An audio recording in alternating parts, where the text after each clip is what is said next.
very little one feels also that he is of some value and importance. All of them can feel deep inside without having to think about it. I am what I am, and I find it good, because my Father finds it good.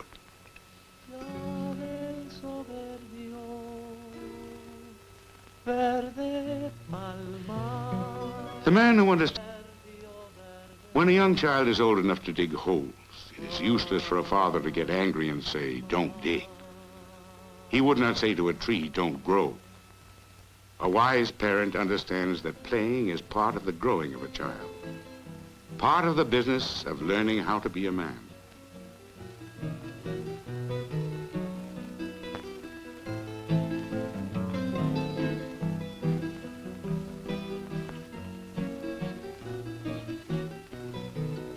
Young trees and young children will need careful attention for a long time. A wise man never plants more trees than he can care for.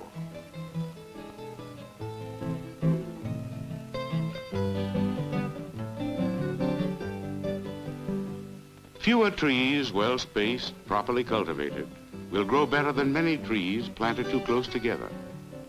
It is a foolish man who brags, "Look how many trees I have planted," forgetting that he may not be able to care for them properly, forgetting how much water young trees need.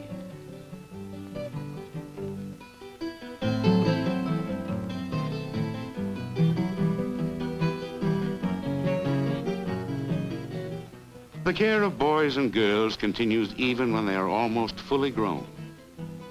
It is a different kind of care when the child is older, a kind of care that can help a girl like Petra in her effort to think and feel and act by herself, more grown up.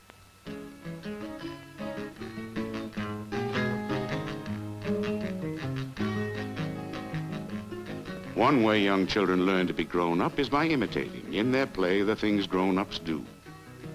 The older ones learn in the same way. But what they do is not so much imitating, not so much play.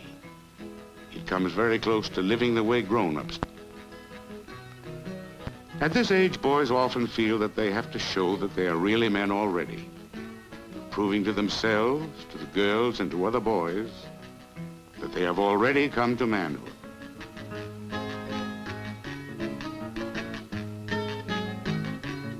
For the girls, too, this is a time of testing, of proving. Every teenage girl likes to flirt because it makes her feel more of a woman. Sometimes this proving of manhood is, for the boy, merely showing off with false words of flattery. A girl can flirt but still know the boy is not saying true things. She does not have to go with just any man who wants her.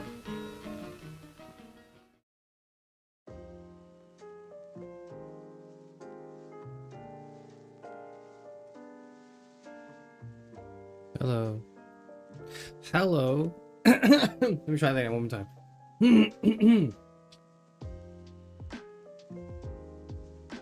Greetings.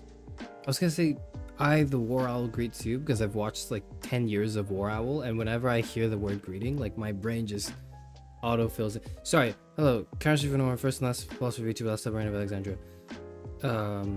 You know, what's funny is like, I'm like, oh, I haven't streamed for like a month. I don't remember my intro. And the reason why that's so jarring is because I never did it, or I stopped doing my intro like half a year ago. So why does that even matter? I don't know why it matters. I don't get it. Hello everyone. We are Disco Elysium today. That's what we're doing. Where's the schedule, Charis Euphranor? Look, I just haven't had the time to sit down and like do the schedule, okay? I have not. I don't... Whatever, man. I'll do a schedule for next week, since that's probably like more important, or whatever. Let's see if everything works. Today's a bit more chill. Okay, you know what is gonna make you roll your eyes, or one of the many things, perhaps. Such is sort of the fate of my existence, right? I figured out why yesterday's stream was throttling. It's because when I connected my phone to my computer, it didn't show this in like the display on my phone. So I just didn't think that would be an issue, right? But it was using my phone data to stream. That's why it was fucking throttling. It's because it was streaming on my phone data, man. And it didn't bother to tell me this entire time. And the thing is, the worst part is, it didn't start that way. Like, it was like 10 minutes into the stream. It was like 10 minutes into the stream when all of a sudden my phone decided to stream it from like with data. And the thing is, like, I carried on for like 3 hours. So I think I have 30 gigs a month, so it's fine. But like that's gotta be a toll on my cellular device. It switched like 15 minutes into the stream. It was like I plugged that shit in and then it looked fine and everything was fine, and then halfway, like, why would it do that? Why does it do that? Why did my phone do that? Why did it do it 15 minutes into the stream? Wow. So where do you think the phone data provider employees will be going on the company vacation you just funded for them? Okay, look, they're not going to get extra money from this. So where do you think the phone data provider employees will be going on the company vacation you just funded for them? Congrats on the double RA. I don't think they will get paid any more than they do. Frankly, it's going to be not the employees and, you know, the CEO. But, you know, we're not going to be political today, because today's stream is very apolitical. It's actually the least political thing to ever exist. Anyways, I have like 30 gigs. I'm sure it's enough. But that's why I was throttling. That explains it.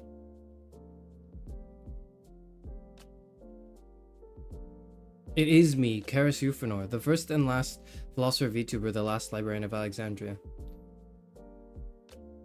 It's funny because, like, Parrot reads it as Charis. Does he read Euphranor? He doesn't say Euphranor. What does he say? He says... I think he does say Euphranor. And then the Jessie, like the TikTok voice, the TikTok girl voice, that I use at the end of my like trolley problem video, goes Charis Euphranor.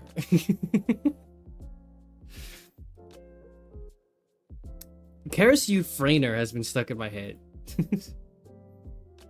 My name is Charis Euphranor. Speaking of, it sucks because yesterday's stream needed to be good, and that shit happened to me without me realizing it. Whatever, it's over now. I considered doing another stream, but I was like, no, it's fine. I already gotten it out of my system, and if anyone really cares, they'll sit through the 3.5 hours, and that's like premium second monitor content or whatever for them. So we're just gonna carry on. Charis Euphranor. But speaking of the trolley problem video, I'm happy that it's been well received. Not just by you lot who are here right now with me probably, but also by people who have never heard of this or me before, that have gone on to say really nice things, and more importantly, not just nice things, because it's easy to say nice things that don't matter. Like, it's easy to say, wow, good job, this was cool. Like, that's something you can say to anything. Right? So, but like, I'm really enjoying the reception to it so far, because it's very much like, these are very clearly genuine comments from people who have watched the whole thing to the end, and at least was able to parse through the main thing I was trying to say to them, and was able to reflect that back to me and say, hey, it was important that I heard that today, so thank you. Good comments make you feel /seen/. True and real, true and real. Because it's like, if somebody says like good video, I'm like, well, yeah, I know it was a good video. But when someone was like, this wasn't just a video essay, this was performance art, I was like, yes, they get it, they understand me. Oh, someone saying one must imagine the trolley happy was what got me. You know what? I think we must imagine the trolley happy. We must imagine Philippa Foot happy. I wonder how Philippa Foot would feel.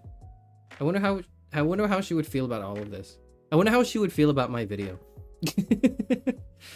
And you know, while we're at it, Judith Jarvis Thompson. I wonder how they would react. My art. I didn't want to say this in yesterday's stream, although I was thinking it the whole time. But I was like, I probably shouldn't say it on the stream because I'm gonna sound conceited, and it's like I can sound conceited to my usual audience, but not like the newer people. And I felt like the newer people were gonna show up yesterday, right? But truth be told, when I was making the video, and at first I was just thinking consciously, I was just thinking, oh, it needs to be, if I'm making this video, it's got to be So something... how much governmenting have you done so far, Not enough. Mr. Charis Euphranor, the last librarian of Alexandria? That's me. We're not doing enough of that. We're not doing that yet. We'll do that in a little bit because I think... Actually, there's no reason why we don't do it now, but I'm just going to get these thoughts out of the way. But when I was making the trolley pump video, I was thinking in my head very much like, okay, I need to make this video. It needs to live up to my standards. And I just didn't really think about what that meant beyond my standards being in, like, you know, scare quotes, right? And upon reflection, now I realize that what that meant to me was like, this needs to be the most important video on the trolley problem to exist.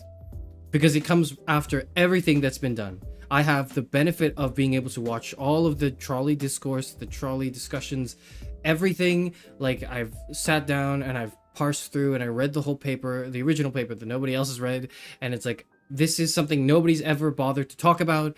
So so first of all, I need to do that justice. I need to do it justice in terms of its content. But then I need to make it live up to the legacy of the trolley problem in its goodness and its badness. And that made me realize it's like, okay, so what I'm trying to do is I'm trying to make the best trolley problem video to ever exist. And there are like millions of those out there. So my thing needs to be better than everyone else's. Was what I was thinking when I was making it.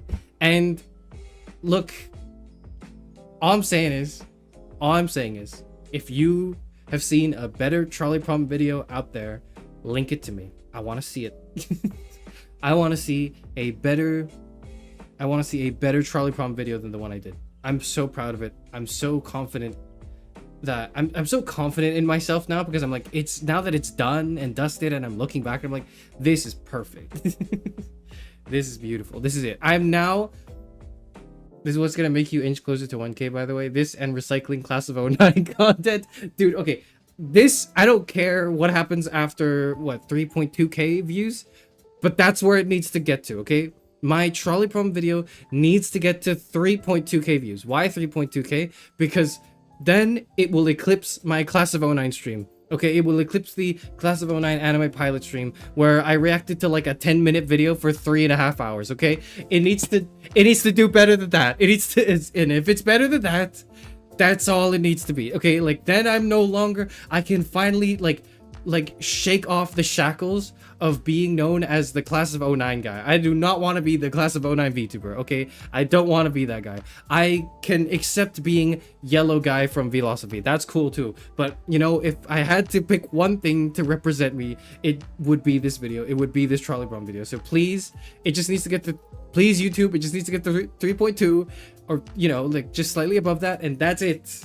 That's it. I don't care anymore after that. I don't care anymore. Nothing will be Class of 09. I'm miserable. Parrot says Euphranor. That's what the caveat is there. Okay. He says Charis Euphranor. I got out by Parrot. Oops. It's okay, Azure. You don't have to worry about Parrot. He's just annoying like that. But yeah, that's like, as long as it eclipses my Class of 09 content and I stop being known as the Class of 09 guy, I'll be happy. That's all I need. I do not mind being the trolley problem guy. That's not a problem at all. That I'm completely okay with. To some extent, I don't mind being the Class of 09 guy too. But the thing is, I'm not the Class of 09 guy. Like, I genuinely don't think I've said anything that interesting about Class of 09. It's just I offered probably like a somewhat insightful, introspective, okay-ish playthrough of the game, which is very rare nowadays, but I understand. But it wasn't, you know, it didn't really, that was it, right? That was it. But I really genuinely, truly believe that I have created the best trolley problem video to exist. It is not the only one you should watch. I didn't think that's true. I think like, just because it's the best doesn't mean it's the only one that needs to exist. I think it's the perfect thing to capsize the trolley problem phenomenon. I think that post my video, there isn't going to be a lot left about the trolley problem that's interesting to talk about that hasn't already been covered by me or anyone else who's broached the topic in any way.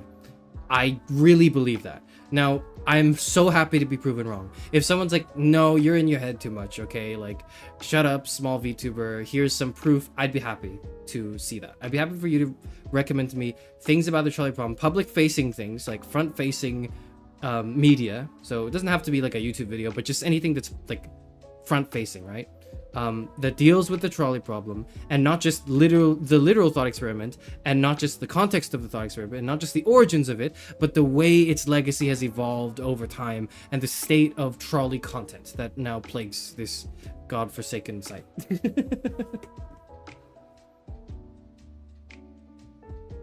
It's funny because when we first spoke, I thought of you more as a sad boy philosopher, but after the trolley video, I think you're more the sweaty philosophy guy. No!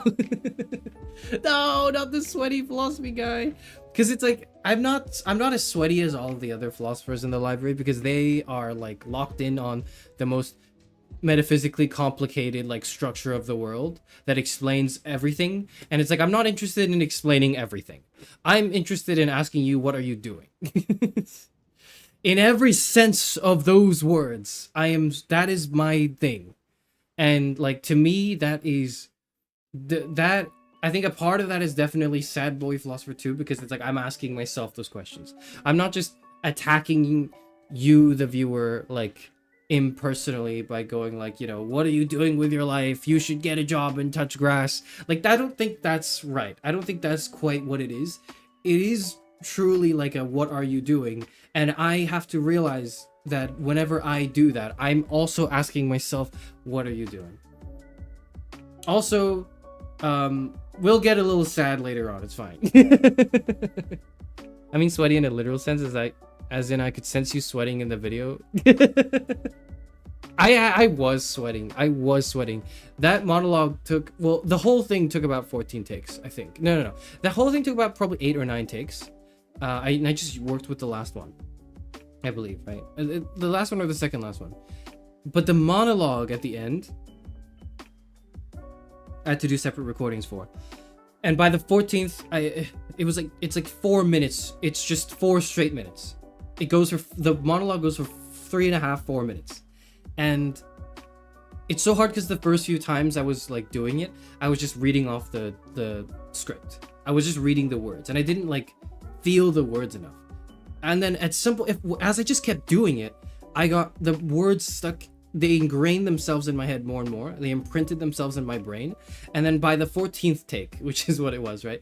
It was just completely, it was just completely in my head. Like, I knew all the words. So because I knew all the words, I could speak them as if I were feeling those words at the moment. And by the time this is like winter, by the way. This was like late winter. This was probably like 3 to 5 degrees out, okay? And I was sweating head to toe. I was sweating head to toe doing that. So I'm happy that like it sounded like I was sweating, because I was. I'm out of breath, you know. I'm tired, and I'm like, this is all of my energy. I've given everything to this.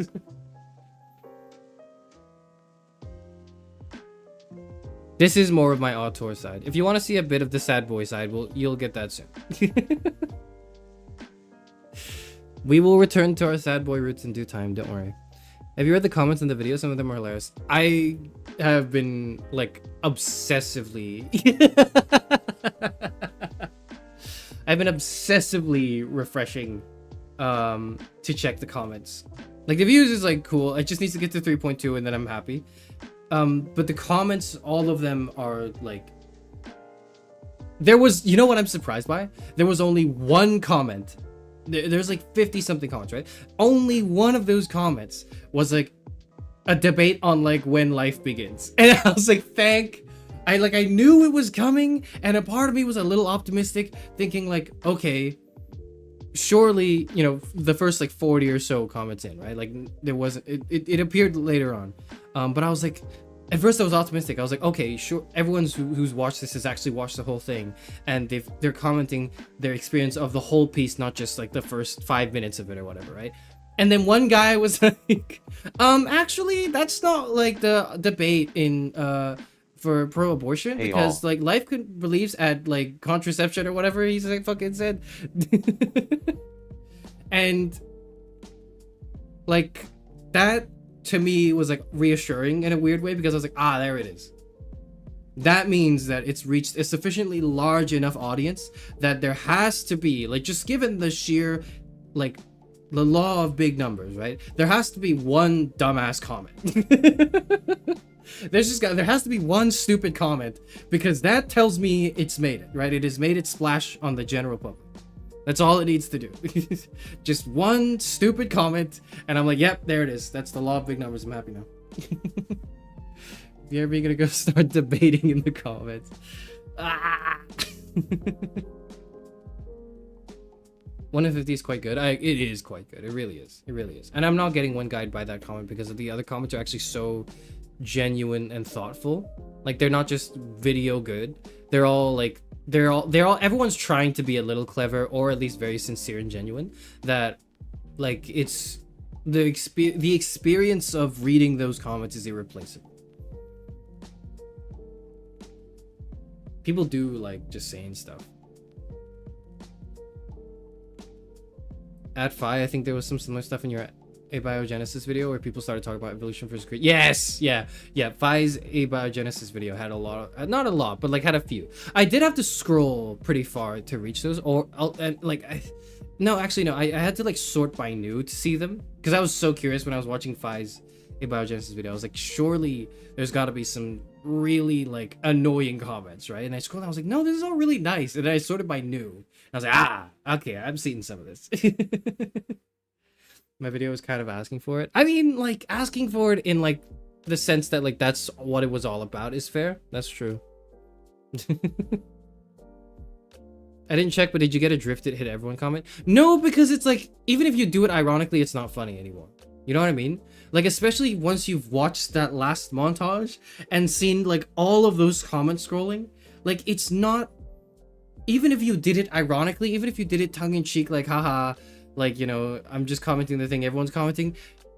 If I've done my job right, by the end of the montage, you're supposed to feel so sick. You're supposed to feel sick to your stomach.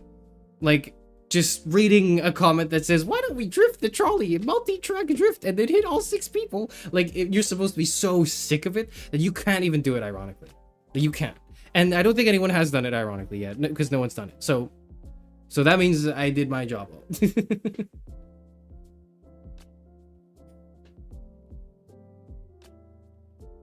I didn't want to talk about my own stuff, but I think you'd appreciate this anecdote. There are 2 guys fighting each other in my comments. They've been fighting across several biogenesis videos. So you're here too, followed by a creationist / anti-creationist essay. Oh my god, that's amazing. I think, like, okay, like, I'm not saying all debate is meritless and unworthy of whatever, and I'm not saying every conversation you have with a stranger online is not productive and useful and conflict is bad. No, it's not what I'm saying. But like, also, you know, I think you should talk to a real person if you want to get really like deep in the roots of an argument. And I understand if that's not available to everyone. Like, if your specific intellectual domain is not just something you can go out into the public to discuss, like, I totally get that. Believe me, I understand. But like, I don't know, you know what, maybe they're both having fun, and in which case it's like, you know, if I see Goku and Vegeta in my comment section, I'm not gonna tell them to like leave. They can stay. I'm sure someone will make the drift joke eventually, give a time shaman. I hope that when they do, they take psychic damage from it. I hope they roll 1d. I hope they roll 5d10 psychic damage if they do that. That's all I hope for. You could do it, but like, I want it to cost something.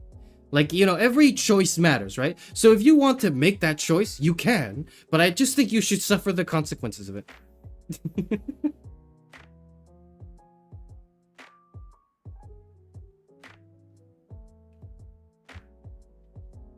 Again, your choices matter and all. But yeah, but you know, like thinking back on it as well, but thinking back on it, like at first I was a little worried about so I saw the comments, obviously. Several people mentioned like, oh my god, why is the narrator from the Stanley Parable yelling at me? Or like, I didn't know the narrator from the Stanley Parable had a son who made YouTube content. And it's like, you would like, I had a bell curve moment where initially I was like, oh, that's flattering, thank you, because it's like my favorite thing, right? And then I had the middle of the bell curve moment where I was like, no, they're gonna think that I'm just like copying the Stanley Parable, when it's like, that's not, my video is not just like, how do I take my favorite game and put it into a video? That's not what that was, okay? It is very similar elements, but it's not the same, because it's like, it is asking you to make a choice and it is presenting it to you, but it's like, it's wrapped in the context of the Charlie Problem discourse and content that surrounds it. And like the reason why the Charlie Problem is so, like, the Charlie Problem's current legacy is so sickening to me is because it's precisely because people are just using it as a template for, okay, there are two choices, make a choice. And it's like, just it's cleared out all the substance for the original problem in favor of just, hey, there's this now there's this new meme format, and this meme format is literally just the same. Like, let me you could push, would you rather this or that? Do you want to push this button? If you push this button, this happens, but then also this happens. If your mom and your girlfriend were both drowning and you had only had one life ring, who would you throw it to? It's like, it's all the same. It's all just the same. Like, there is an A or a B, pick one, but it's like this new format, and the soul of the Charlie problem has been removed from it in favor of just, hey, this aesthetic is cool. There's this new problem for this. There's a new aesthetic for this problem, for the same rehashed, like reheated leftovers, right? That was me in the middle of the bell curve, and I was like, I hate, like, I know people are gonna miss the point of the video by saying it's just another Stanley Parable clone or whatever. And then now I'm at the end of the bell curve where I'm like, no, I think people just meant that, like, it had similar vibes, and that's true, because inevitably it would, because the Stanley Parable is a game about making choices, and this video is about the Charlie Problem, and the Charlie Problem at its core is just about making choices. So of course there's inevitably, like, if you want to really get meta with it and ask the audience, the person who's engaging with the content, to make a real choice and to think about the choices, of course there are gonna be parallels, and I think that's fair enough because it's my favorite game too. So now I'm at the end of the bell curve, but I was in the middle bell curve for a while now. The Charis Problem. This will age well when you get into the game. Trust. I kind of believe it. I believe it. I hope you roll 2d10 psychic damage seeing the inevitable drift comment. I will probably take psychic damage, but, like, here's the thing, Tara. That's just one more multi-track drift comment that I'll see. Do you know how many multi-track drift comments I've had to sift through throughout the creation of this damn video? Especially for the creation of the montage at the end. It was a lot. It was a lot.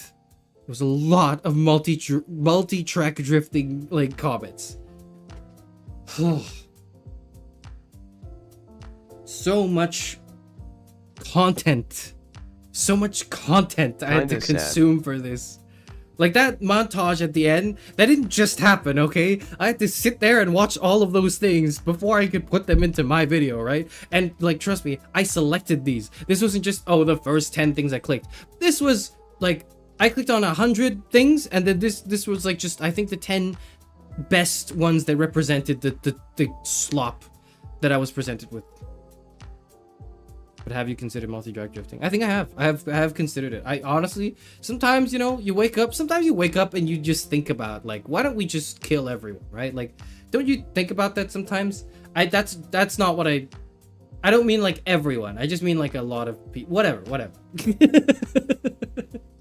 We're gonna play.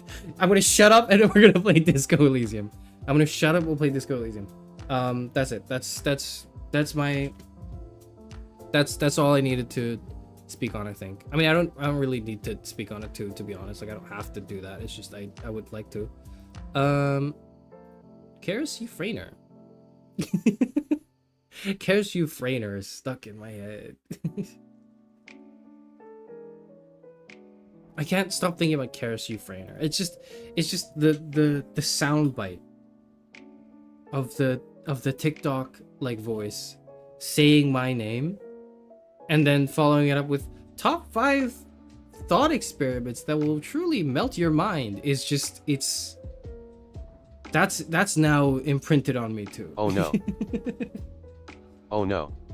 Hello Kingwin, congratulations on the double. Sorry I wasn't greeting everyone yesterday as well. Yeah, I know people were coming in. I think I wouldn't be sad if this world gets destroyed hypothetically, or rather if our species goes extinct. It's a very terrible sad thought. Lost Boy 3080, which is a very appropriate name for that comment, by the way. It's a very sad thought. But it is a thought that I think is a normal one to have if you are rather pessimistic about things.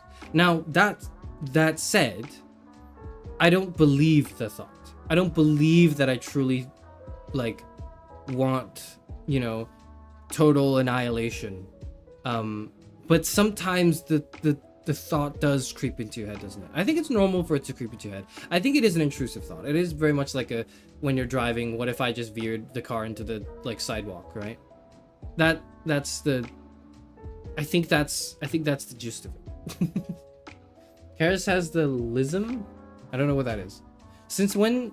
Okay, Tara asks, since when you've had a problem with the trolley problem thing? I can guess it's been that one game. That's certainly a grudge.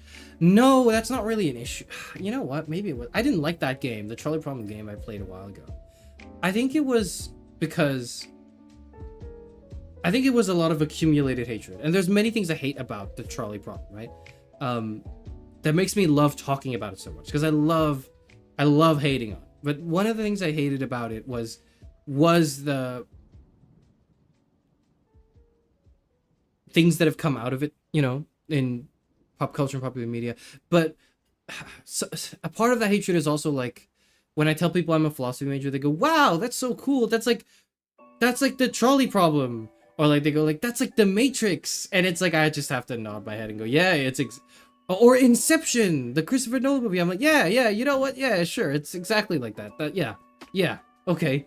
That's fine." So that's another source of hatred, but really, like, that's not even too big of a deal because that's just that's a testament to how popular the trolley problem is, and I have my reservations against popularity, but that's not the main issue. The main issue I have with it is just how it's been ripped away from what it actually is and presented as this tool for like talking about Kant and Bentham. By the way, not just Kant. If there were actual genuine good discussions on Kant and Bentham, that'd be good. But like, Kant isn't just the guy who would not pull the lever on the trolley, by the way.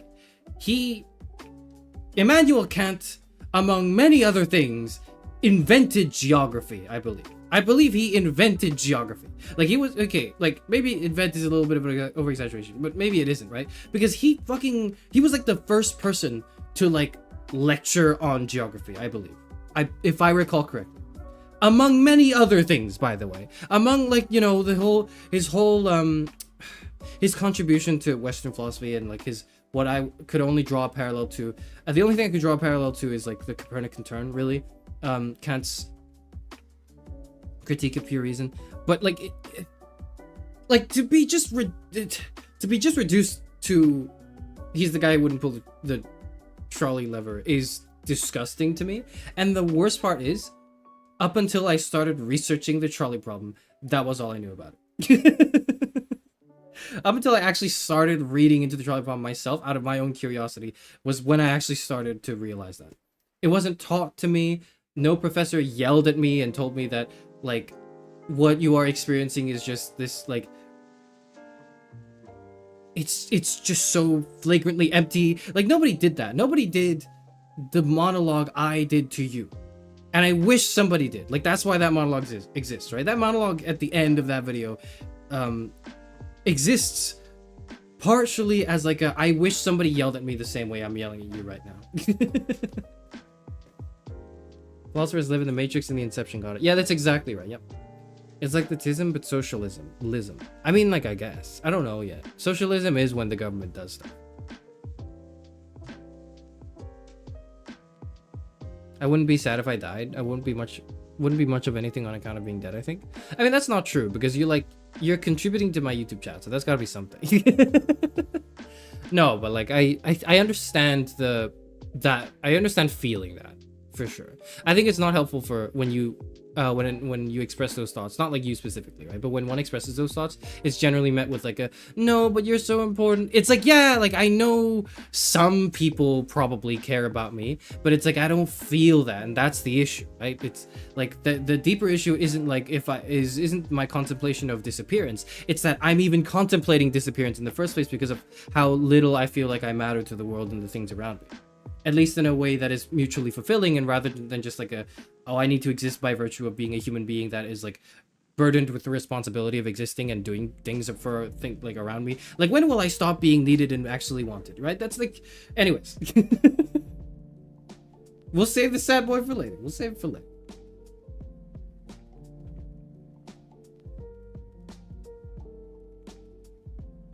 You have to psychoanalyze your way out of that uncomfortable conversation. No, I don't. I can just say like, ah, that's cool. Yeah, you too, man. See you later. Yeah, we'll talk soon. And then like never talk to them. It's so real wanting to disappear. Right, and it's so not helpful when someone goes like, no, don't do that. You're so awesome. We would totally miss you. And then it's like, that doesn't help. Whatever, I'm giving you guys too much of a preview for next month. Guys, I'm being literal. Don't think dead people experience feelings. Maybe I like the idea of ghosts. Are they still people though? Debatable. I mean, like, yeah, when you die, you stop living. That's true. I just didn't think that was what you were trying to say, Tara. Annoyance with Charlie's grew grain by grain each day, I see. Yes, and it boiled over when I started. It boiled over at 2 points. At the first point was when I just started when I first started streaming as the philosopher VTuber, and I had to immediately, my first thought was like, I should do something about the trolley problem. Not because I love the trolley problem, but because in my head, literally, I was like, the trolley problem is popular. People like it, and people associate that with philosophy. Therefore, I should do that. So my first 2 things I did, probably consciously, that were somewhat philosophical, was like, I did a video briefly. I don't know, it wasn't a video. I did like a stream briefly answering the questions. The question, what is the meaning of life? And then I did a trolley problem stream, or 2, or 3, I don't remember. And I hated it because it wasn't very good. And more importantly, I only did it because I wanted like to make content and I wanted clicks, and I didn't even get that many clicks. So being able to do this trolley problem video feels like I'm rectifying that mistake. I think I have sufficiently done enough to make up for the slop that I contributed earlier on, I think.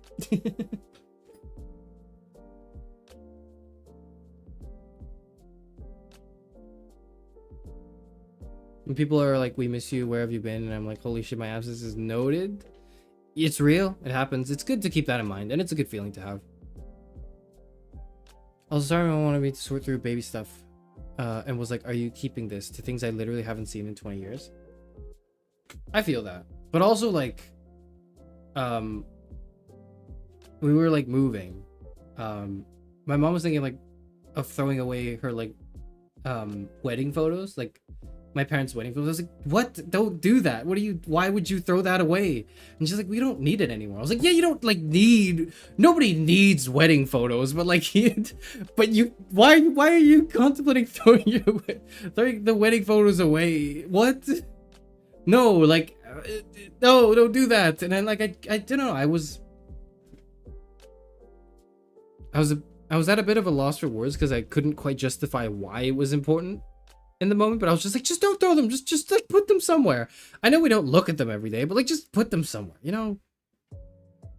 You finally got to shout at the trolley problem enjoys. I mean, like, I did, but my catharsis isn't from yelling at people. My catharsis is like from shocking people's to the core of their system, to actually like help them in a way. And I think I did that. So that's where the catharsis comes in. Like, I don't enjoy just being right and yelling at people, because that's really easy. Being right is very easy. You just have to like literally agree to everything Charis Euphranor says. That's all it is, right? That's all it takes. Yelling at people is easy because you just need to raise your voice and be so confident in yourself, which a lot of people are, unfortunately. Probably more confident than they should be, right? But shocking someone's system in a way that actually helps them reevaluate their position existentially, I think is very powerful and very, very necessary. The electrifying, like, nature of that shock is so necessary in, like, this current pervasive numbness that exists in social media ecosystems, especially. We're gonna play Disco Elysium. We're gonna play Disco Elysium. We're gonna play Disco Elysium. We're gonna play a video game. We're gonna play just a video game, and we're gonna be not political at all because, you know, I'm not a politics streamer, so there will be no politics in the stream, okay, guys? No politics when we play Disco Elysium. Okay, I gotta like.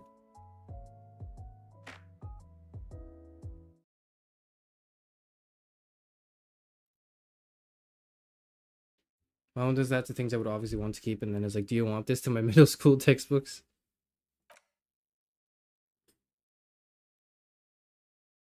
I like to be yelled at by Charis Euphranor and consider that I'm watching him when there is content I want to digest, but think a little bit about in tandem. That's fair enough too. I'm like the least political person here, DW. that I am a little skeptical of, Zero. I heard there are very few politics in this game. Me too, Berserker. There's only like 2, right? There's only like a grand total of like 2 politics. Ironically enough, my favorite part of Disco Elysium was not the politics of it all. It was the role-playing and world-building. I don't think you can separate those things, but I have yet to play the game, so... Do not go east. There is political business there. Don't go east because there's politics? Got it. Thank you for the warning. You know we can't see the screen, right? I'm setting it up! I'm setting it up!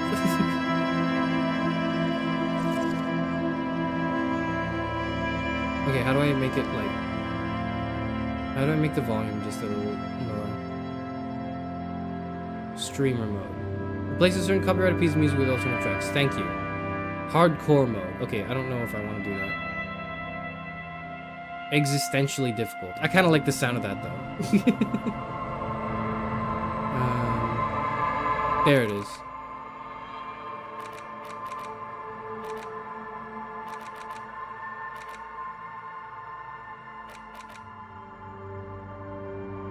Should we do dyslexic font? Because I'm not dyslexic, but like, is that gonna help people? I know like 2 or 3 people in chat might be dyslexic. So if you are, then like say it. Does this help? I don't know. This looks fine. I don't think it helps, but whatever. We'll see. We'll see. Journal. Okay, I'm not gonna click on it. I'm not gonna read that. I'm just gonna start the game and then let the game tell me.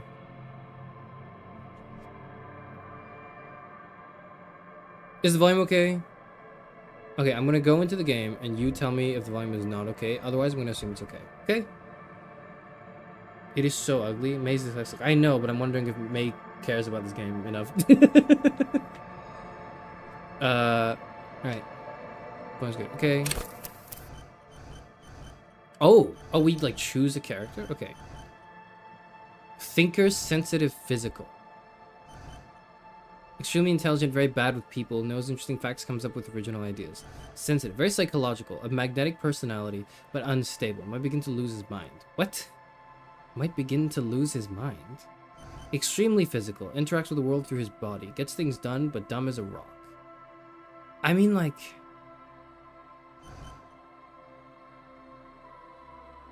Why do I have 1 intelligence if I pick the other 2? Create your own? Should I?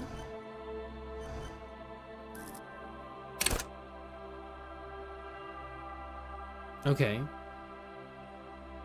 Can I have them all at 5? Because I'm like, if it would be an accurate representation of who I am, as I'm very smart and also very psychic and very physical.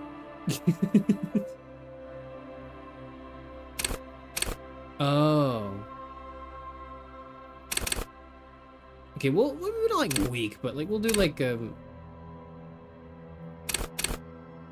okay. Yeah, that's probably it. Like that seems right to me. All at 6 actually. That would be me. Yeah, that's true. That I would be all 6s.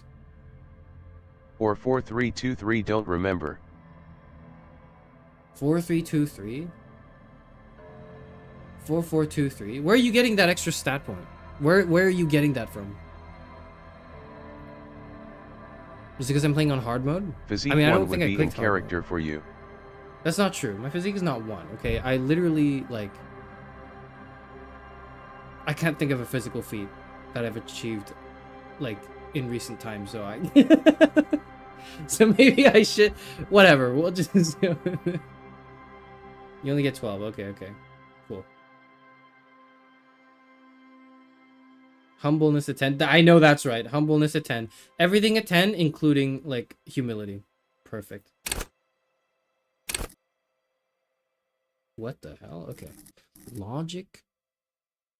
Encyclopedia, practice the art of persuasion, rhetoric, drama, conceptualization, visual calculus. What? Okay. Volition, inland empire, hunches and gut feelings, dreams and Read the waking life. info for every skill. This is your signature skill that you'll get a starting bonus in. Okay, how important is it that I do this?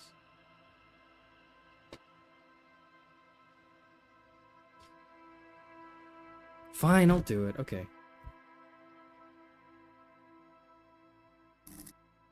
Is 4 psyche accurate considering a stray critter would emotionally cripple you? Shut up, Tara. That's literally not true. I don't know what you're talking about. Work your mirror neurons. Intimidate the public. Connect to station 41. Understand cop culture. What? Okay. Charm men and women. Play the puppet master. Okay. Take the blows, don't let the world kill you. Shrug off the pain, they'll have to hurt you more. Flex powerful muscles, enjoy healthy organs. Go to party planet, love and be loved by drugs. Raise the hair on your neck, tune into the city. Let the body take control, threaten people. Straighten your back, keep your poker face. Master machines, pick locks and pockets. Sneak under the nose, is stun with immense panache. The quickest to react, an untouchable man. See, hear, and smell everything, let no detail go unnoticed. Ready, aim, and fire.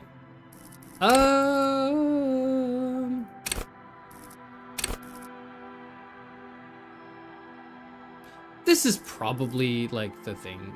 If I had to pick one, it would probably be rhetoric. Maybe drama, conceptualization. Probably not visual calculus or encyclopedia, and maybe a little logic. Do I pick one? What is this? I think I did perception as my signature when I played. Some of these are going to be better for role-playing, and some of these are going to be better for actually solving the mystery and playing the game. Okay, I want to role-play more than I guess. I'm going to pick rhetoric.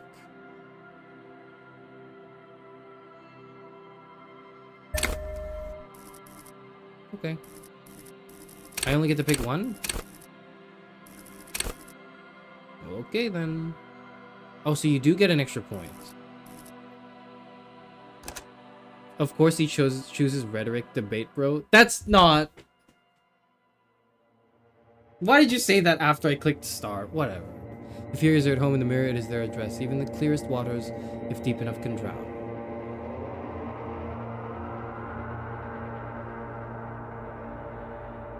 Does this mean Hannah should be modded for the stream? Okay, fine.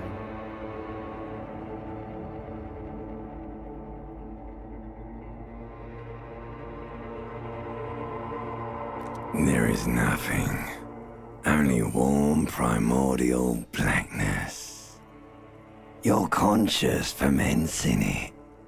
No larger than a single grain of malt. You don't have to do anything anymore. Ever. That sounds nice. Is my head too big? Hold on, let me just...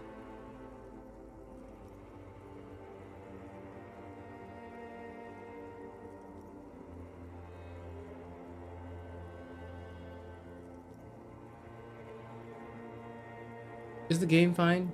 Does that work? Okay, yep, cool. Never, ever. I guess we'll keep on non-existing.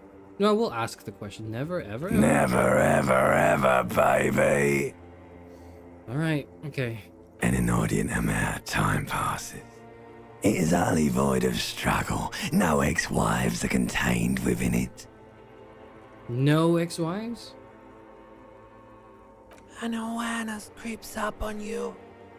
A mass lies hidden in your dead angle, soaking in some lurid acidic sauce. It's bloated and shameful, a ball of meat surrounding you. This is a terrible line of questioning, and it will only lead to more awareness of the meat thing. No, I wanted to know about the ex. Ex-love. Ex-tenderness. It is foolish of you to resurface to the loss. I know, but it's Not like Friday after night, all okay? the damage you've suffered to get here. Some of it irreversible. Stay. Sail with me through the abyss of pelagic zone. I don't know what that is. Alonzi, never let me go. No, I want to get off now. I like pain and burning light and wanting things from people who don't want to give them to me. Ooh. I actually think you know what? Do you really? Yeah, I do. You wouldn't like it if I told you what was back there.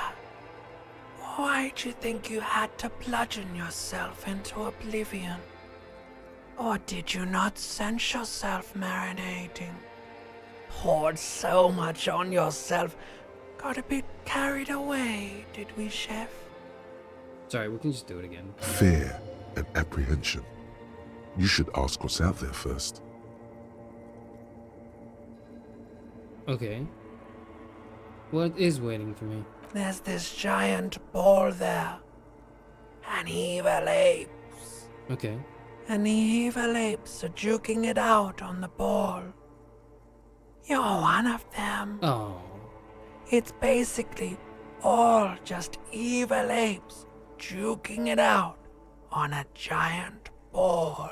How small are the apes? Infinitesimally small. Infinitesimally.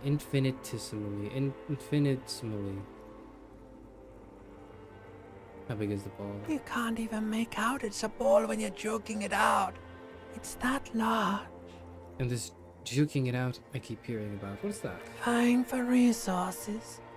It's just a stupid expression you picked up somewhere. The part of the presentation you want to take home with you is this. You have to beat the other evil apes in the face, or you lose. That's sad. Yes, it is. And you drowned in that sadness a long time ago. Can't wait to go back. You lost. The sound outside, you recognize it. It's a Caprice Camino motor carriage. What does that mean? Is that like a car? Oh.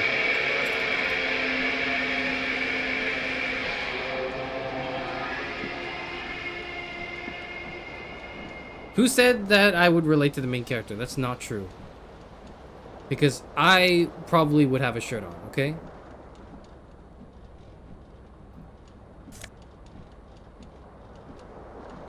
-1 savoir-faire, +1 electrochemistry. I don't know what that means. But I should probably put some pants on. This magnum-sized bottle of Commodore Red is empty. Let me see. You hear a jingle. Keys are clinking in the pocket of your flare-cut pants. Get them It out. says, whirling in rags, on the aluminium key ring. There is a single key on the ring. The number 1 is etched on it. It should open the door. That makes sense to me too. Let's check out the bathtub. Never said you relate to the main character. I said you relate to the main character's partner. Okay, I guess we'll see. Bottles, beer, wine, beer, and sweet liqueurs. Hold tab to highlight. Okay.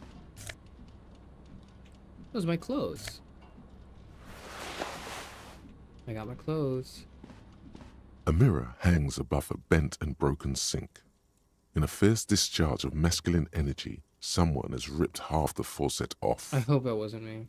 Hot water sprays from the base and steam covers the mirror. You cannot see yourself, just the outline of a man. Suddenly, you realize you have no memory of the face that awaits you there, underneath the soft vapor. Really? Nothing? Really, all recollection of the person you are, the people in your life, and even the world you're in has drowned in a sea of blood alcohol. This was no mere night of drinking. It was a deluge like of the sound world-ending proportions. That's what As I'm you doing. slowly reach your hand towards the surface of the mirror. Abort. You clearly have not thought this through. You won't like what you see there, and you will never unbecome it. I'll just wipe them off. Behold. This is just your future, Charis. No, it isn't. Shut up. Average British Monday morning. True. Well, that's me. That's me. You It have me. no idea who this thing is, It do me. you? It's the face of a late-stage alcoholic. Too late. You clearly have rigor mortis on your face. Or wait, is that an expression? Are you trying to make an expression with that face? Why? I don't know. I just took Despite control everything, like 10 minutes it ago. you. It me. I have no idea why it's Please like this stop. here. It's horrible. You're scaring yourself. Okay. Oh my God. You can't stop. It's like it's not even voluntary anymore. You have worn that grin into your face and now it won't come off. I really do like the brush strokes. This looks really cool. What does it even mean? What is the emotion you're trying to convey? It is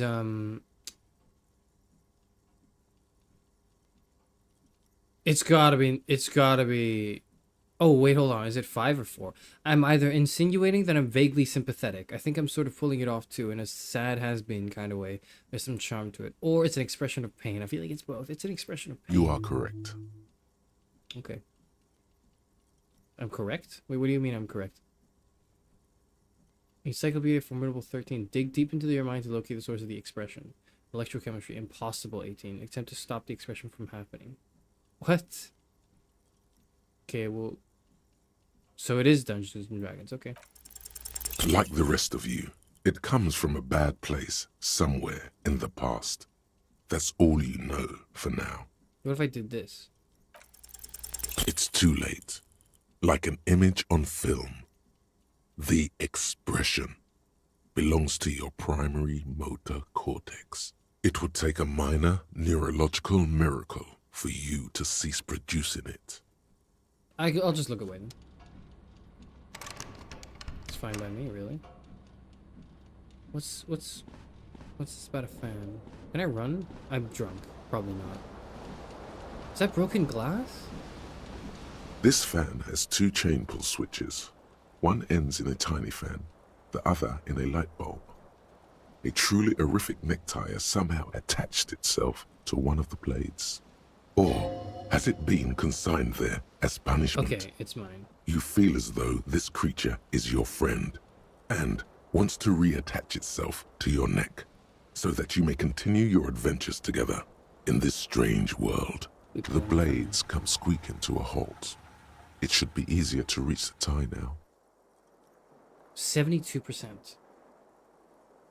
Pull on the light bulb. A terrible mistake. What? Turn the lights off immediately.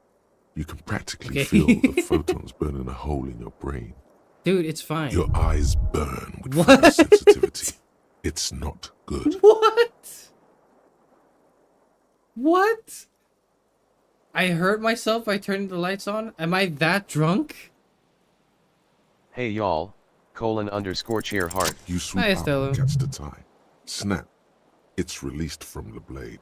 Warning, warning, the necktie is no longer contained. What you have in your hand is a fantastically colorful tie with 4 or 5 different patterns. The knot reminds you of a noose. I suppose it does. If it's your friend, why was it up there? Who ties their friend to a ceiling fan? Wanted to Maybe find out, this sure. thing is dangerous somehow. An ominous, foreboding feeling fills you as you look at the tie. Did I really like lose health by like looking like at? I didn't look at the light bulb. I just pulled on it. I just turned my lights on. Disco Ass Blazer. That's the game we're playing. Disco Ass Blazer. The window stands broken in its frame. Cold wind blows in. Let's assess the damage. The shards face outward. Whatever broke this window came from the inside. Probably with my bottle or my A fine hands. web of scarring covers the back of your right hand, but none of it is recent. More Who did likely this a then? projectile than a held object. Okay. There are no fragments on the floor from pulling a tool back in after impact. I'm glad my detective skills are being put to use here to figure out who broke my apartment glass window from the inside after I was blackout drunk. Wait, what am I doing? Something you've done before. Assess the size of the impact. It is too large for a bullet, yet too small for a piece of furniture. You're looking for something heavy and larger than your fist. Like the green shoe that's on the hat rack in the corner, which, coincidentally, is missing its friend. Oh, Congratulations, you smashed the window with your own shoe. Now you only have one. If you're lucky, you can still find the other on the balcony outside. The door to it should be outside your room. maybe it wasn't me. You mean someone else took your shoe off and smashed the window with it? This person also forced the drinks on you. I'll go get that. Cool wind gushes in. Your toes curl up from the cold. That's something I can get to, right? No, I guess not. This reel-to-reel tape player is still on, rolling empty. It looks like someone tore out the tape when the song was playing. I think I know who that someone was.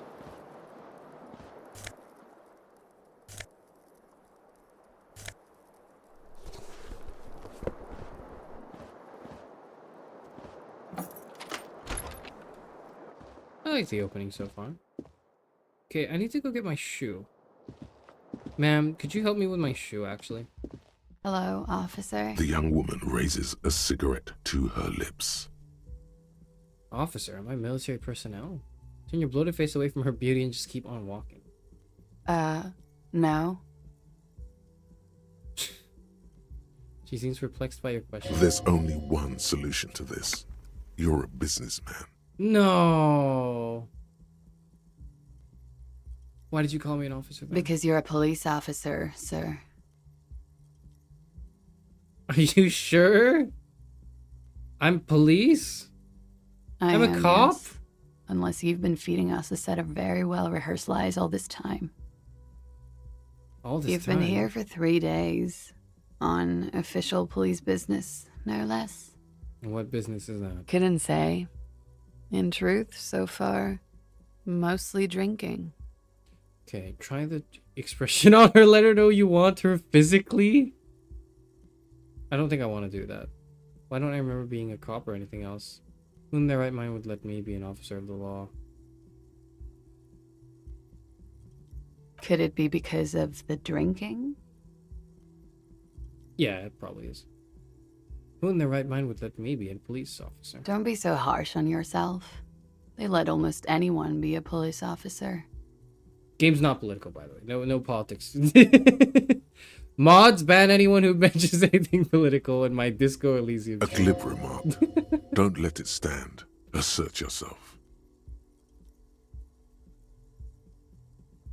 Actually, I can see why they wouldn't trust me with the law. I have the right character.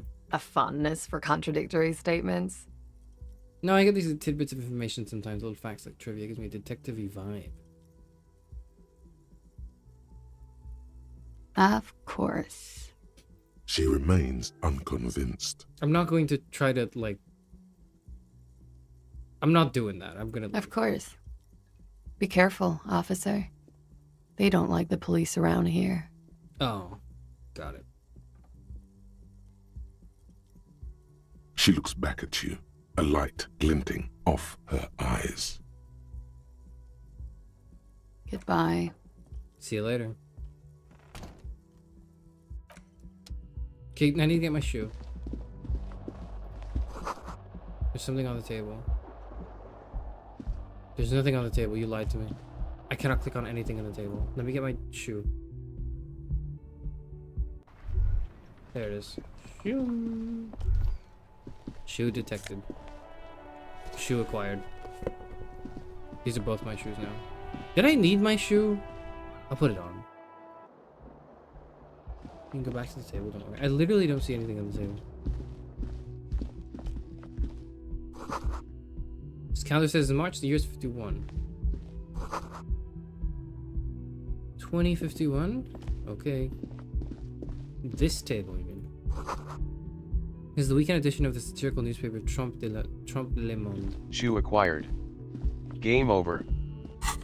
It just blends in. Shoes.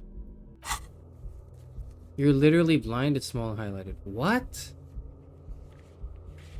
Okay, I've already done my find my A decade before you came to be. Oh, 1951, I see. What? Oh my god, it's right there. Money! That's not 0.40 real. I can't open this door. Can I open this door? Probably not. The door is closed. Let's not. There is no answer. You hear the shower being turned on. Somewhere inside.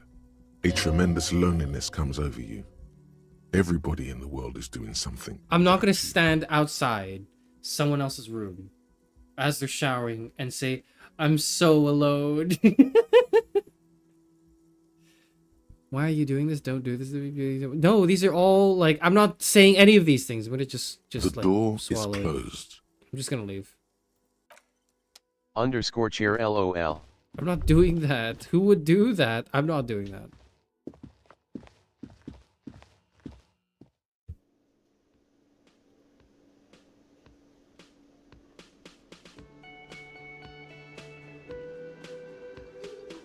Where am I?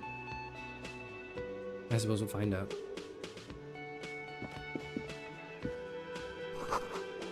This is where the lyrics would be. A big old karaoke mic just waiting for someone to sing into it. Ooh. The speaker is connected to the radio. The music is seasoned with static. Let us see. A water cooler. Large bubbles rising to the surface. Let's take a Nosophed. I don't know what that is. Healing item. Am I allowed that? Whatever. I'll just... A man in his late 20s stands behind the counter, inspecting a stuffed seabird. As you approach, he gives you a sideways glance, then looks down again. That was disdain in his eyes. Even now he's purposely ignoring you. Oh. Let's look at this stuffed bird together. It'll show mutual interest, I think. A competent work of taxidermy. The white and brown seabird lies among piles of coasters and drying mugs. One of its wings broken. The man is trying to mend it. Looks like the bird was ripped off the shield that was used to mount it, most likely on a wall. This is the Great Skua. The seabird is the symbol for the discovery of the Insulindian Isola, the part of the world you are in right now. Oh. Something about it makes you feel bitter. That's the Great Skua, right? Look, your buddy is over there. He looks at the doors where a man in a bomber jacket is tapping his foot on the floor. Why don't you go and talk to him, okay? What do you mean, my buddy? He pretends not to hear you, concentrating on the bird instead. Alright, okay. We'll go talk to our buddy. Where's our buddy? He's our buddy for sure. Hey, buddy. A bespectacled man in an orange bomber jacket is tapping his foot on the floor. Looks like he's waiting for someone. You. Kim Kitsuragi. As you approach, He narrows his eyes and extends his hand in greeting. If an assault were launched on this building right now, if the windows came crashing down and the whole world descended upon you, this man would hurl himself in death's way to save you. You are sure of this, but why? Why? Is he like my boyfriend? What's going on? He is your half-brother. Okay. So he's probably not my boyfriend. Okay. Hello, I'm Kim Kitsuragi, Lieutenant. He's Precinct literally 57. Kim. You must be from the 41st. I guess You I am. realize he's waiting for your name. This This is your chance to come up with a really good name for yourself. Get creative. Conceptualize. I've got a 72% chance of being able to conceptualize. I don't have to. It's literally Charis Euphranor. Raphael Ambrosius Cousteau. That's not my name. It's so cool. It's very cool, but won't I come off like a douche by calling myself that? It's very, very cool, but maybe just a bit too ostentatious. My name is Raphael Ambrosius Cousteau. Yes, well, He doesn't even process what you just said, just moves on. Not for a moment does he believe that's your real name. He casts it aside as an intra-departmental joke or a peculiarity he doesn't understand. Sure. it looks like we had a little scheduling error on Sunday. Saturday too, actually. Have you had time to talk to the manager here? No, I was What busy he being means shit-faced. is, he has been trying to meet up with you for 2 days, but you have been otherwise occupied.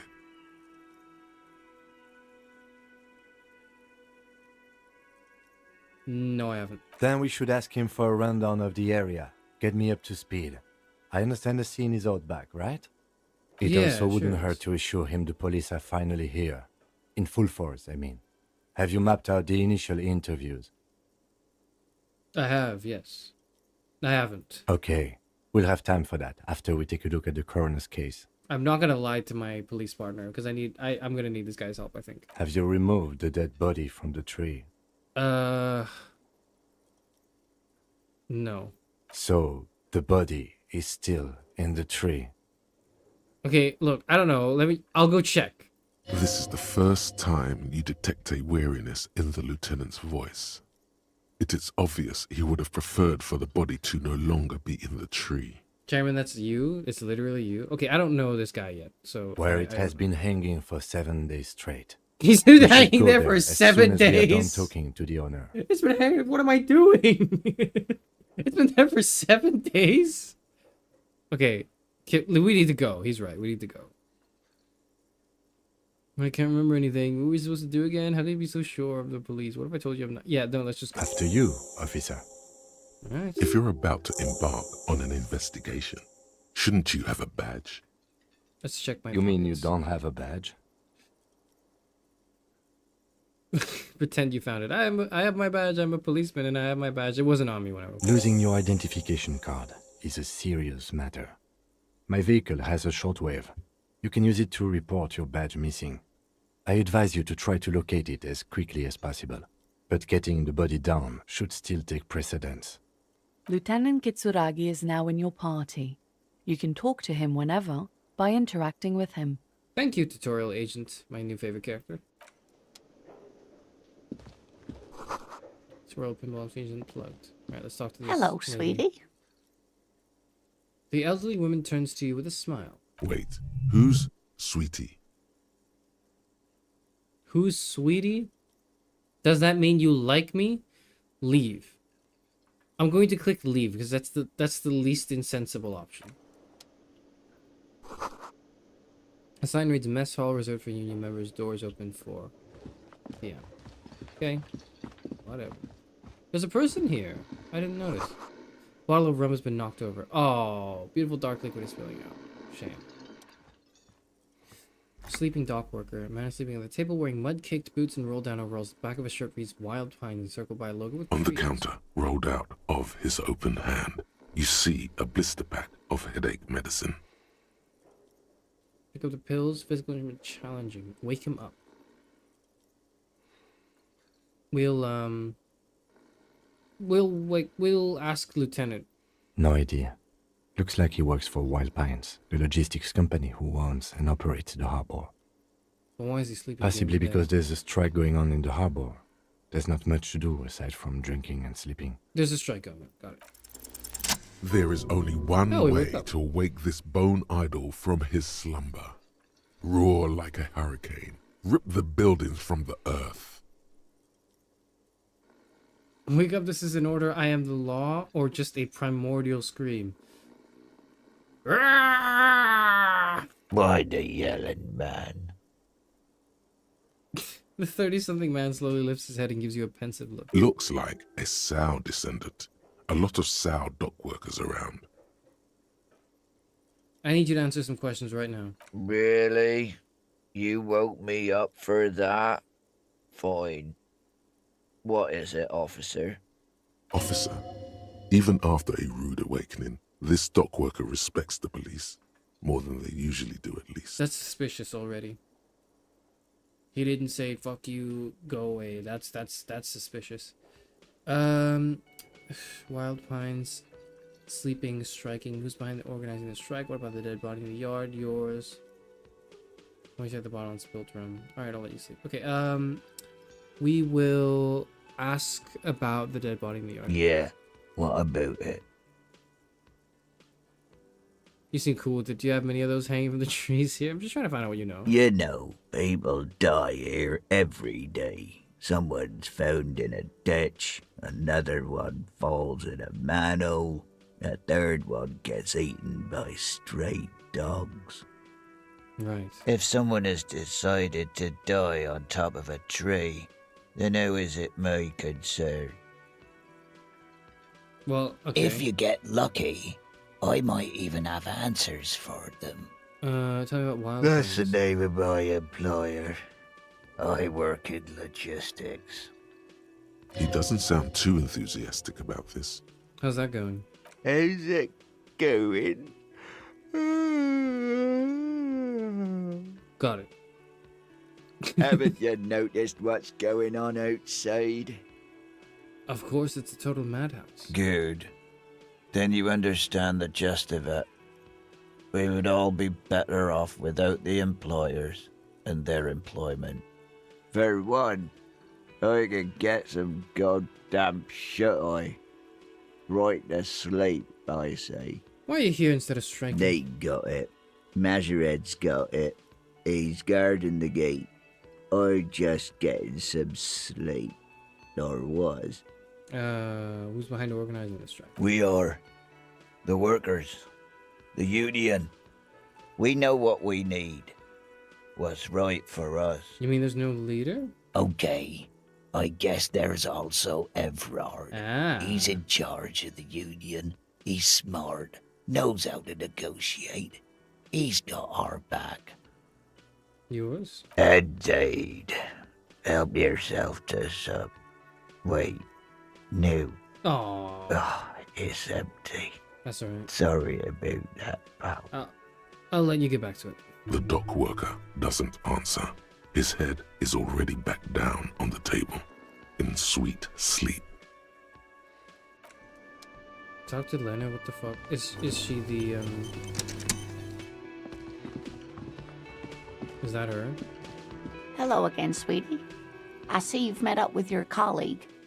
The lieutenant nods politely.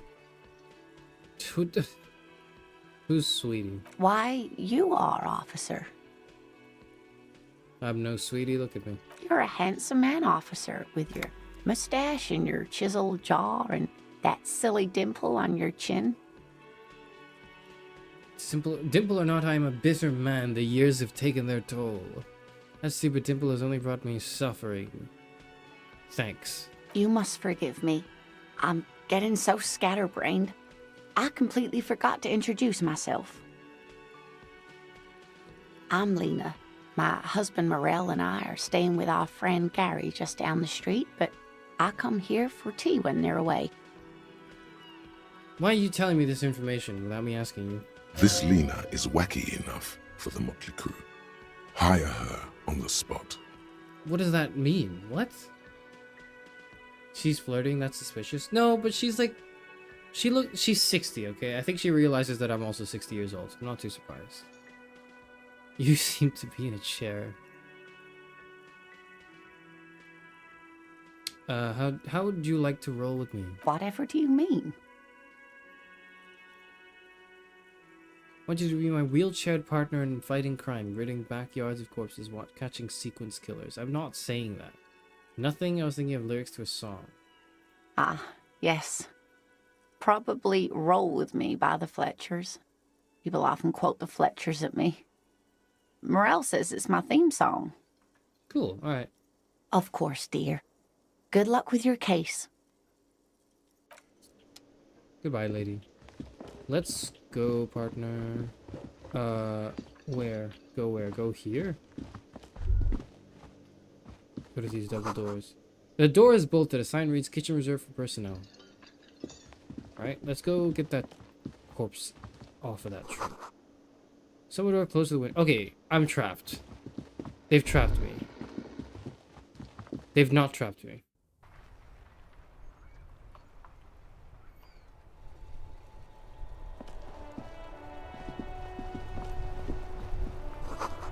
She looks good for 60. The characters look really, really, really aesthetic in this game. Like in a weird... Not like a... Like they're all very attractive characters, but it's like they're very well drawn. I don't know. Okay, corpse. Ah! Hey kid, you shouldn't be around here, I think. Kuno's got this! The boy throwing rocks at the dead body can't be older than 12. Okay, stop doing that shit. If there ever was Cut such it. a thing as an ugly kid, then this is it. He's almost exquisite in his ugliness, like a gremlin. That's okay. Oh yeah, Nappa Gumpy, Kuno! Hey kid, a word, police business. Right in the dick, Kuno! Get him right in the dick! Love it in the dick. The boy is Okay. sweating profusely. His eyes are like two So he black is holes 12. and his Got it. jaw is Okay. twitching as if trying to break free from the empire of his body. Stop using slurs at my crime scene. That's not how we do Can't it. talk, pig. Shit's coming up strong. Throwing rocks. Shit coming up strong. That sounds good. Joyous. You should hang out with this kid and see what that juicy shit is all about. Juicy what now? I mean drugs. The kid's on drugs. Oh. I'm sorry. I'm sorry. I'm sorry. Please interact with the thoughts circling your head, I beg of you. Okay, okay. Yeah, Kuno! Ride the lightning, Kuno! know what Kuno's that riding means. it, see? You're Kuno. The other person's Kuno-is. Kuno-es. Kuno-essi. Kuno. The rake, Kuno! You should throw the rake at him, Kuno! I'll throw a rake at you. The fuck That's does not what I would Kuno say. know what a rake is? Kuno's not a gardener.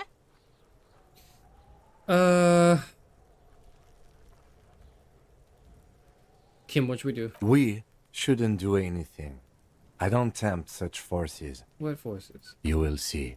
The language these Okay. kids are using, pure unfettered id. There will be no reasoning with those creatures. Look, I have questions for you. Alright, entertain the Kuno. Show me what you got. What you got there? What you got, huh? Show me what you got. The voice crack is crazy. That voice crack in that line is... Ooh, wow, that was good. What do you know about the body? Shitload, pig. What's your question? Don't tell the pig shit, Kuno! Kim, help me out here. If I were to want to waste my time, which I do not, I would ask them who he is, how he got there, and the usual. The usual being, have you seen anything out of the ordinary? Or have you seen anything suspicious? Do you know how it got up there? Probably climbed. Kuno was busy down the road when that shit went down. So you didn't see it happening. You heard Kuno. Kuno wasn't even Why are in you Martinez. speaking in third person? Kuno wasn't in Revachol. Kuno wasn't regional. Okay, where did you go then? I don't know. Some fucking Mesk or I don't know. Some other place. Night City. Kuno is in fucking Night City. There is no Night City anywhere. That sounds like the name of a city in some pulp science fiction novel. Sure, whatever. About the Yeah, dead body then. Kuno didn't smoke him, if that's what you mean. Sure. Thanks, Kuno. That's one name you can now cross off the list. Have you seen anyone suspicious? Just a around? couple of pigs sniffing around in the dirt. That seems pretty fucking suspicious to Kuno. That's yeah, fair. you tell the faggoty Kuno.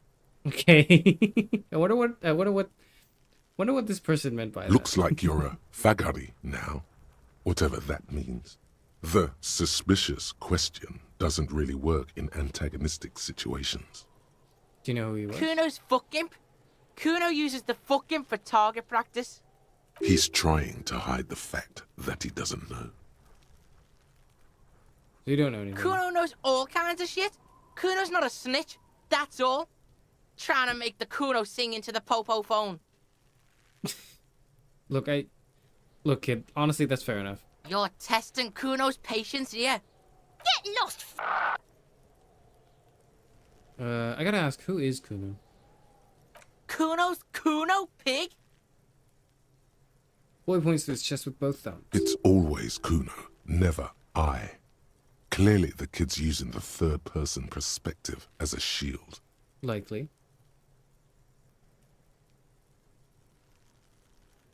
Kuno, is that some kind of gang name? Yeah, Kuno's in a fucking gang. In a bang gang. Kuno bangs for Magie, bangs for Mazda, bangs for Revachol. Are these people or places? He lays the names out there with pride and precision, like cards on a table. Right when he's getting distracted, there's a malevolent hiss behind the fence. Watch out, Kuno! He's trying to fiddle you! He's gonna put his hands on you! No. Help! Pig's got Kuno! Help! Rape! The sound gets louder as the child shouts at the window overlooking the yard. Help! He's got the Kuno, help! He's got the Kuno. I'm just gonna leave. Yeah, get out of here before the Kuno beats the shit out of you. Alright, okay. Yeah, that's right. Drag your fat ass out of here, fat boy, before Kuno fucks you. You are 12. Don't listen. Just go. Let's just go. Alright, see you later. I'm gonna ruin your fun by getting down The to corpse these looks at you with bulging white eyes. The face around them does not look human. It's swollen and ready to burst. His lips are fish-like and his tongue like a ball gag in his mouth. You seem to be holding your breath. We'll look down. A cargo belt twists his neck at an unnatural angle. The body below appears stiff. It's letting out an ungodly rot. The smell seeps in even through your clenched nostrils. Okay. I've got one endurance. God, what is that? Why is it so bad? Active decay. It's okay to throw up, officer. No one is judging. He's about to blow! Cop's gonna blow, Kuno!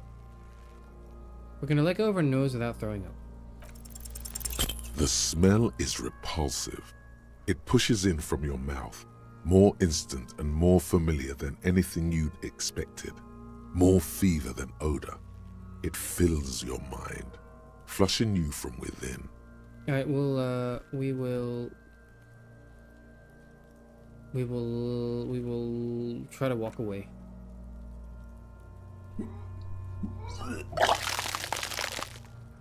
Okay. I don't think we walked away. You lost the discussion with some kids. Have you? Too late. It's impossible to keep in. Your body curls and pushes it out, burst by burst. I beat those children just now because I got the information. I bested them in conversation. I bested the children in conversation just now because I obtained information from them, and I understood the situation a little better. Okay, so actually, no, I didn't lose. I won. Until a pool of vomit lies under your feet, and your throat stings from the stomach acid. God. It's okay. Happens to everyone. Keep it. Thanks. The hangover is clearly making this worse for you.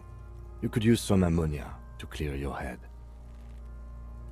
Where do we get that? There is freight nearby. east of the hostel. They usually have a small apothecary. If they don't... There's a Okay. greenhouse here, and a gardener with a wheelbarrow on the corner of the whirling in rags. If she works here, she might have something for the smell. Pretty clever. Acquiring ammonia will provide a modifier to the white check. Modifiers make checks easier and allow you to retry them. Okay. What is that? We should probably try to kids' ladders rickety but still climbable. So are we not going to are we not going to get the corpse down? Can we kick the kid? Okay, whatever. Can we kick this kid? Kuno, the pig's getting pretty close to me. Come to snuff my shit out, I think. I want to take a step closer just to like scare him. Looks like it's time for me to go, Kuno. Pig's come to take me in. I'm just gonna ask you some questions. I'm going away for a long, long time, Kuno. Going away for life. He can't hear you from here. What's going on there? Never mind, you can. Fuck are you trying to pull, pig?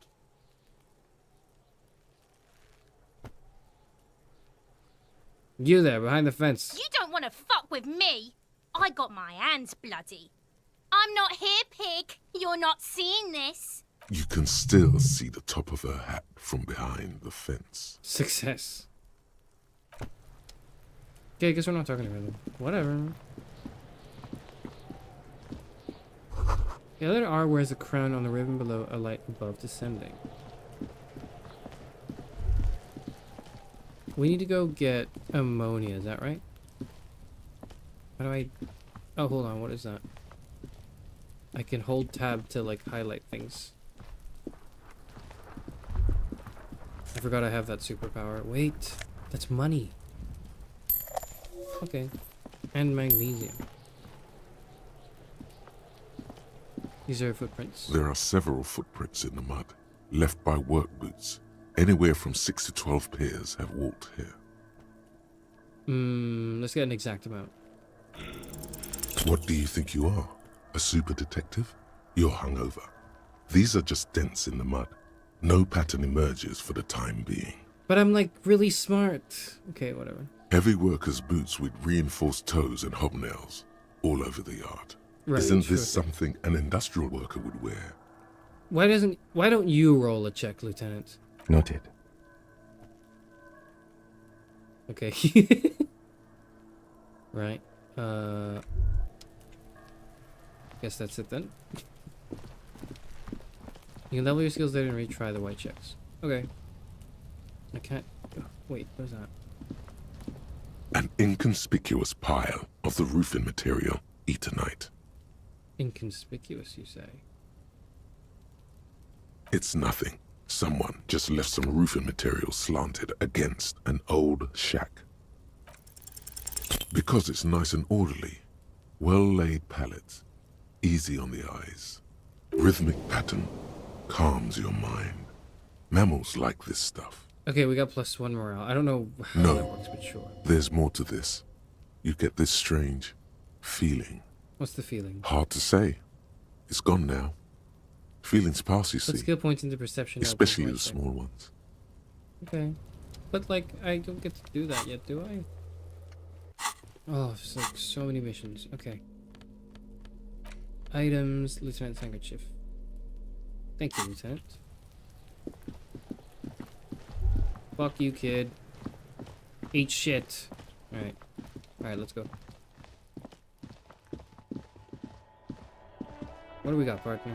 What is that? Is that a calendar? An old call box with a matrix That's of a push lot. buttons lists all the companies in the East Delta Commerce Center. I don't think any of these mean anything to me yet, so we'll come back to this maybe later. Bottles inside, you can pick them up if you had a bag. Let's go talk to, is that a kid? Let's go talk to that kid. Hello, sir. Step right in. The store is open. A young girl with chubby red cheeks waves at you, smiling. Her nose is also ripping the cold. Hello. Are you interested in a new and exciting book? Is it okay if I ask you some questions? Okay, sir. I'll try to answer any questions you have. I hope they're about books. What's your name? My name is Annette, sir. My mum, her name is Plaisance. She owns the store. She's inside, minding the register, or organising the stock. The girl gazes at the window, then suddenly jolts her eyes wide as if recalling something. Feel free to step in and browse our wares. And you're standing out here in the cold because... I'm signalling that the store is open. Otherwise, people might not know. They'd miss out on the crime, romance, and biographies of famous people. Okay. A sudden gush of wind turns the pages of the books on the counters. She covers her face, smiling. But she's cold. You're cold. I could help by brutally dismantling the free market. This is what it's like to be an online leftist discourse. I mean, what? Sorry, we're not being political today in this playthrough of Disco Elysium. You're cold. Can I help in some way? Kind of you to offer, sir. She doesn't know what else to say. What could you do to help her anyway? Maybe I'll have a word with the store owner. Oh, no, sir. I'm happy to help Mum by luring in customers. Besides, I have some hot juice in my vacuum bottle to keep warm. Shouldn't you be at school or something? I do my studies at home at the moment. I have to help Mum keep this place running. Isn't going to school more important than this? Mum says it's necessary to do both because it builds character. Mum says a proper worker is dutiful. That's how you get ahead in life. You succeed. I mean, she's not totally wrong. How's the business going? Mum says it's peachy. She was a little afraid at first. There's talk about this house being cursed. Cursed, you say? Behind her, the window has been boarded up. You sense the boards creaking, twisting for a second, and some kind of doubt in her tense shoulders. In what way? Cursed in the way that makes them say that no business has ever really thrived here, sir. That they all go... She's looking for the right word.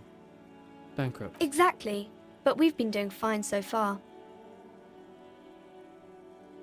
That sounds rather serious. I should look into this. We can go into the bookstore and ask about the case.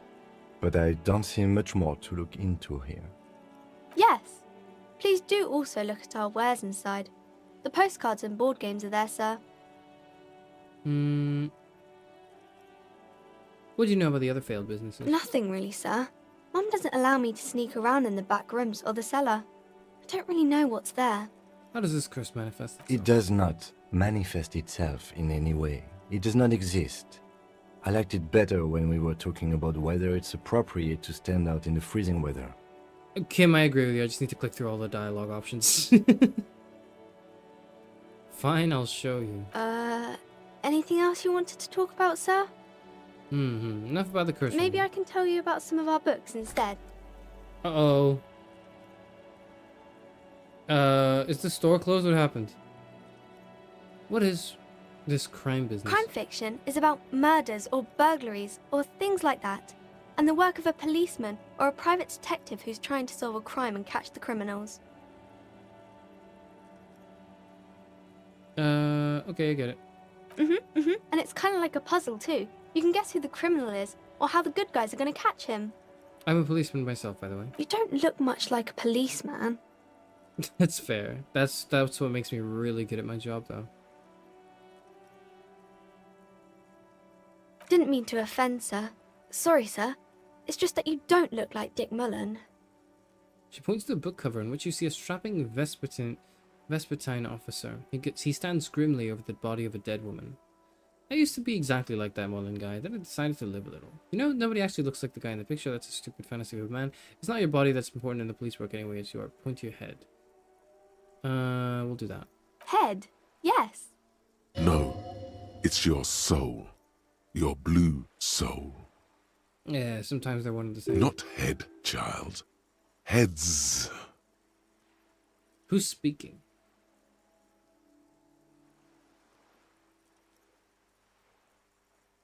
Flexibility.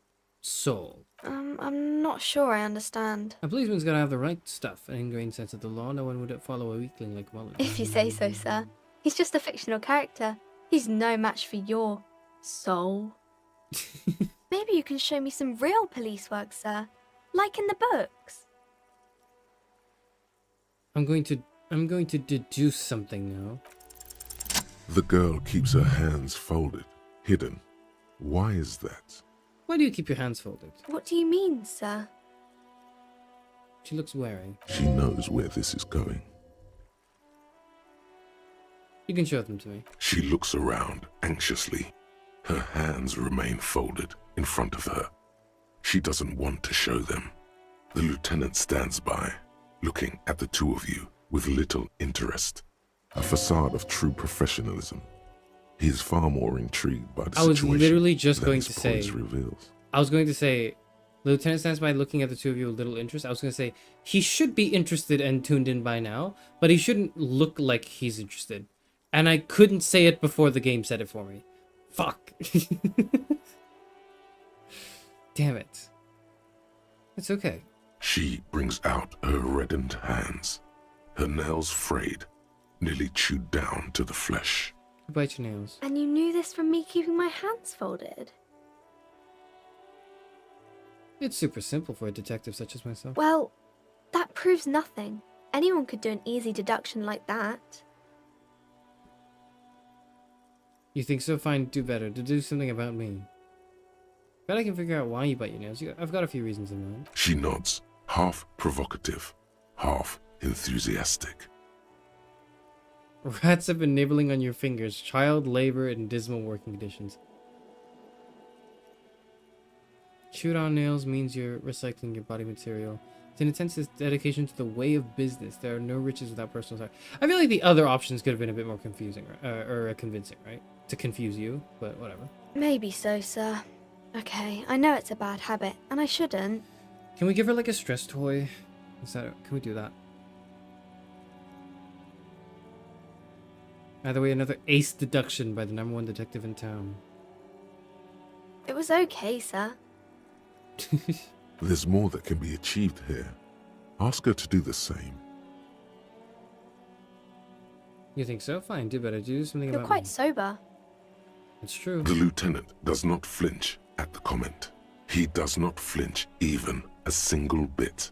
He is intensely not flinching. It takes effort. And how do I know that? Because she is probably familiar with alcoholism, I would gather, and then I can now deduce from her deduction what her family home situation is like before I even walk into the store.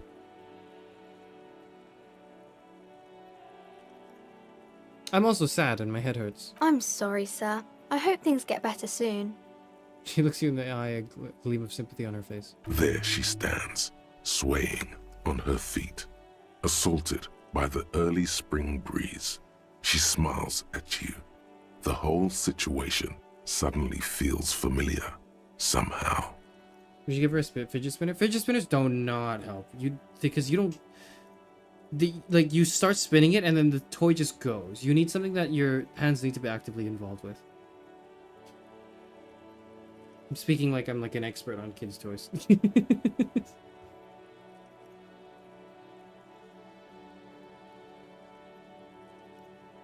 You're trying to impress a kid after you got absolutely handled by those two in the backyard. They're not like real. They're not real.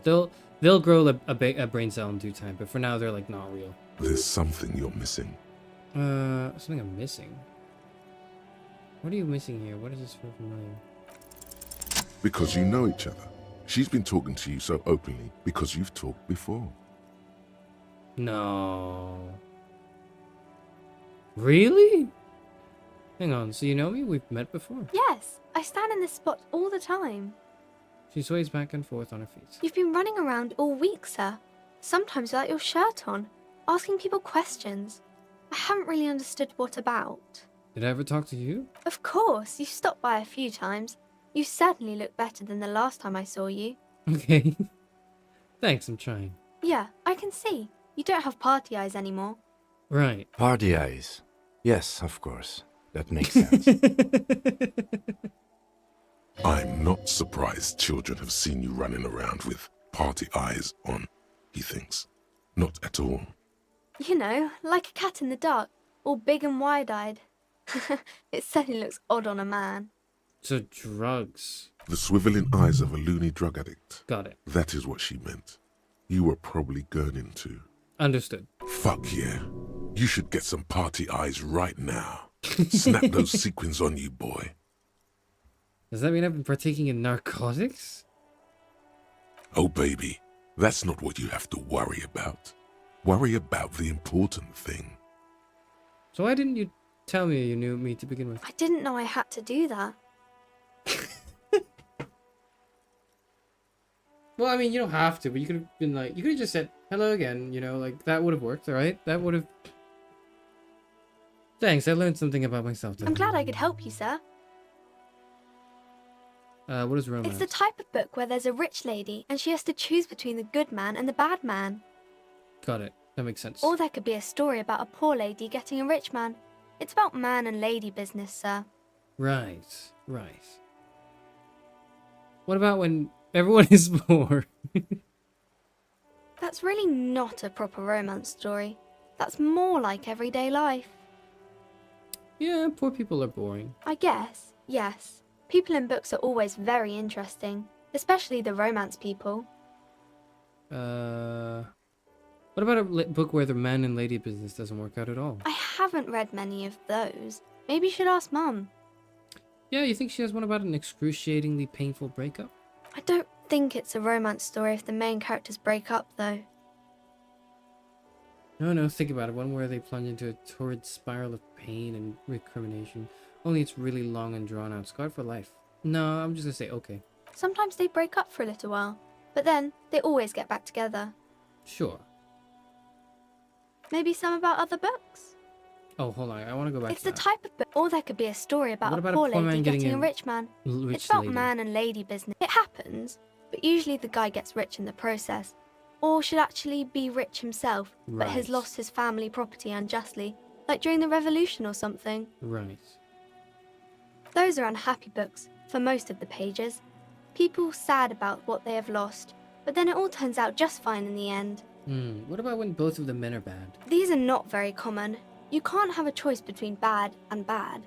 Nobody wants to read a story like that. What if it's written really well? Well, maybe then it's fine. Maybe if the lady then decides not to pick either, because she doesn't need a bad man. Yes, that would be interesting. Maybe some about other books? Who are these famous Oh, people? kings and queens and generals of old, or artists and writers, or musicians, those kinds of people. There's usually something extraordinary about them. I think that's why people read them, to find the secrets of their fame. Seems like most people who read those books fail to get more famous from reading them.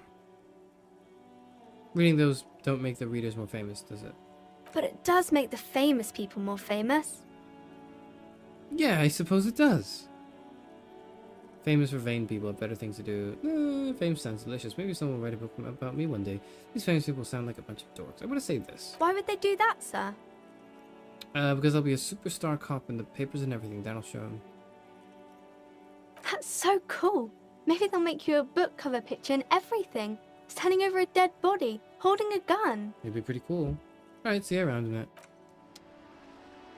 Okay, what is this about thought bubbles around my head? I don't see any thought bubbles around my head. You guys are lying to me. I literally do not see thought bubbles around my head. Okay, yell at me when you see thought bubbles above my head, because I literally don't see it.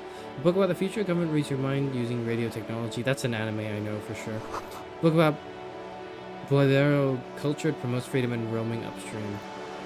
This book, you don't really understand what it is about, nor does it seem important. Oh, that's my head. Takes all parts to even read the author's name, John Koss from Iguania. This is a book about pate. They were there before, like in the yard and the lobby whirling in rags? Okay. On the cover stands a very muscular man surrounded by flames. The book is titled Man from Hyundal and the Wildfire. This book is a rose, a pistol, and a half-naked dame in this cover. Right. He pulls enthusiastically and everything. Got it. Gift books and molten candy. Old sports magazines tucked away in a dark corner. The display rack is brimming with worn paperbacks featuring an extremely muscular, sword-wielding barbarian on the cover. Nearly all the titles contain the word Hyundal somewhere. Let's look through. Rows and rows of Hyundala men blur your vision. You make out some titles. Man from Heimdall and the Mammoth Riders. Man from Heimdall, return to Heimdall. And the solipsistic, Man from Heimdall and the Heimdall Man. I like that one, but I think The I've had display enough. rack before you is burdened under piles of Man from Pain Heimdall Threshold novels. 2. Do any of the books call out to me? Nothing of interest. Only silence and the cosmic background pain radiation. Cosmic background pain radiation. Sure. Hello, mother of Welcome child to outside. Crime, Romance, and Biographies of Famous People. My name is Plaisance. Be welcome, and please take responsibility for the energy you bring into this space. I mean, I just sort of assumed that would be the case. I didn't think I'd be greeted that way, but sure thing, woman. So you are the owner of the store? I am the proudest owner of our little shop of culture. Her voice is high-pitched, as if to give it more penetration. The girl outside mentioned that this place is cursed. Cursed? Who said that? Annette? Shit, I shouldn't have said that. I shouldn't have said that. I shouldn't have said that. This place is not cursed. It has a robustly magnetic energy. Good for commercial activity. My business is thriving, sir. What in God's name is she talking about? Your daughter's the one standing outside the store, right? Annette, yes, my daughter. I hope she wasn't slacking off again with her nose in science fiction. Tell me, was she at her post doing her job like a proper girl? Yes, perhaps a bit too much. That was actually the, root of my concern. I was just wondering if she should be at school at this time. It's 10 a.m. and on a day that I would presume is just a weekday, but I don't know when exactly. Wonderful. Did you talk to her? Yes. Great. On a scale of 1 to 10, how compelled were you to buy books after talking with her? Her opinion of her daughter depends on how well she lured you into the store. I'm not going to grade a human being. I don't do that. I'm gonna say, she's very polite and helpful. My precious, her dedication brings joy to my heart. If you have children, I hope they turn out as great as my Annette.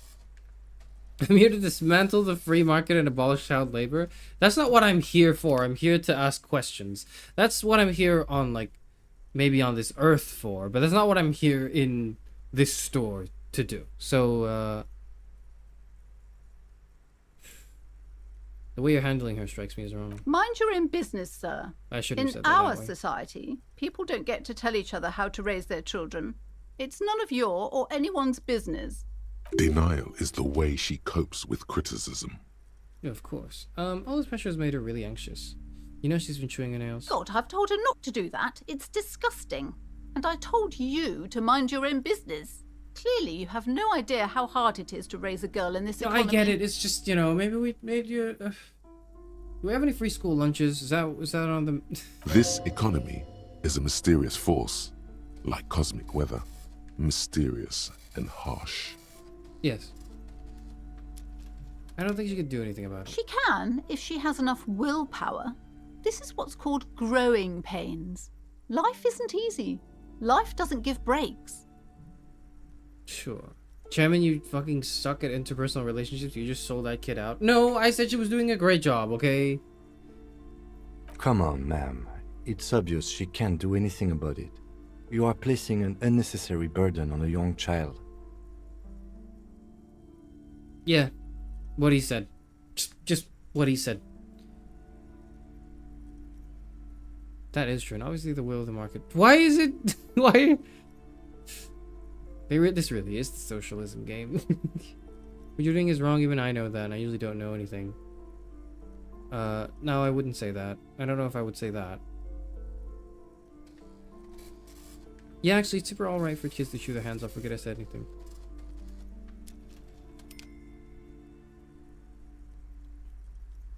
I think pithy isn't going to help, so we're going to pick the middle one. She stands stiff and severe, silently fuming. 10 or so seconds pass without change. This is a person coming to terms with a new reality, one where they are wrong. It's not easy. Tell you what, man. I'll buy a book, maybe even 2. You give your daughter a bit of a break and maybe send her to school. She's looking for one, But there's simply aren't Charis. any good arguments for being an asshole. Right. Oh no. Hold on. I need to invite her inside and apologize. She must be freezing out there. Wait, you mean that? There. I don't know what to say to you. My husband, he tries to teach me business lessons. I have what my mother called a dull mind. All this stress. Wait, that's awesome. What? I didn't think that would just work. I didn't think I'd actually convince her to bring her child back into the store, shielding her from the freezing cold. I didn't think that would work. It sounds like both the husband and the mother treat her the way she treats Annette. No. You're like Annette to your husband and your mother. Oh, well, my mother was horrible, of course. Absolutely perverse energies around that person. But my husband... She shakes her head. My husband is completely different, of course.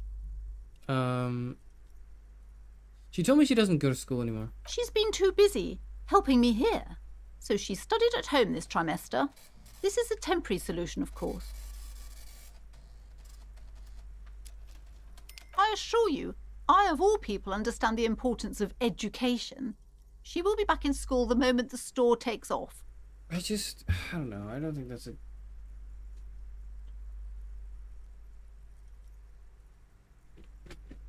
Whatever. And hell freezes over? Never mind. It's not a good topic to get into.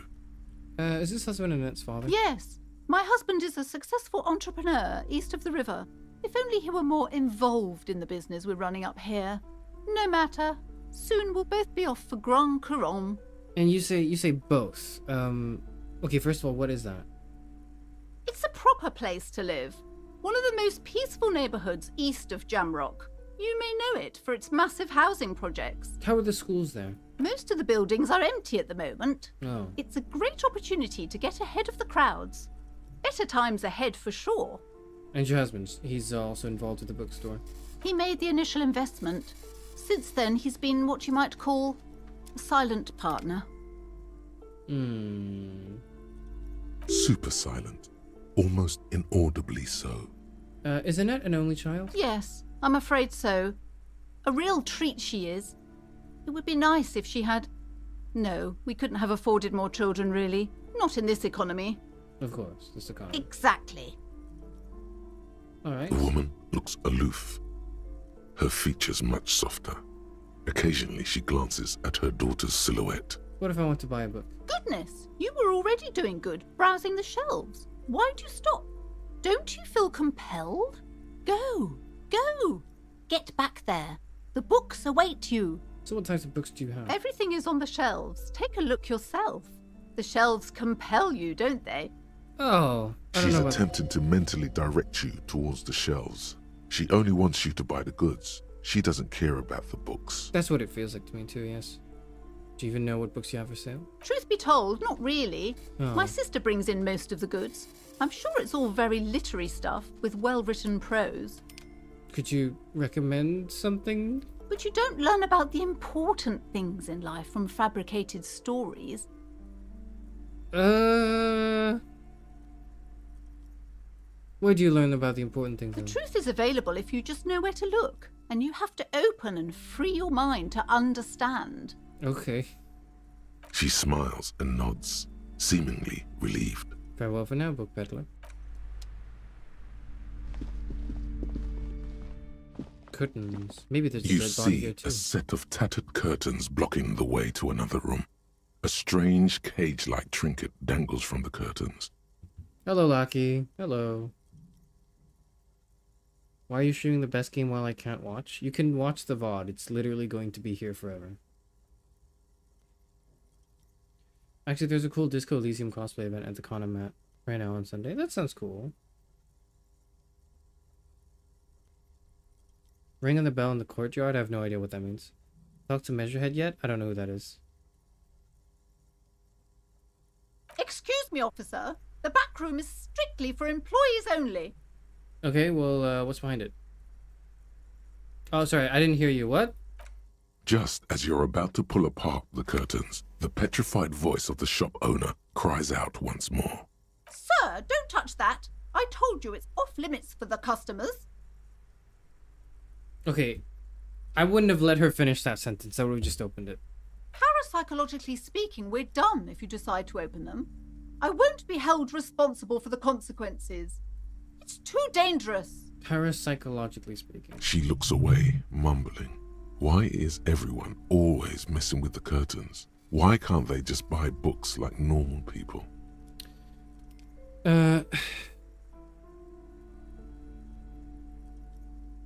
This is about the curse, that's why you're afraid? No, it's just a storeroom for the employees, I told you. Now please step away from the curtains. Ma'am, this is different. I'm a police officer. I need to get in there. Why? It's not like anyone was killed there. She stops abruptly as her hand flies over her mouth, baffled by her own bluntness. Okay, that might be true, madam. But there was someone who was killed outside, just within walking distance of the shop. I'm just doing my due diligence, okay? I'm sorry. I don't mean to be so impolite. Just please don't go there. I can't allow that. You'll only make things worse and unleash the powers. The powers. Alright, okay. No! Please just talk to me, officer.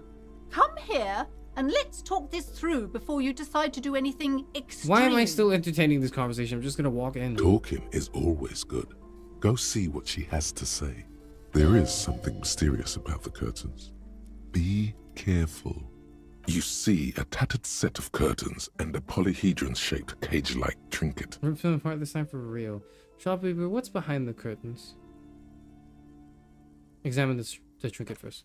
You see some kind of charm, an irregular polyhedron assembled from bones, sticks, and straw. Inside, a disturbing fish head with empty eye sockets stares at you.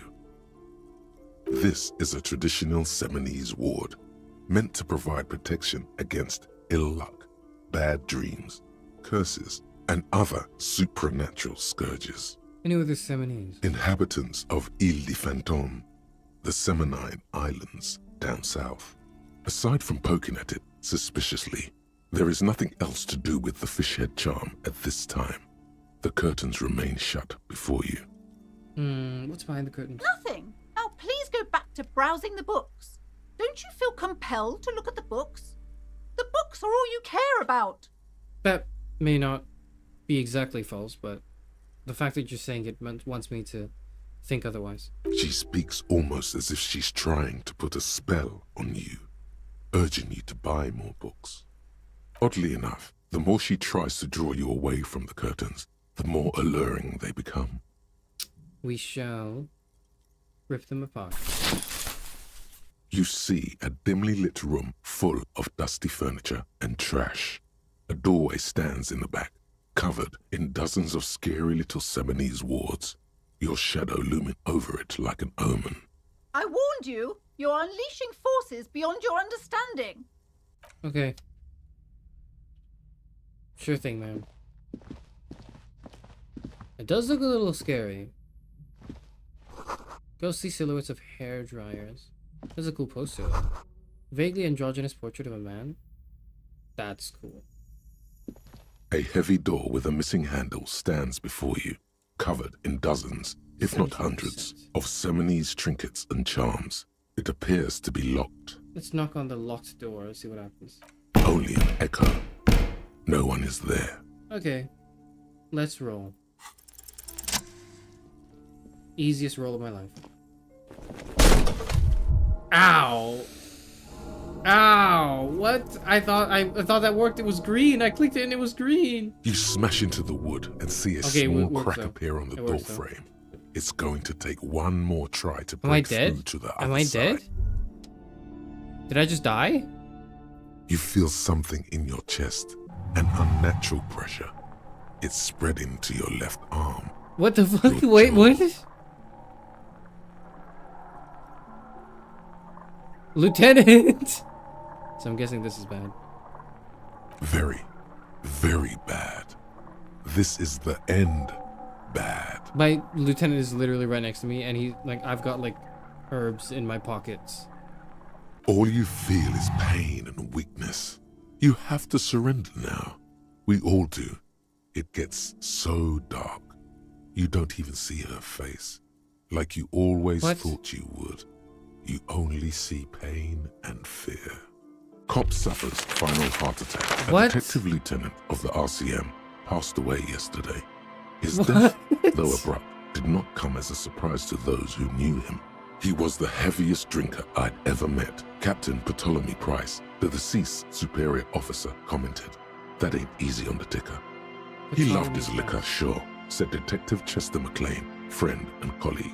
But I think before he ever had a heart attack, What do you mean? I opened the door. It According was to an official successful. It was given by the green. RCM, the officer was on the brink of solving a murder case. What? Congrats, you beat the game. Fuck you. What? What? This is like literally the worst game I've ever played.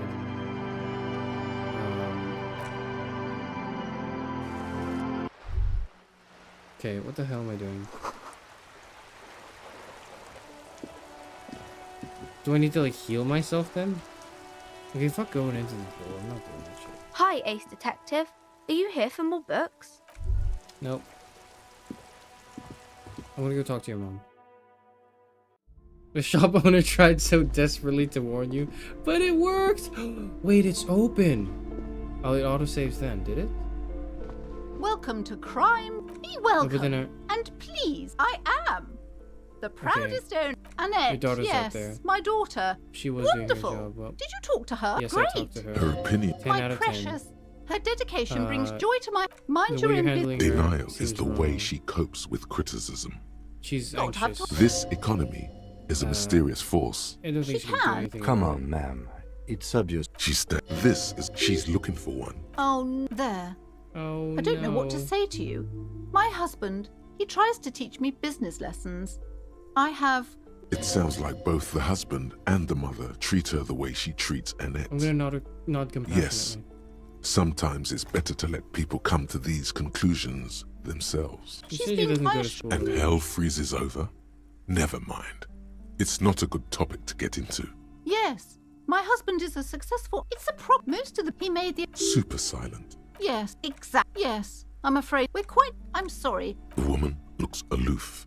Then why are you talking to me? Everything is. She's attempting to... Truth be told, but you don't learn about the important Hang on. things in life from fabricated stories. I provide the truth is available if you just know where to look, and you. She smiled.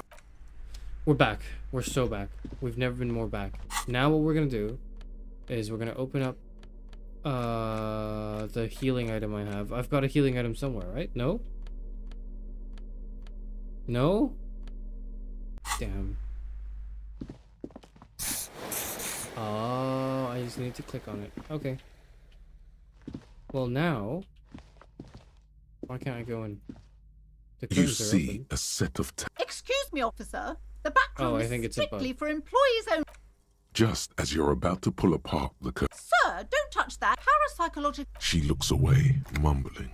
Why is everyone always messing with the curtain? Okay, I'm just gonna open it. Talking. There is, you see, a tattered set of curtains and a polyhedron. Okay, it was bugged. Okay. You see... I warned you. We're gonna go here, and we're going to open the door again, and it's going to A work heavy again. door with a missing handle stands before you, covered in dozens, if not hundreds, of little body Ow! shaped trinkets and My charms. shoulder! It appears to be locked. Kim, help! Ow! Shoot! Whose moronic idea was it to just run through the It door? worked last time! Don't you know that things like that hurt? I deserve this. My body deserves to suffer for being weak and disappointing. Please don't cry. Please don't cry. Is that blood I'm seeing rubbing my forehead? Are you alright? Lieutenant This steps looks closer. pretty intense and painful, I must admit. What is going on there? Are An you upset, really trying high-pitched to break voice down the called out back from door? bookstore. No. I warn you, don't tempt the spirits, officer. Don't tempt the spirits, or you'll damage the holy wards on the door. The thing is, when you break down a door, aren't you supposed to kick it? Aren't you supposed to kick it from, like, the door handle? It barely looks like you've done any damage to the door, however. It's still locked and closed. covered in dozens of little charms and trinkets. But it worked last time. Why doesn't it work now?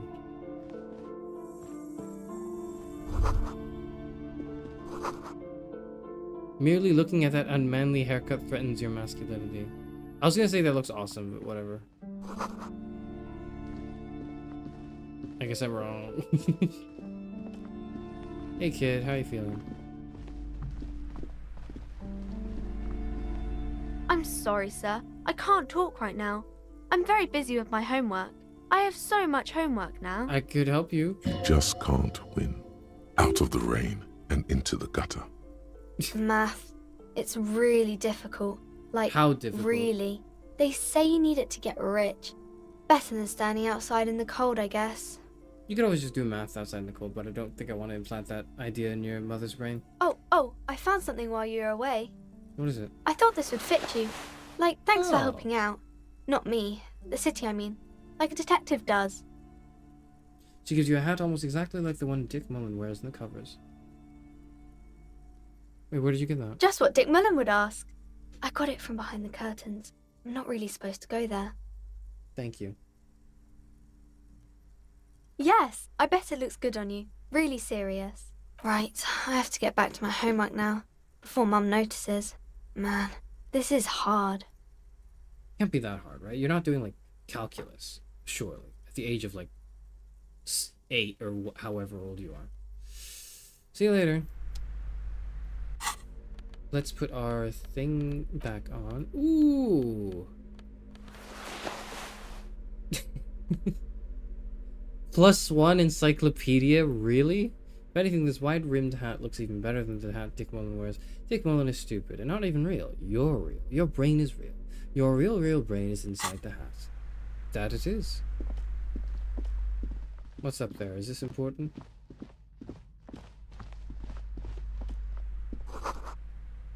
Another boring book just discarded here. This Can I take bookstore things? is not strictly about crime, romance, and biographies of famous people. There's also a wide range of paranatural literature. Let's look. Amidst the various books, you find one written by someone named Matthias W. Dundas. It's about wholeness, unity, Yeah, no, I'm a right balance. thinker. I think I know. These three things are very important to the working class mind. The point of the book, and many others on this shelf, is to give people medicinal advice in situations where they don't have access to paid health services. Medicinal advice. How's that work? It serves platitudes, while also telling everyone that traditional medicine, the kind people don't have access to, and which costs more than this book, is garbage, and would only give you cancer anyway, without even curing your cold or anything. Okay. Wholeness, Platitudes. unity, balance, on the other hand, can basically take care of anything. Right. Though it is important to note, That? when it's up to your mind to heal yourself, then it's because of your mind that you're ill in the first place. Right. Does the book say anything else? The book features chapters on topics such as how to find magnesium. It even lists plants you can harvest magnesium from. How to continue drinking if you're an alcoholic who has destroyed his liver. Oh. And there's even a chapter on the ancient Charis tradition of using duck gallbladder preservatives to treat and prevent sexually transmitted diseases. Pre and post factum apply. Nothing worth buying. Got it. This is just mundane garbage. What's even paranatural about this? We can find something truly otherworldly. The throbbing in your head increases with every passing moment you gaze at this shelf. Suddenly, as if out of nowhere, a small green book becomes apparent. The title of it reads, Medicinal Purposes of the Pale. What's the pale? The book contains very little explanation on the matter. This knowledge seems to be taken for granted. What is it about? The book contains descriptions of various pseudoscientific therapies, alternative medicines, and folk remedies involving the pale, also known as le territoire.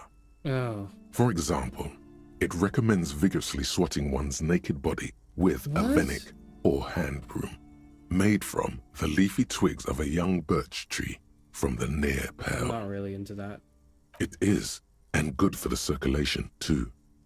What else? It also recommends consuming distilled spirits like vodka or whiskey that have been aged in the pail. Oh. Readers are instructed to cover these jars in a shallow hole just inside the pail. Can I have the and leave whiskey them just there straight? for 30 to 60 days, depending on the potency desired. And what does this liquor do? Among other benefits, it is alleged to restore a damaged liver to perfect I health. can drink my way to a perfect liver again? That seems improbable. Yeah, I think I've heard enough. Locked? Alright, I want to buy medicinal purposes of the pail. Why is it locked? Because that's money. I need to buy that. Okay, I'm not gonna buy that.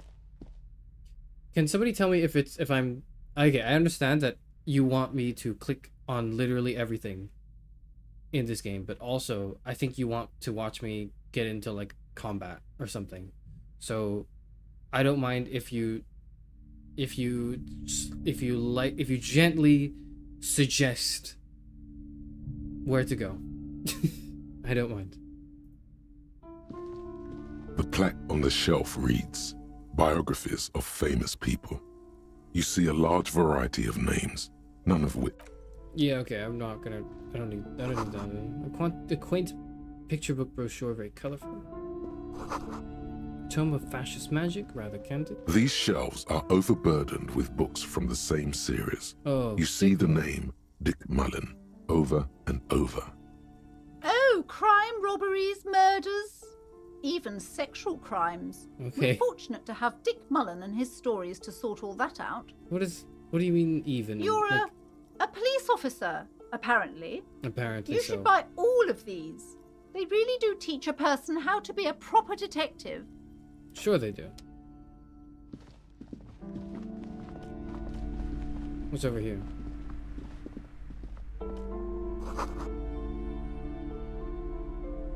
This is a long game, Chairman. You can shave off your eyes, but like still. Yeah, I know it's a long game, so that's why I'm not expecting to finish the game at any point in the near future. But you know, I'm hoping to end stream after. Like I'm hoping to end it at a good time, but I don't know what a good time is. And I'm going to guess that it's not like after having checked out every book in the bookstore. You know what I mean? Talk to the woman sitting outside the rolling knives. Got it.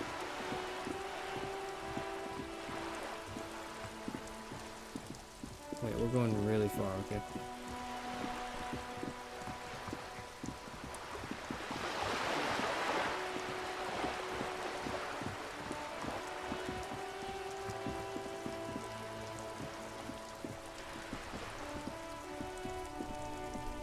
YouTube censors the Dick in Dick Mullen. That is really annoying, because that's literally a name.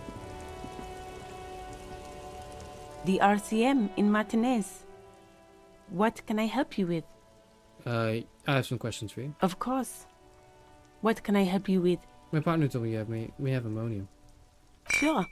I'm done with it. Oh, that was easy. Go easy on that stuff. It gave me a terrible headache. We need directions. Of course. Where to? Where am I? What do you mean? I'm a bit disoriented. This is Revical, right? Yes, sir. District of Martinez. This intersection is called Roundabout North. He knows where we are. He just wants directions.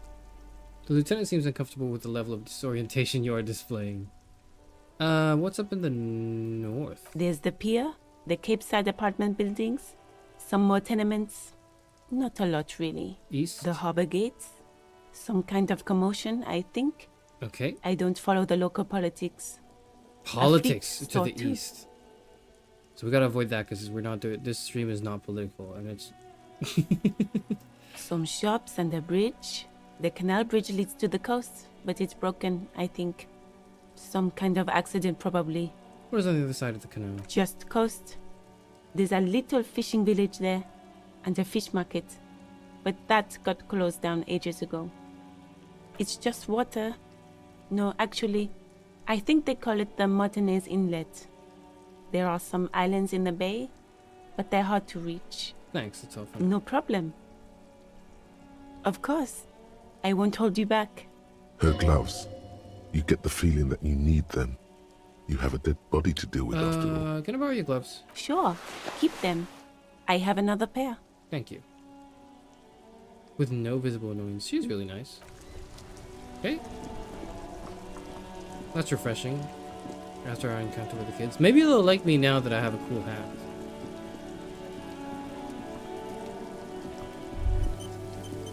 Fuck does Kuno care?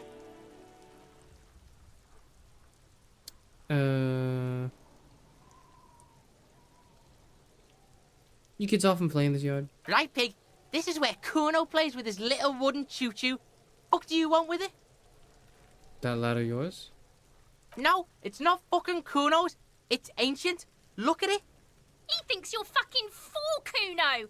He says you climb the ladder up to your magic tree house. Honestly, yeah, I do think that. Get the fuck out of here, Pig. Kuno doesn't have a magic tree house. Kuno, there's a stack of Eternite back there. That's just some shit roofing gimps left behind. Lazy dinks. There it is. That strange feeling again. As if there was more than meets the eye about that pile of roofing material. Yes, some shit gimps left behind. Were those gimps suddenly raise your eyes left-handed? Don't I have a single normal thing to say? We are way beyond normal already. We are in the Star Chamber. Kim, I think I'm already in the Star Chamber. I don't think I want to say that. I don't think that makes any sense. I'm not going to bother the lieutenant. I'm going to bother him a little bit. Huh? I have no idea what you just said. Are you having a seizure in Kuno's yard now? The fuck are you talking about? Kuno doesn't know what handed gimps they were. Trying to get you to talk gimp, Kuno. Don't talk. So you say, but I saw past the veil. The fucking well. The fuck are you talking about?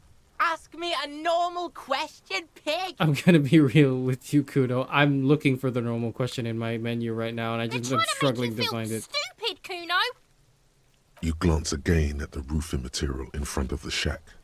Yes, you should go back there. Dunno. Kiptas gardener used to work there. Okay. Kipt is a pejorative term used to describe people of South Seminese or Areopagite descent. It used to be a common first name among the Areopagites of Ilmara. Not so much anymore. Used to work there. Yeah, that's what Kuno said. She couldn't handle the heat, so she took off. Kuno can take it. Shit's nothing to Kuno. Right. You mean the young woman by whirling in rags? Look, Kuno doesn't explain shit. Kuno just says shit. He looks you in the eye and nods as if agreeing with himself. Right, of course. Yeah, her. What was she doing in the greenhouse in March anyway? What kind of gardening is done in March? Generally just a bit of weeding, I would imagine, right? I'll ask her about it. It seems suspicious. You don't like things being like that. Suspicious. I think I might have questions later. Yeah, whatever. Kuno doesn't give a shit. Did he spit at me? He spit over his shoulder and then looks back up at me. My empathy is low? No, it's 4. Okay, but it's low because it's just hard. +1 talks to Kunois.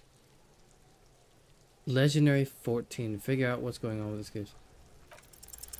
He's on your crime scene, bossing you around. He's not and really he's bossing been me here around. for some He's being a time fucking too. 12. This is where he hangs out. You have to get more out of him. He could be useful. I think you could turn the Kuno down for a moment. Let's talk like normal people. Kuno, listen, I know this boundary pushing thing is new to you, but it's old news for us grown-ups. Get your snout out of Kuno's ass. Kuno knows how hard Kuno pushes it. Kuno pushes it hard level. You should give up, Popo, or the Kun will keep fucking it out of you. What does that You even mean? okay, Kuno?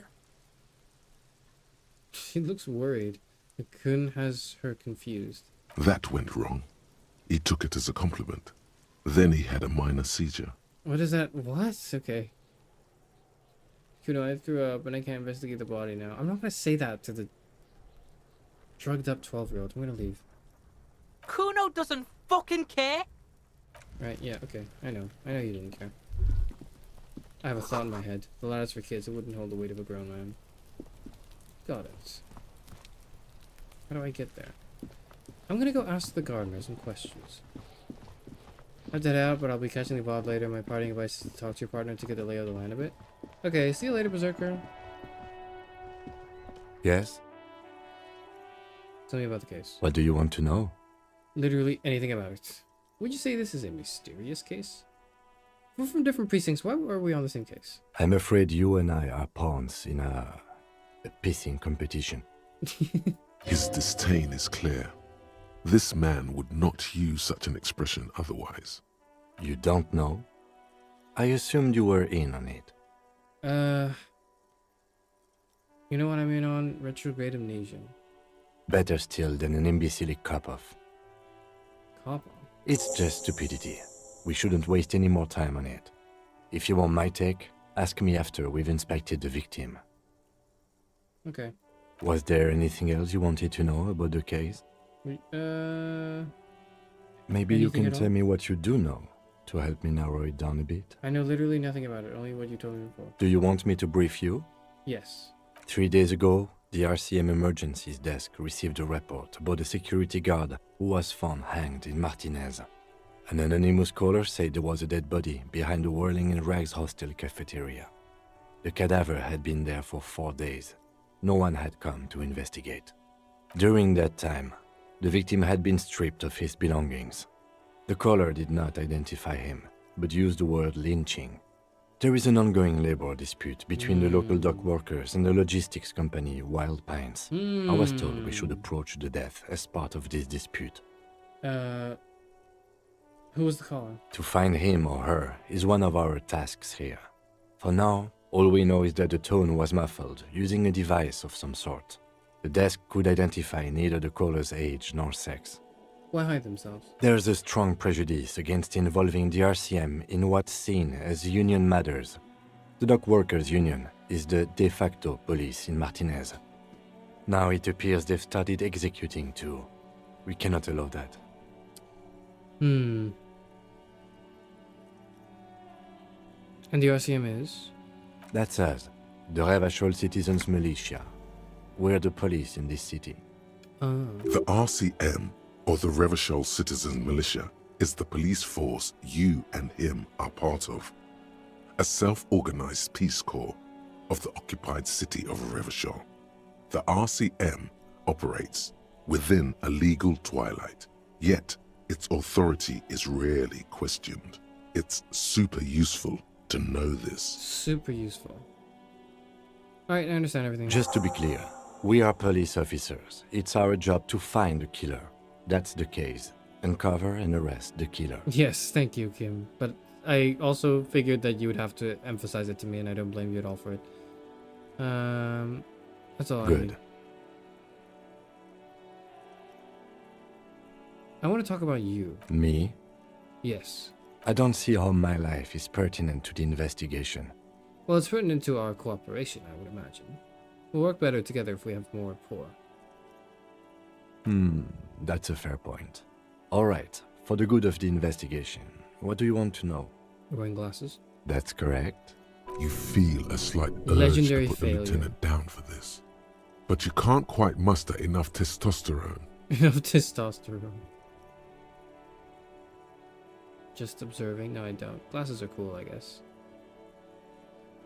I'm just observing. I guess you don't need glasses, then. That's right. You don't look like other people around here. That's because I'm half Seolite, or quarter. Where's my my father's father was from glasses Seoul. talking? So That's was not my my glasses grandmother. talking. But from my... I don't speak a word of Seolite, and I've never met either one of my grandparents. There is nothing ethnic I can tell you, or anyone else. Right. Sorry, I'm just looking at my glasses talking.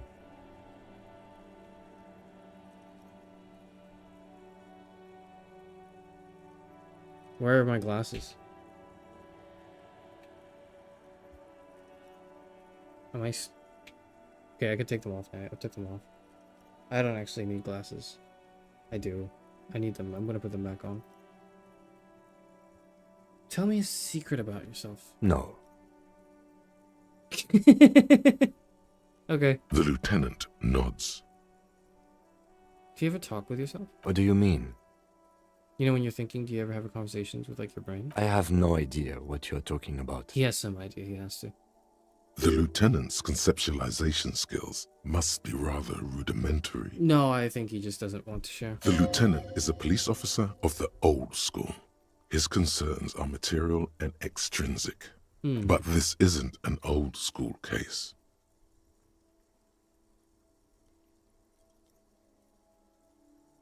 I get it, you're one of those old school detectives. We're gonna nod. So what? That makes you the new school? God spare us. For real detective work, nothing beats a good notebook by your side. That's entirely fair and true, The actually. lieutenant produces his small blue notebook and idly thumbs through a few pages. That's where his conversations with himself take place. We all have our different mediums.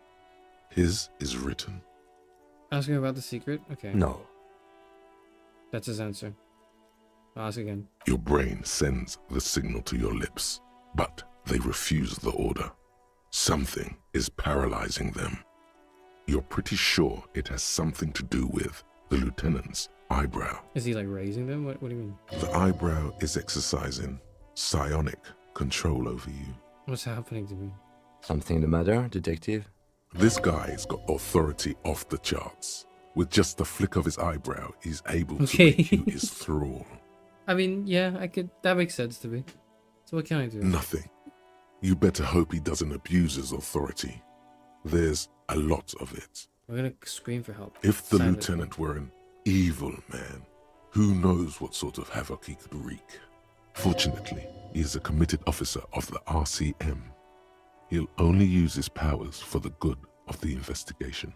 The lieutenant relaxes his eyebrow, and you seem to Dude, okay, I regain did not control realize the of audio yourself. was like muted for or like dimmed from that. All right. Good. Let's change the subject. You seem to be following me. Excuse me? Nothing. Just what if I want to work this case alone? Detective, if I may be frank, you seem to be in a deranged state. You have trouble remembering things. You've misplaced your badge. I cannot let you act in the name of the RCM without supervision until you've regained control of your faculties. That's entirely fair. So you're an unaccountable wreck who has to be supervised. You don't have to take this display of authority. You can disobey. Well, what if I need some me time? Some you time? This is a police investigation, not a journey of self-discovery. You'll still have your evenings to yourself. Okay, I'll leave the self-care for now, Charis. Please do. We wouldn't want your regiment to spill over into the investigation. The lieutenant is pretty sure self-care is just a euphemism for nihilistic binge drinking. I wouldn't use the word binge. Anyways.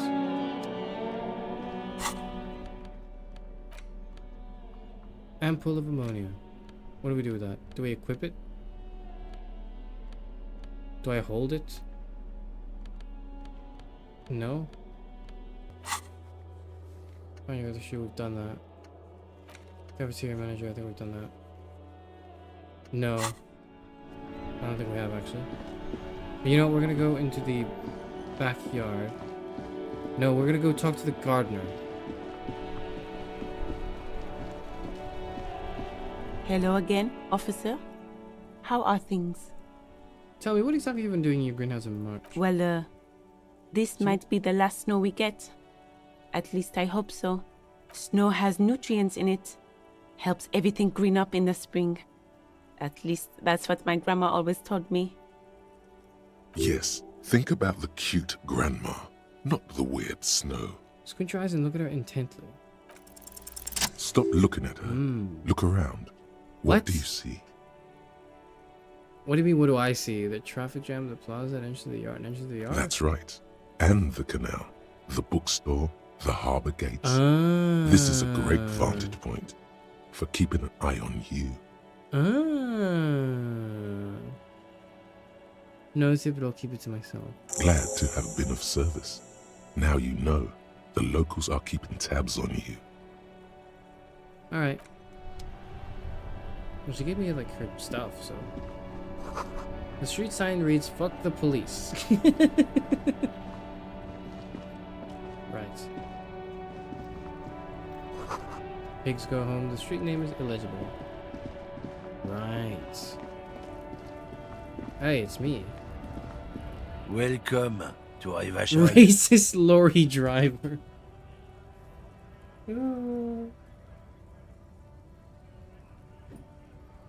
Why are you addressing my partner like Don't you welcome to Rivachol me. My grandfather came here from a 3,000-year-old racist isolationist culture, while your ancestors came to this island a mere 300 years ago. that? Oh, right. Every school of thought and government has failed in the city, but I love it nonetheless. It belongs to me as much as it belongs to you. I'm not gonna interrupt him. He can just go It's on. men like you who keep Rivachol divided, making it that much harder for everyone to climb out of this post-war limbo. What he means is, fixation on the Revacholian nation makes it harder for Revachol to actually attain self-determination. Right. Oh, come on, man. I just said, welcome to Rivachol. It's a lorry driver thing. Sure, but it says you're racist in, like, the game HUD, so I kind of have to just assume that that's not lying to me. I know exactly what you meant. You think my kind doesn't belong here, that I should watch myself and behave. Normally, I'd be like, okay, kid, that might not be what he's saying. But considering the fact that the game is saying he's racist. But you see, I'm an officer of the RCM. It's actually my job to make sure you behave. I would advise you to remember that. Silence. The air between them becomes tense. Your partner needs backup. Now's your moment to shine. Fucking hey, Kim, I've got your back. Give the lieutenant a punch on the shoulder. Well, I think we all learned something here. Smile the way, man. I haven't learned anything I didn't know before.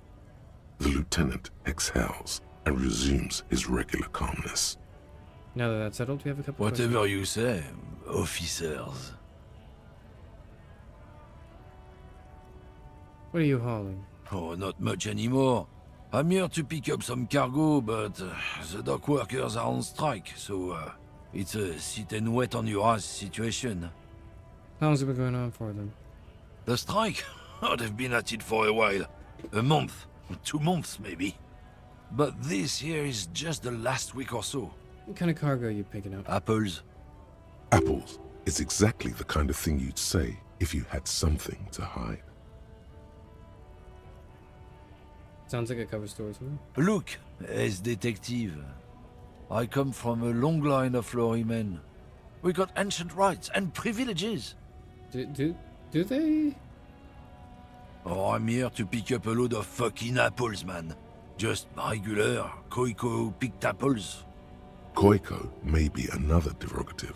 For a person from Grad, you think. Okay. Do they Yeah, grow them there? it's one of their main exports. They grow them down South Yekokata. A beautiful place. Got great scenic vistas. In fact, Yekokata is a desolate wasteland whose name literally translates to Zone of Ecological Catastrophe. So he's completely It features bullshitting me. no scenic vistas and supports virtually no plant or animal life. You keep saying Koikos. What does that actually mean? He means the people living in Grad. Yeah, you know, Gradniks, Gradvolk. Those degenerates from Grad. So it's an ethnic slur. Hey, if the name and description fit by the very grace of nature, who am I to say otherwise? So can I see the apples? Did you miss the part where I said they aren't here yet? Besides, even if I did have some, I wouldn't go putting my nose in them, huh? Relax. You've got all you can get here. He probably doesn't even know what he's hauling, even if it is something unsavory. So he'd remain unaccountable. You said something about the rights and privileges of lorry. Oh yeah, they're a big deal. My great-grandfather was a carter, had a royal license and everything. We've tried to hold on to our privileges. Hold on, what's a cart? Someone with a cart. What did you think it was? That's how deep into history our thing reaches. Before machines. So is it? And that's a privilege? Sure fucking is. We have a guild and everything, huh? Very ancient. Very prestigious. So you're in a Carter's Guild. So it's a kind of union. Hell no. It's a guild. Invitation only. Unions work for the rich fucks. They're basically the same. Been trying to fuck us out of our heritage in the name of profit, but you can't replace experience. Trusting street thugs with their goods is going to fuck them right up the ass. Mark my words. Generations of practice ain't no laughing matter. What was that argument about then? It's about biological determinism, Right, yeah, natural okay. law, the Yep. sorting of the races. Right. Not the most popular topic nowadays, with the coalition in charge and all. You might want to change the topic. That is, bury your head under the sand like common sheep. Oh, so you're just a racist. Makes sense. It's probably what I would think, but it's not what I would say. To be honest, I can't really remember what that means. Please explain. On the second thought, let's talk about something else. Suit yourself, officer. Hide your face in the sand if you so wish. Yeah, we're done. What are they doing? Right. Police business. Official police business. It says gray. The greater of the whole industry. Okay. Excuse me. I gotta go open this door. A lorry stuck in the traffic jam. This big, heavy Grad-made machine is well kept for such an old machine. The windows are clear. They've been recently washed. You can see a lorryman's cabin with personal belongings, stickers, insignia. What kind? The driver has adorned his space with a substantial collection of peculiar paraphernalia. Proclamations about honor, strength, and purity are glued to various panels. What about the back seat? The back end of the cabin has a small perch to sleep, large ashtrays. There are several suns and wheels sewn into the curtains. A book with ragged edges catches your notice. The front cover features a large, muscular man. Ooh. The title reads, Man from Eamdal I know in where the that's lost from. city of the Pygmies. Racist nationalist paraphernalia. Not unusual in this part of town. This is our guy. Likely, yes. This guy's proud of who he is. Drapes it all over his machine. Perceptive, Lieutenant. Well done. I know we were partner for good reason.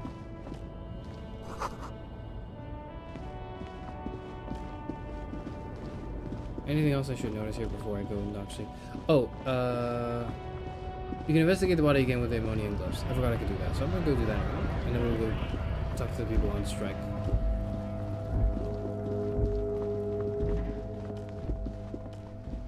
Don't mind me, ma'am. I'm just gonna go investigate the body.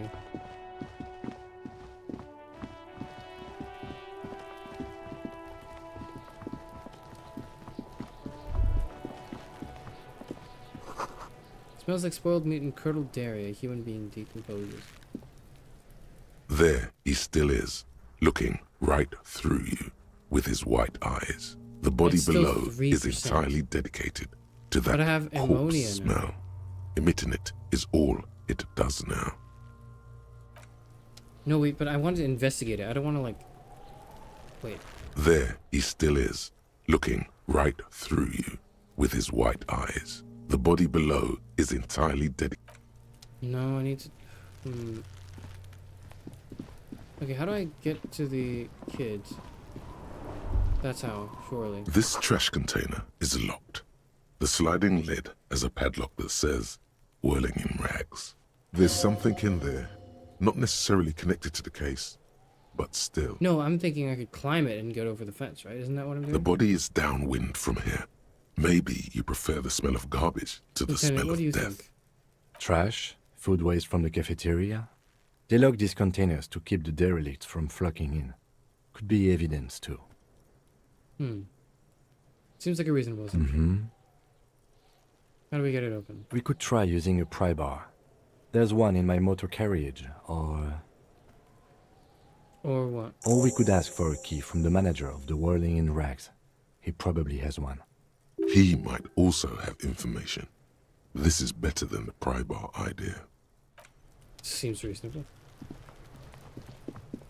I'm just trying to, like, investigate the body.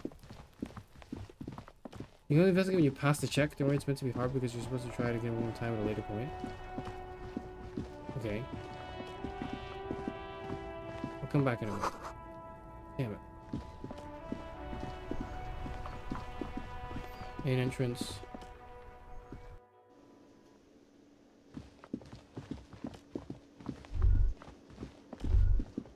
The man with the unimpressive beard notices you approaching. Impressive. He drops the ledger he was holding and turns but to the I lieutenant. mean, it's not wrong. Mr. Gart, right? Yes. I am Kim Kitsuragi from Precinct 57. This is an inter-district investigation, so joining me from Precinct 41? Detective Raphael Ambrosius Cousteau. Right. Now, I know it took us a while to arrive at the scene. It also took you a while to call us and report the dead body. It was you who placed the call, yes? No, I only just got here. It was probably Sylvie who called you. She usually works the bar here. Oh. I'm only temporarily taking over her duties. Do you have her number? As a matter of fact, I do. Thank You said you just got here. From where? Are you a local? What, of Martinez? No. I live in Jamrock. I only sometimes come here to keep an eye on the place. This is just one of the many, many cafeterias I manage. But you still know your way around, yes? In case we need directions. Yes, I know where some things are, but as I said, I don't live here. I just used to work here. And I'm not going to start working here again, if that's what you think. I didn't imply that. Detective. He probably means this is where you step in and ask your questions. Right then. His face expresses profound doubt in your having this. I thought I was saying that to myself. Ask him about the body's location before asking if he killed him. People give up information in the more innocuous questions, which you can later use in the I knew more that. sinister ones, not I knew that. vice versa. I know. You don't have to tell me. You don't have to tell me. What is your problem with me? Are you the bartender? No, I'm not the bartender. I'm the cafeteria manager. He's very animated all of a sudden. This is clearly a touchy subject for What's him. the difference? I have 3 cafeterias I manage. 3. Get over it. Can you? Why did Sylvie go away? She went away because none of your business. Have they not been telling you you're a cop? Am I not a cop? Everything is my business. Okay, you got me. She went away because of the dead body out back. And because I asked for her number. That's why Sylvie went away. I hope you appreciate that. Oh. Yep. It's all coming together now. It's all coming together. Okay. Thank you.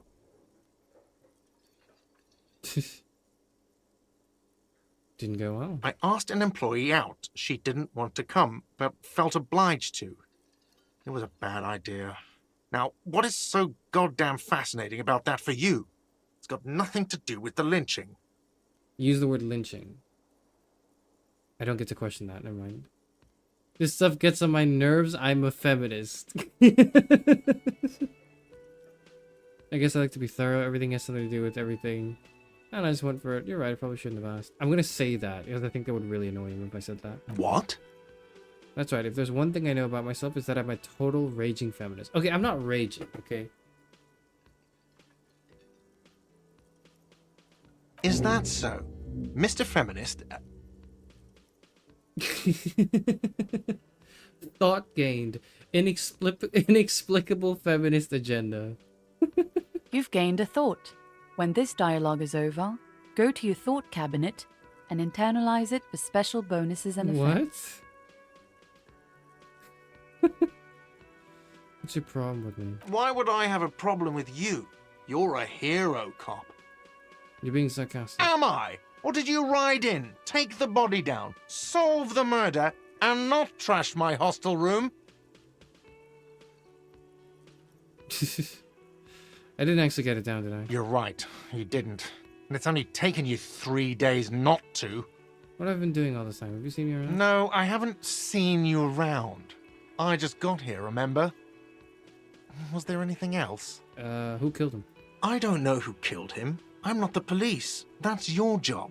Did you kill him? What are you, crazy? Of course I didn't kill him. Alright. Let's go. We leveled up. Not so fast, Mr. Feminist. You owe me 130 real.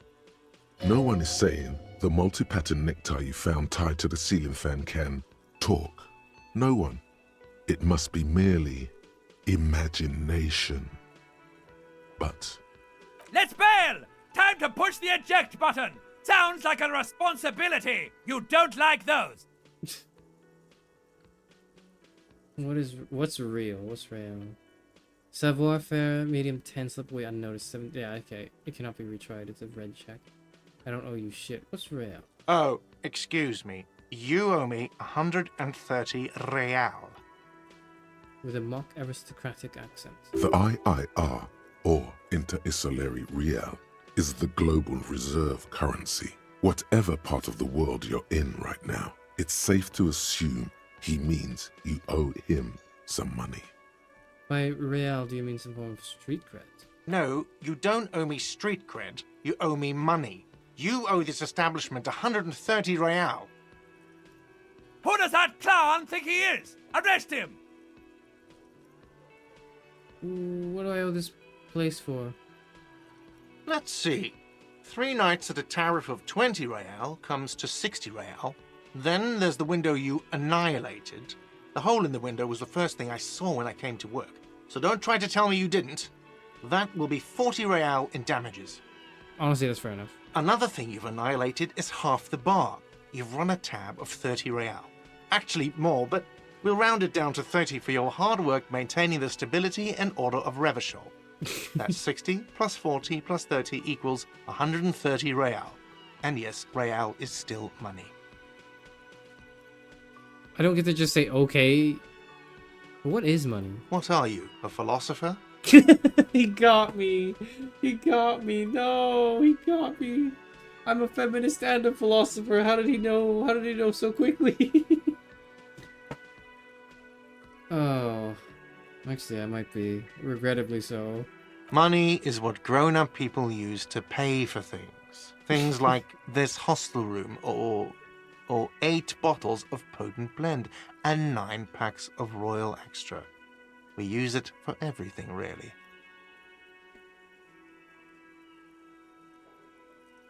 Why do I need it? For survival, to pay Put me. Bart on the case. Unless you want to become a hobo. Do you want to become a hobo? There's nowhere else to stay in Martinez, and it's a cold spring outside. Money doesn't make you happy, but it lets you be unhappy for a while longer. If you run out of money, you die. It's like that for all of us. Me too. That's why I need you to pay me. I'm not an asshole. I mean, that's honestly kind of true. I feel like I'm the one being an asshole. We're just gonna not show him the coins. Because I don't think I want to show him I'm gonna show him my empty wallet. Yes, it is. That's 10 plus 10 plus 20 equals 40. I'm now down to 90, right? No, you see, that's 40 cents. Cents are a form of currency 100 times smaller than the real. I'm not even going to take this. Come back when you have 130 real. But that's horrible. It is. Isn't it evil? The order of magnitude between what is asked of a person and what they have. Darkness rides. It does, doesn't it? There's a shuffle of nylon as Lieutenant Kitsuragi looks for something in the pockets of his orange bomber. Do we love him forever, guys? That's cop 4. I haven't offered to pay because I don't have any money either. Oh. I thought he was about to. Never mind. What happens now? I'm sorry, but he has to pay. I can't let him stay here any longer if he doesn't. If he doesn't have the money by tonight, then... What, are you gonna call the cops? Officer, Maybe you are better off working this from home for now. You live in Jamrock, right? It's not that far away.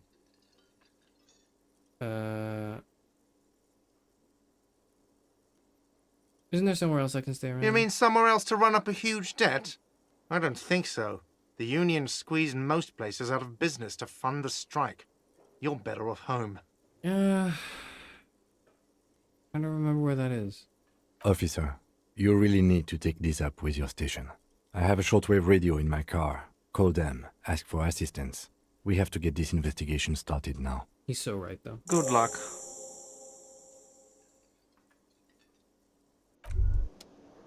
You have a bill of pounds and you took 40 pence out of your wallet and went, is this good? Okay, but like, I wanted to show him how broke I was, so he would, the address is show coming up some blank, empathy, and this right? place sure isn't it. But you've been at this hostel cafeteria for only 3 nights. Where were you before? You had to be somewhere. Up on Marvel Hill. Why did you say that? It was one of the options I clicked. Lieutenant Kitsuragi, do you know a place called Marvel Hill? No. But isn't that an expression, not a place? Expression? A saying. Up on Marvel Hill, a great high place. One that is impossible to climb back to. Ah. That doesn't sound like somewhere you can stay if you run out of money. I'll live in a dumpster, I don't care. No, actually, I do care. Could I trace the way back somehow to the exact street? You can try. Run some addresses in your head when you get the time. Maybe a street or an apartment will appear. Did I drink that much? Level up.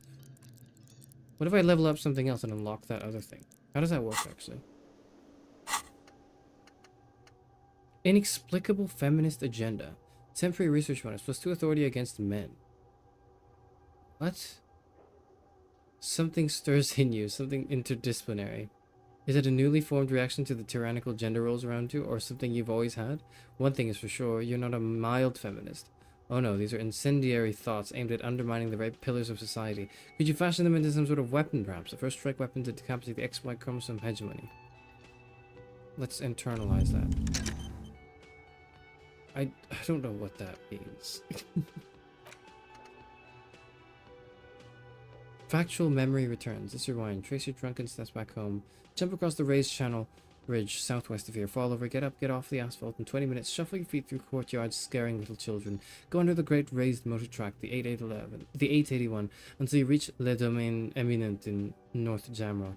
The streets are frozen this time of year, caked with ice. Walk down Main to perdition. There's a side alley there, and your footprints in the mud. Okay.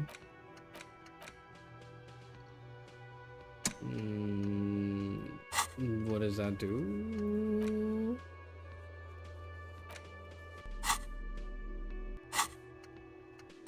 Do I like level up? What do I do again? How do I level up? That's how, right? Do I want to level up like rhetoric, or do I want to like just focus on the thing that I'm really good at, or like what do I?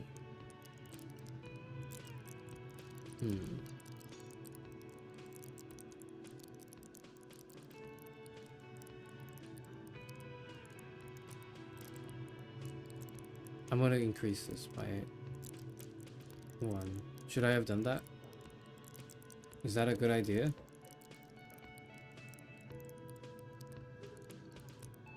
Once you level up a skill, you can retry a white check for a skill you failed. Okay. Garth is clearly more qualified to work this case than your character. That's completely true. I don't know what I'm doing. I don't know what my character The is. theme on that pinball machine is a standard royalist theme, used on everything from pinball cabinets to What are you full talking about? flavor cigarettes, clinging to a picture book version of the past century, waiting for the king to come back and cast out all the profiteers and homosexuals. Basically, imagine a yellow plastic crown with a liquor brand emblazoned on it. All of the homosexuals? The sentiment is called anti-centennial nostalgia, pining for a time before the turn of the century. It's common even now after 50 years. Got it.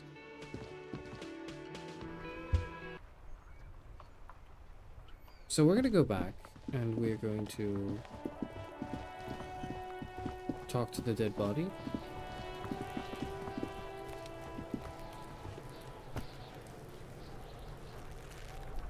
For example, the skill check to figure out the footsteps by the tree were visual calculus, and you failed it. If you level up visual calculus, you can go back there and refill it.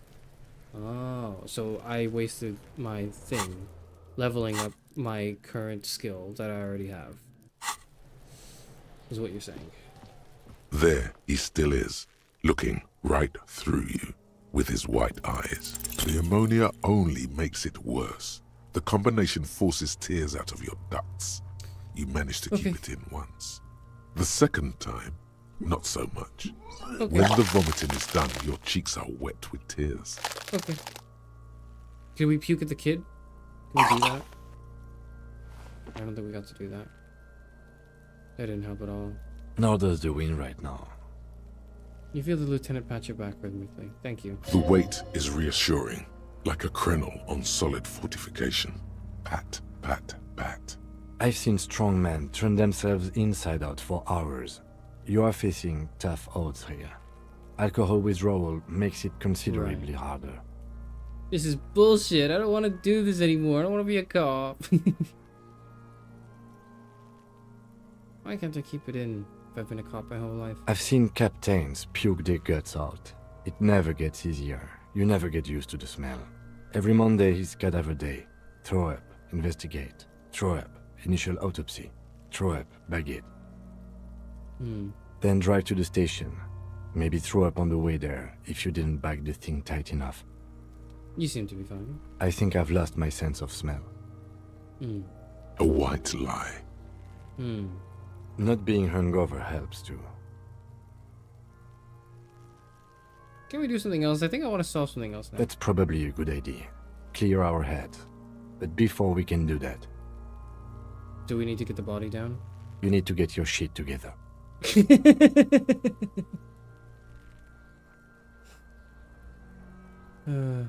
Okay. We should go talk to the locals. Find something else to do while the wind changes. It's pretty bad right now. You've gained a thought. When this dialogue is over, go to your thought cabinet and internal. Give it half an hour. Get yourself together. Then come back and have another go. Resilience, I see the game is trying to teach me. Volumetric shit compressor. Your shit is a part and is rather unbecoming of a cop and a human being. It's supposed to be the opposite of that. Together, compressed in a small area. To achieve a solid level of shit compression, squeeze your butt cheeks together for 30 minutes. Do something similar with the two hemispheres of your brain. Talk to people. Maybe that will help. I guess I'm going to internalize these thoughts.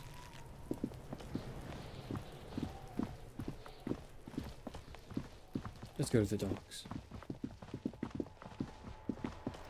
No, it wasn't a waste because you still leveled up your rhetoric. It was be good to have high rhetoric. Right, that makes sense. Chairman, I need you to know that when I played this game, every time Kim was disappointed in me for something, it literally felt like I had Charis Euphranor raising an eyebrow at me inside my Switch. I'm with Kim in spirit. He's always right pretty much all the time. I don't think he's ever been wrong. Bastards! We have a right to work! Yes. His voice is the loudest of the lot, and always screechy for a man, it sounds. Hold up and stay frosty, everyone. Cops are here. That's me. The broad-shouldered alpha male turns to you. He's a full head taller than everyone else. You here to fuck with us? Beat the honest worker down. Why should I? We're here to fight for a cause. Stripes usually have problems with people who have causes. Then I'm thinking now. Good. We're fighting for a cause here. Right to work! Right to work! Besides, we're not that different. It helps if people see us talking, cops and strikebreakers together. Shows authorities are on our side. Builds confidence. What kind of causes are we talking about? Rights of people. Rights of workers. To have gainful employment. To make a salary. And feed their families. Sure, that's what you're saying. His manner of speaking is wooden, the tone of voice bland and uninspired, almost as if compiling replies from a set of learned phrases. Yeah, that tends to happen. I don't think I've chosen any sides yet. Might be time. Don't let the fat bastards tread on you. Cops tend to side with the higher-ups, but you're essentially still workers. I don't trust cops, but I can see you understand the right to work! Right to work! Regardless, I have some questions. Maybe you should ask them the questions, like why we're not allowed to make a living here. Shame on you! We have families to feed, you piece of shit. He points his finger at the man sitting on the railing. Was he supposed to yell that line? I mean, he's not in full caps, but... So do we, Scab. Okay. I want to get in the harbor, too. Have fun. Union shits are on full strike. Don't think they're going to let you through the gates. You trying to meet their fat boss? I'm interviewing about a murder. I know nothing about a murder. The mention of a killing sends a barely noticeable shiver of tenseness through him. Interesting. Why so tense? What are you talking about? I'm not tense. Yes, he's tense. Right to work! It's shameful. Cops doing nothing. You should bring backup. Open up the gates for us. Blockading gainful employment for workers is a crime. Sure, why not? Why not? I see numerous reasons not to pick a side in this local matter. I know, Kim, I'm just saying it to him. Pity. Let us work! We're trying to get on his good side. Who are all these strike back? Honest men and women with rights to work, to be useful, not toys for corporate interests. We came here to help the harbor run smoothly in time of crisis. If union fucks don't want work, they ought to let in those who do want work. I have a question. Why do all these men follow your leadership? You think they follow because I'm big and loud? No. They follow the rules of the market, the rules of the economy, because they were given a job to do! Right, and sure, okay. You've been talking to him for quite a while now. Something is off with this guy. Ask him where he's from. Fuck politics, this guy says. Okay, I gotta ask, where exactly are you from? What's it to you? I thought you looked familiar. No, don't think we've met before. I came to help out the people. The people. I already got that. I'm interested in your background. We're all workers, right? Workers stick together. Came from the eminent domain, in Jamrock. Backgrounds in odd jobs, heavy lifting, cargo hauling, bouncer work. I know the drill.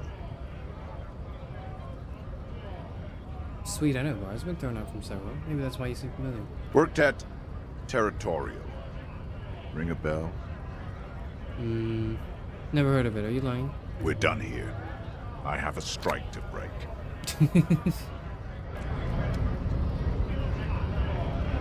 I don't think I like that, but ooh, coins!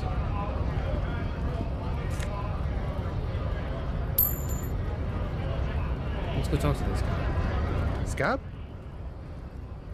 You're hazy on the notion of a scab. Smells like politics, though. Smells like politics. Maybe Not in, it's got something to do not in with my the flask apolitical he reaches stream. for from time to time. What exactly is a scab? I'm gonna ask him. I know what it is, but I'm gonna ask him. Wait, I'm gonna wave my fist. Yeah, I'm a scab. Poor and downtrodden. Good one, officer. Don't worry. We here have solidarity with the RCM. Imagine, you cops going on a strike, but then another cop comes in and says, let us cop for less money. Speaking of, what brings the RCM here? To the Wild North? Come to see the strife? Investigating a murder. Murder, huh? That sounds like a lot of hard work. You'd never see me investigating a murder. It's actually very fun and easy. Maybe you want to tell me who did it. Of course, Policia. It wasn't me. You can rule me out. Easier that way. Should we? He's nice. I don't like nice. I think we can rule him out, honestly. But I also don't think he has our best interests in mind. He didn't do it. It's the truth.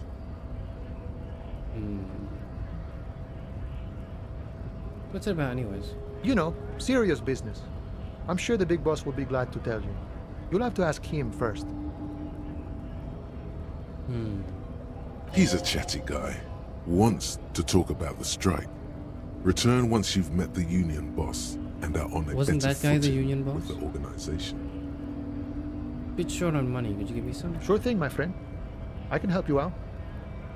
He flips a coin towards you. Hand-eye coordination. Try to catch it. The coin lands into your hand Oh. as if it has always belonged there. The swallow returns. Appreciate it. Always glad to help out the RCM. +1? Shame I can't do more. That's Things are like, meager at the double my moment net due worth. to- You know, the winter's fat is slowly maybe not running out double, and all. That doubles. Still my net better worth. than scabbing. That's what I should say. Union's problems getting by? Nothing to worry about, really. The jam's a bit of a mess. Cargo can't get in or out. The rationing is a bit stricter, is all. Supplies should last the strike, though. Got it. Every little bit helps. I'm always glad to help out when possible. Not like these slithering scabs. I need to know what's behind these gates. My friend, I respect the right to roam. The open range awaits. Does this mean you can let me through the gate? I don't operate in that capacity. I'm not a granter of passage. The passage grants itself. If it's all so simple, why don't the strikebreakers just go up the stairs? Right. Do I just walk in? Aye. Walk right past Measurehead and go in. Ooh. Yeah, the 2.5 meter tall Semini Supremacist there. Walk right past him, then press the button to unlock the door, then go past him again, Okay. and you enter the arbor through the office. Está. So you're saying it's actually quite difficult? Don't worry, I'm sure it's not completely impossible. For example, you could best Measurehead in a physical confrontation, or you could Physical convert to a confrontation. semi-supremacist worldview. Or, maybe it actually is completely impossible. Has any of the scabs tried converting his worldview? Jean-Luc himself would say the philosophy has proven overly heroic for the scabs to convert to. Overly Not enough heroic. intuition. Has anyone ever bested him in physical confrontation? Not yet, no. He's incredibly strong. Okay. Sure. No, that's it. Okay, so I just gotta walk past the door. Simple enough. How do I leave? That's not. Who am I talking to?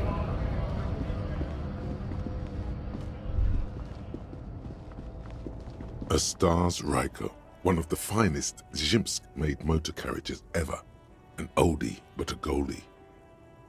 Who drives it? Not many people outside of Grad, and Revachol West too, it appears. A Stash Ryko KK2. That's a classic model. Never thought I'd see another one repainted after what happened last time. What happened last time? An old case for my precinct. A couple of Zhimsk migrants saw a Stash Ryko stopped in the street, painted just like this, muddy brown. Murdered the driver on the spot. Oh.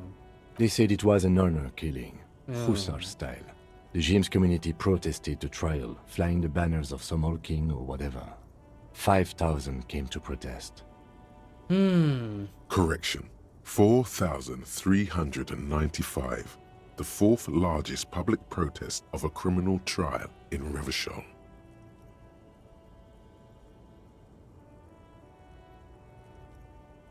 Kim, could our hanged man have been the driver of this car?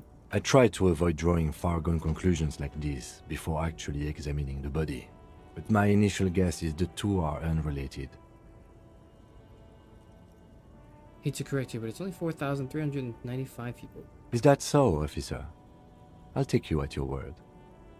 Anyways, who are the community? People we are paid to protect. Let's leave it at that. What they send us the killers to? 4 years for murder in Reunion. The perps were remorseful. Their sorry knocked 8 years off the sentence. That's the system. The prisons in the greater Revachol Industrial Harbor are already full. Prisoners are expensive to maintain. The longer the sentence, the larger the cost. Before we proceed, I've got an opinion on this paint job. Yes, detective? I think it looks better brown and black. Okay. I'm not going to honor kill anyone over this. But I've seen it blue and white. It's much better that way. I didn't know that's what he wanted. I don't know enough of the context to give him the correct response. I'm sorry, I don't know. Who's this? The small, wrinkled woman does not greet you. She nods along to something on her radio. A photograph is clutched in her hands, and there is a warm smile on her face. The photo, an ambrotype from the turn of the century, as golden as her smile. It's the warmth of a winter night's fire. Maybe she could give you comfort and shelter, some cigarettes and food money. Maybe she's your... Excuse me, ma'am, I'd like to ask some questions. No response. Wherever this woman is, your words fail to reach her. Grandma? Nothing. Her smile just keeps widening. Her hair is gray like lead. I guess we'll snap our fingers. Wait. She's just a distracted old woman. Better to leave her alone. Well, I trust you, but why? Why? I just told you why. Okay. Volumetric ship compressor. What does that mean?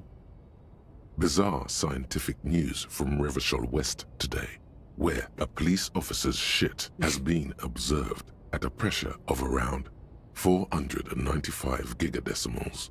These metallic hydrogen levels of shit togetherness were thought to exist only at the center of collapsing stars, not law officials.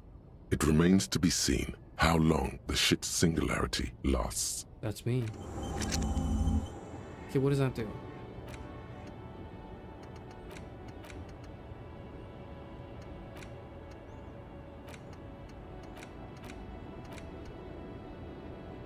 All endures white checks unlocked. Learning cap for endurance raised to 4. Okay.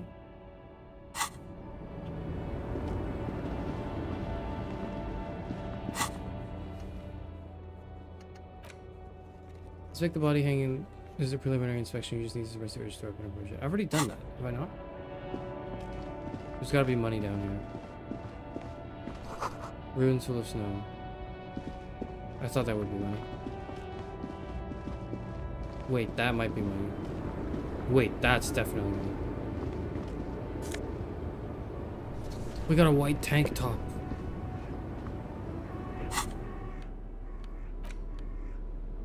+1 physical instruments.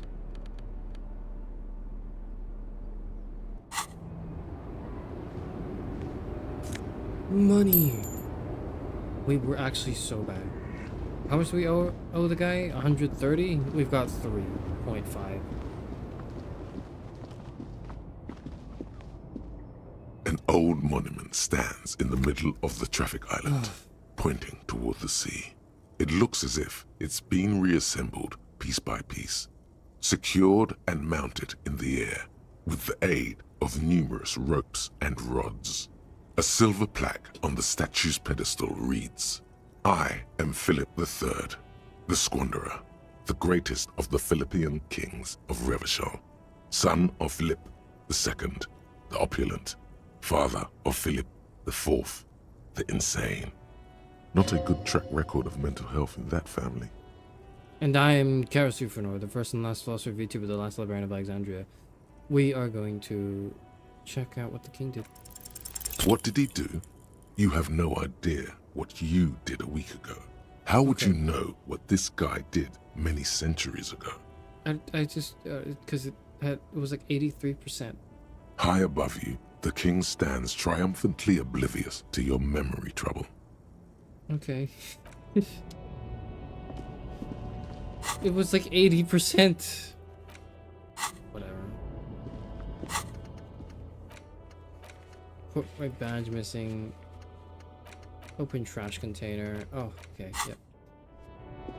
Okay. Excuse me, sir. What is that? Always thought we stored fuel here. Now they store booze. Okay, we're gonna go up. And we're gonna try talking to the guy. Measure him. Wait a minute. In case of a strike, press button behind guard. A hermetically sealed door locked by electronic means. No lock picking the door, kicking this one. Got it. Okay. Measurehead crushes all. Sure he does.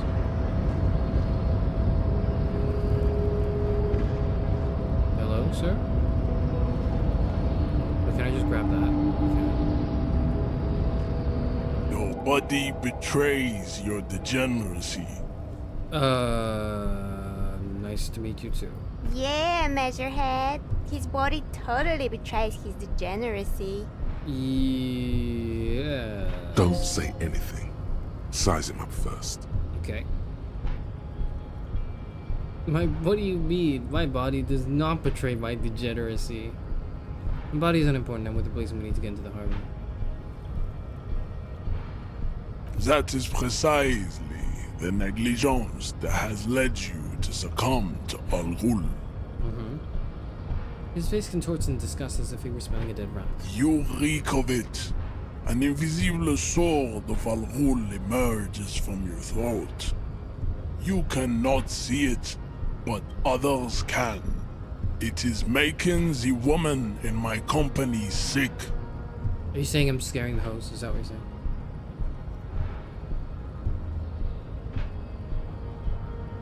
I don't have a problem with alcohol. I just drink a little on the weekends.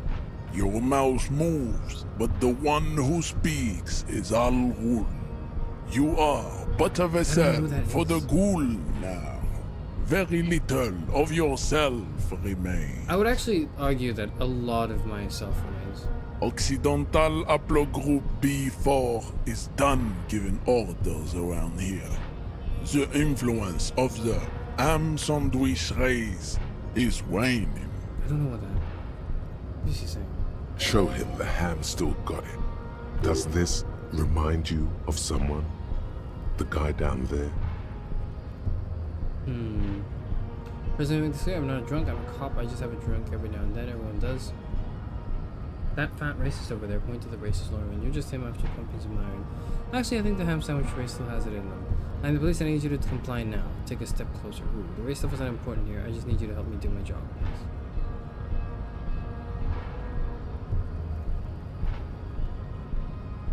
Begging for help. Attempting to pass fear for cooperation. How far the Occidental Haplogroup has fallen. You were once a noble and powerful race. Okay, can you just let me pass? You gave the world eugenics, electricity, Did I do and that, Kim? powerful weapons of war like missiles and aerostatic aircraft. You made great gains in metallurgy, race theory, and statecraft. Kim, can you back me up? I don't know what's going on here. You dominated lesser cultures, I don't remember like doing the that. deformed Hemians and the inexplicably potato-obsessed Khoikos. But now your ascent to the genetic summit has halted. You are obsessed with sadness and with frivolous pop culture. Okay, that's like, that feels like an individual, personal thing more than like an ethnic thing. You will be superseded. Isn't that right, babe? It is, baby, yeah. You know it. Okay. There is a button right behind him, just out of reach. It must be the one that opens the door to the harbor. Well, I just need you to move about 20 centimeters back. Push him out of the way. You're right about all this. Now I just need you to let me get into the harbor. Enough with this begging. You should leave the stage of history with dignity by inviting the other races to a great world war. You know what? You're absolutely right. I would love to do that. So the way I do that is by getting behind you and push the button. Bring your troops to the Seminine Islands and to Boogie Street, and we will pulverize you. When you are gone, we will build a museum for you. That sounds awesome, man. Can I just... So, would you let me do that actually right now? The walls will be lined with bottles of Al Ghul, your beloved beverage. Inside, we will store the odes to homosexuality you call art, and your microcephalic skulls. Yeah, man, that's awesome. Okay. There may be a peaceful solution to this. You could internalize Meshahed's race theory. He would take you as one of his own. Right, good idea. The best idea. Conceptualization, 83%. Knock him out, low. What are those tattoos of yours supposed to mean? You serve the Union, don't you? Aren't they white? Don't be vulgar. White or not has got little to do with this. The race enigma runs much deeper than that. Okay. There must be some friction there. He's keeping it well hidden, however. Yeah, but you're still serving them. How does that factor into your life? Mr. Clare is a man of vision and means. He has the will to confront polycultural capital. Something your race, naivistic communists, never did. Also, to serve is noble. It takes discipline.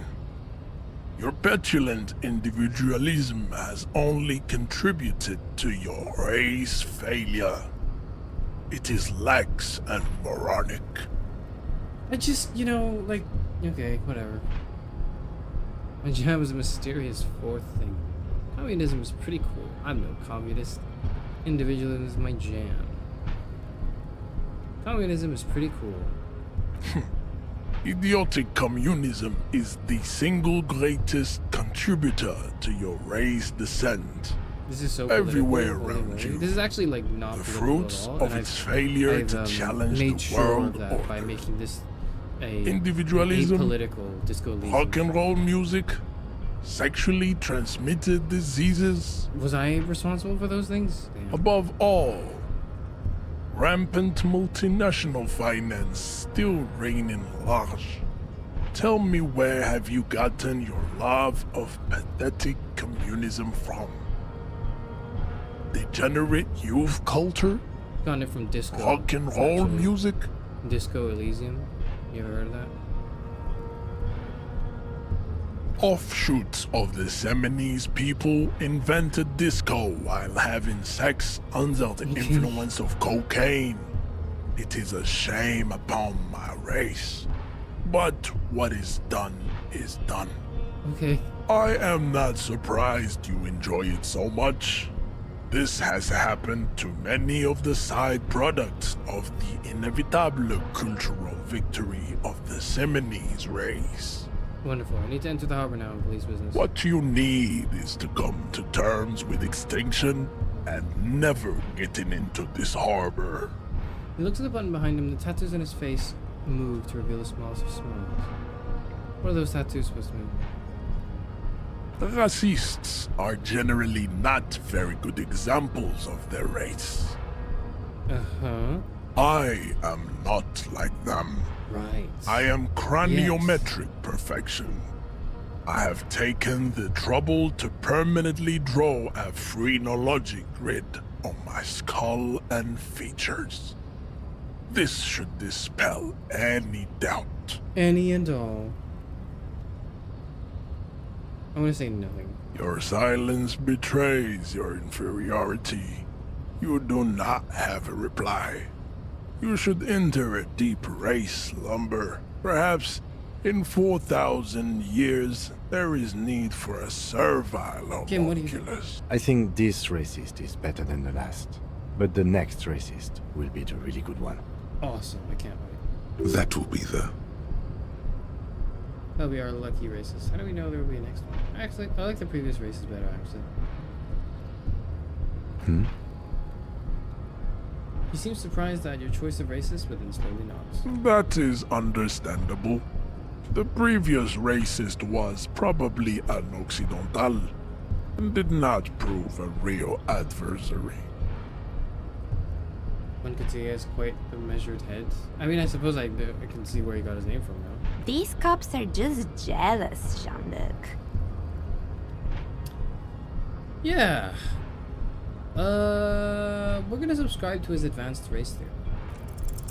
Go ahead. Don't be shy. Just ask for race secrets. I guess we're not going to do that.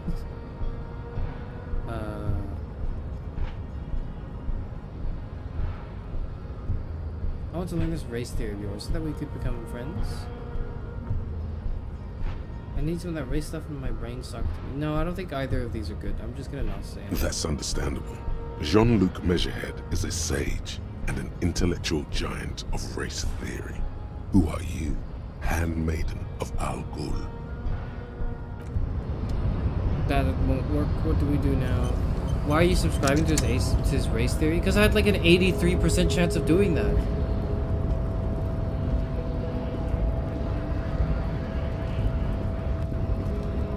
If you say the next will be our lucky races, Kim says he will grant us 3 wishes. 3? I can't believe you would do that. I'm not actually doing that. I'm just telling him that I'm doing that because I need to solve a murder.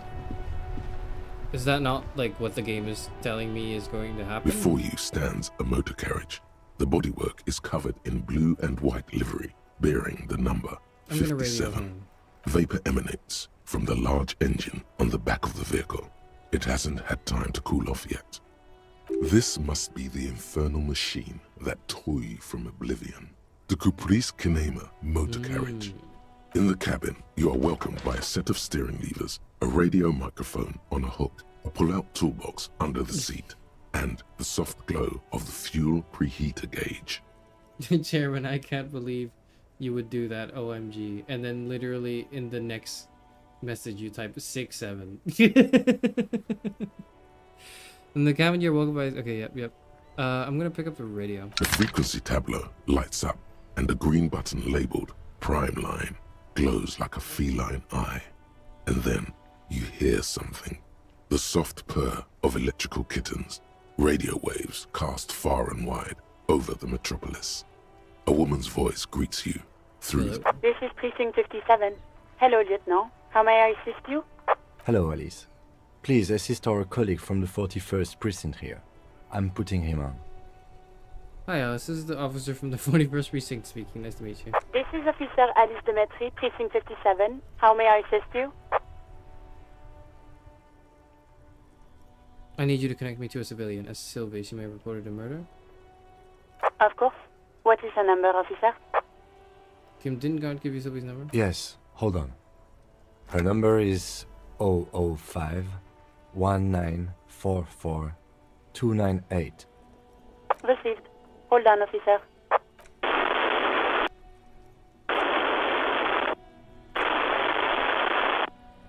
I'm gonna wait patiently. Lieutenant Kitsuragi slowly begins to tap a little rhythm with his right foot. Quite a lot of time has passed.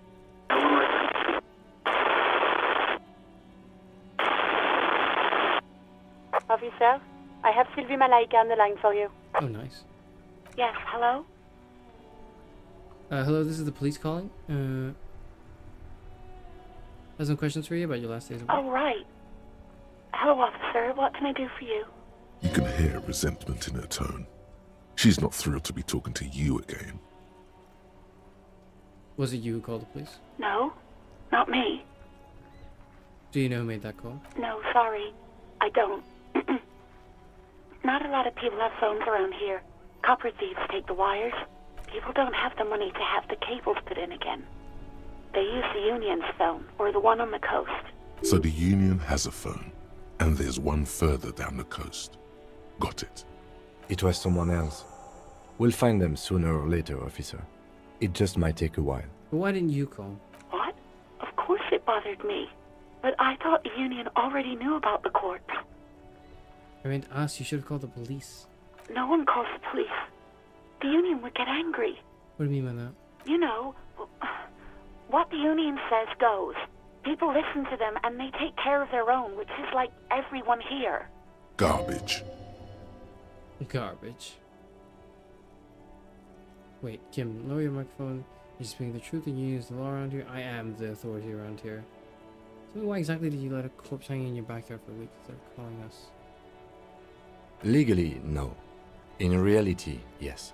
Martinez is de facto policed by the dock workers union.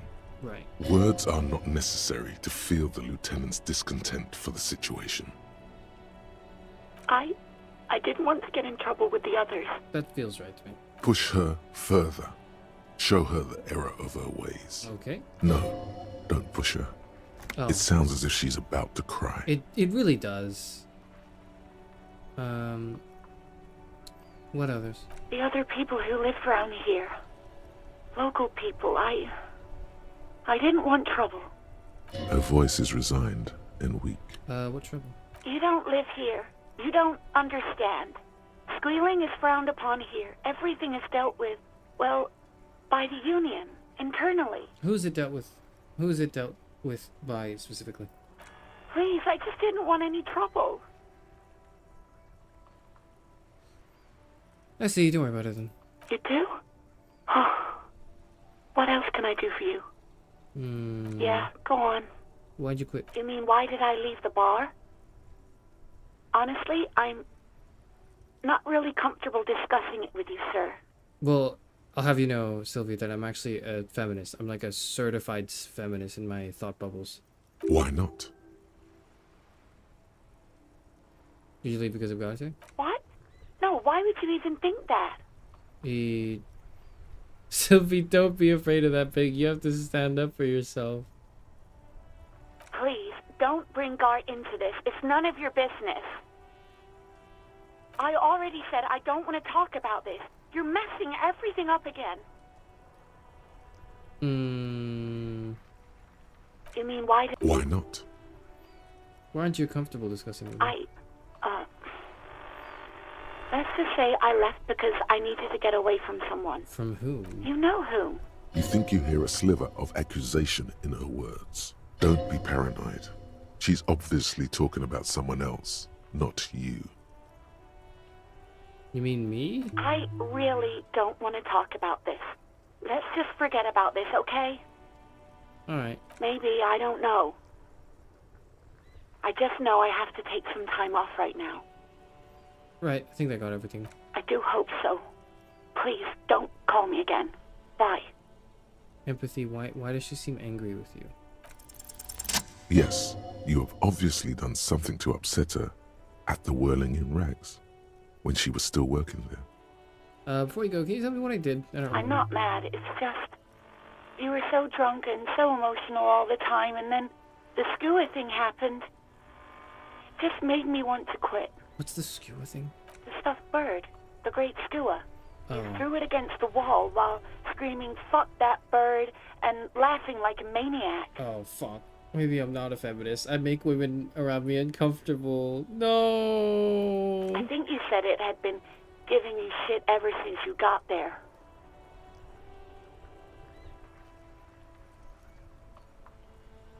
I love birds. That sounds like me, alright. Didn't seem like you had fun doing it, though. So you're telling me I was the one who made you want to quit? Yes, obviously. You were the worst client I've ever seen. And I have seen so many assholes in this place. Right. I've had sailors fighting, union guys grabbing my ass, kids stealing booze. Once a guy was glued to the karaoke machine every night for 2 months. But you... Okay, tell me what I did. Well, you were worse than all of them. Honestly, you were getting borderline aggressive. No! Even about little things like not turning down the volume at 3 a.m. I even liked one of those songs you kept listening to on repeat. No more. I hate it now. Okay, which one was it though? We Go On by the O.O. I can't listen to it anymore. You've turned it into a parody. Sorry about the song. To hell with that song. Then there was your room. Your project. An experiment to see how bad it can get in there. I tried to send the cleaner, but you wouldn't let me. Threatened to make me understand. I had no idea what you meant, and I don't want to know. Playing Disco Elysium, and then also shaking my head every time my main character is revealed to have done something horrible, to show that I don't agree with it.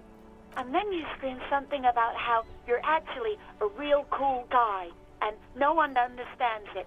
One of the coolest guys there is. The coolest guy in Jamrock. Something about disco, too. That sounds horrible. I'm a menace. I'm sorry. And then I had to deal with your toilet. The one you clogged with police documents, causing water damage downstairs in the kitchen. Oh my god, I'm horrible. I won't even mention you waving your gun around, harassing customers, threatening to sing karaoke, threatening to kill yourself. The ones I had to wrench out of your toilet. Damn it, I don't remember what I did to your damn papers. I don't remember every little thing I do.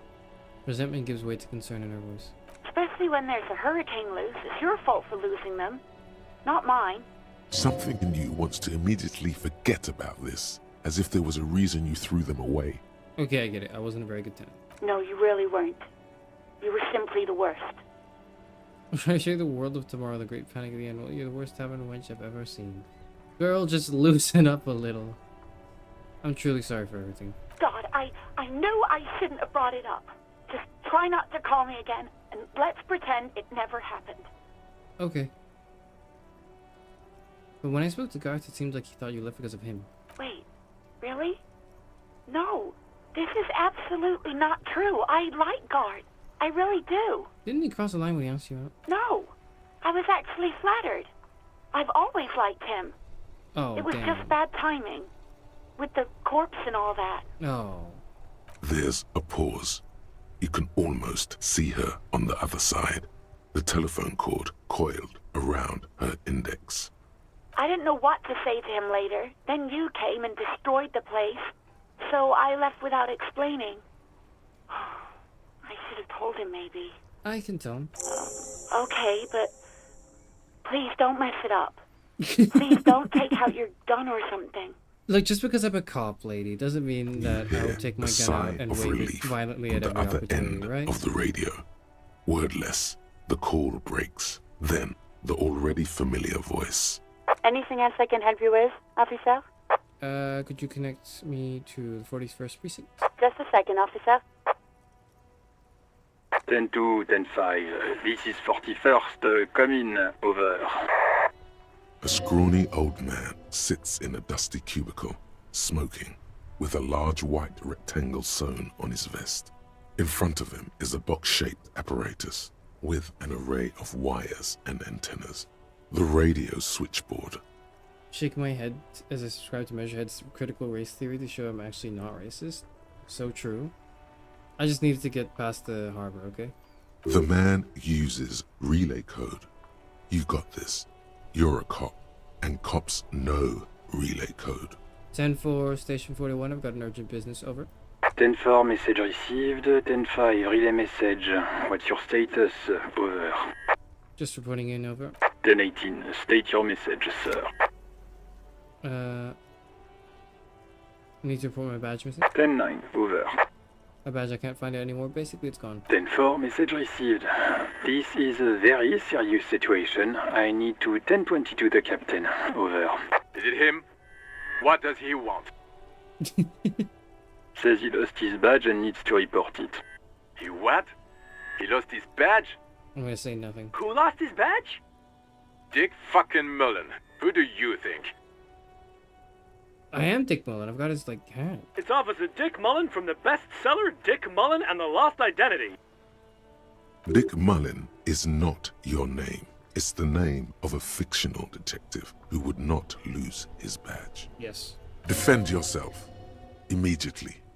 They're laughing at you. I mean, I don't have to.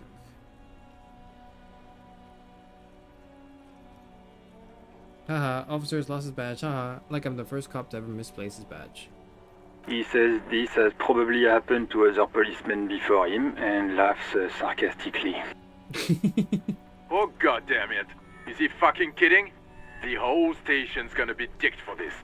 Satellite Officer Dickmar is wondering if you might be joking and adds that this tarnishes the reputation of the entire station. Over. Mullen dicked us. Can we just move on? I want to get a report. 10-4, I hear you, officer. I'm just going to make a note here that you are in pursuit of your misplaced badge. Over. Fuck me. Mac, come here. You've got to hear this. Dick Mullen lost his badge. What's going on? Super Cop here lost his badge. He lost his what now? His badge.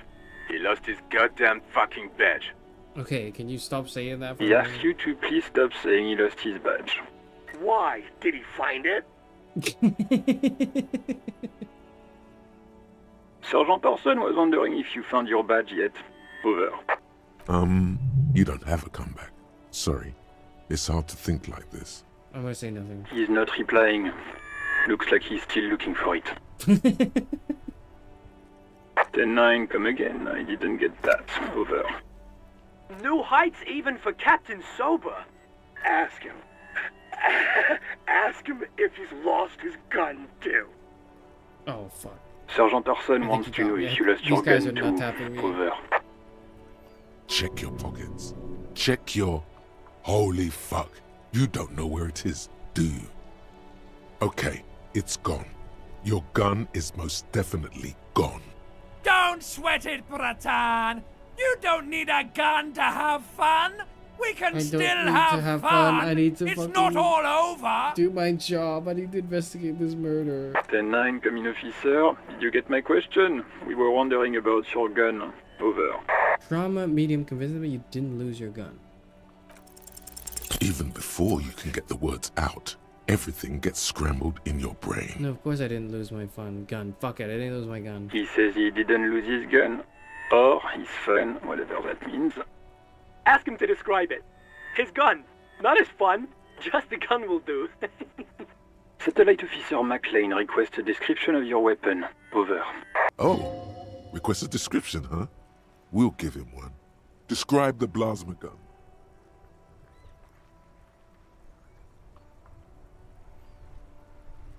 Whisper to the lieutenant. It's a single-shot kill A9. An armistice, to be precise. It's a single shot, armistice, kill 9, A9, over. Says it's a kill 9mm armistice. Armistice? What, is he a fucking... Clearly he doesn't have his Villiers anymore. Dear God, he lost his gun. Oh my, I can't.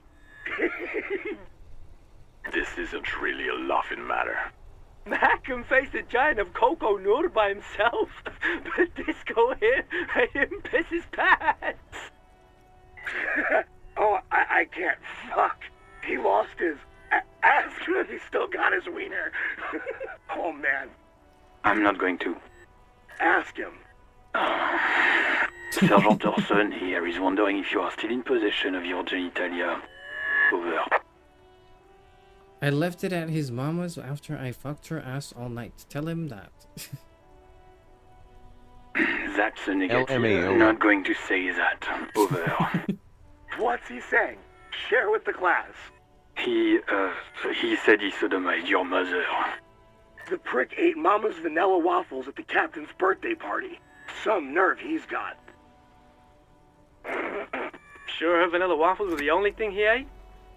Shut up, Chester. This isn't funny. This is my mom we're talking about. Tell him to apologize right now. Sergeant Orson requests that you apologize for the claims you made about his mother. Over. Okay, I'm gonna be sorry about it. He says he's sorry and didn't mean nothing by it. Okay. Tell him to find his goddamn badge and gun. That's the only thing that matters here. Satellite Officer... I heard I've been on it. 10-4, affirmative. Officer is in pursuit of his firearm. Oh, God, Officer, do you need further assistance? Over. I'm in dire need of financial assistance. 10-4, I hear you. I don't have the authority to grant your request, but... What does he want now? He's asking for money. Is he fucking kidding? No. I don't think he is. Don't give that asshole anything. He's just gonna drink it all. Okay, well, I'm done drinking. Alright, that's a negative on the additional funds, sir. Over. It is paramount to the investigation that you grant me more money. He says it's important to the case. He isn't getting a red cent. You can tell him that. Request denied, sir. Over. Please, I beg you, I don't even have a place to sleep tonight. He says he's in trouble, doesn't have a place to sleep. Well, I guess he'd better crack the case before sundown then. Vicmar That's like said... 148. Enough, officer. This begging is below your dignity. Okay. Anything else, sir? Over. Might sound odd, but there's personal details I'd like to discuss. Okay, 10-4, sir. I hear you. Relay your question. Over. Wait. Before you say anything stupid, think it through. What's there to think about? You're going to be looking at a straitjacket if you tell everyone you lost your memory. Be smart about this. Ask if he's there alone. I mean, yeah. 10-4, sir. I'm not hearing your question.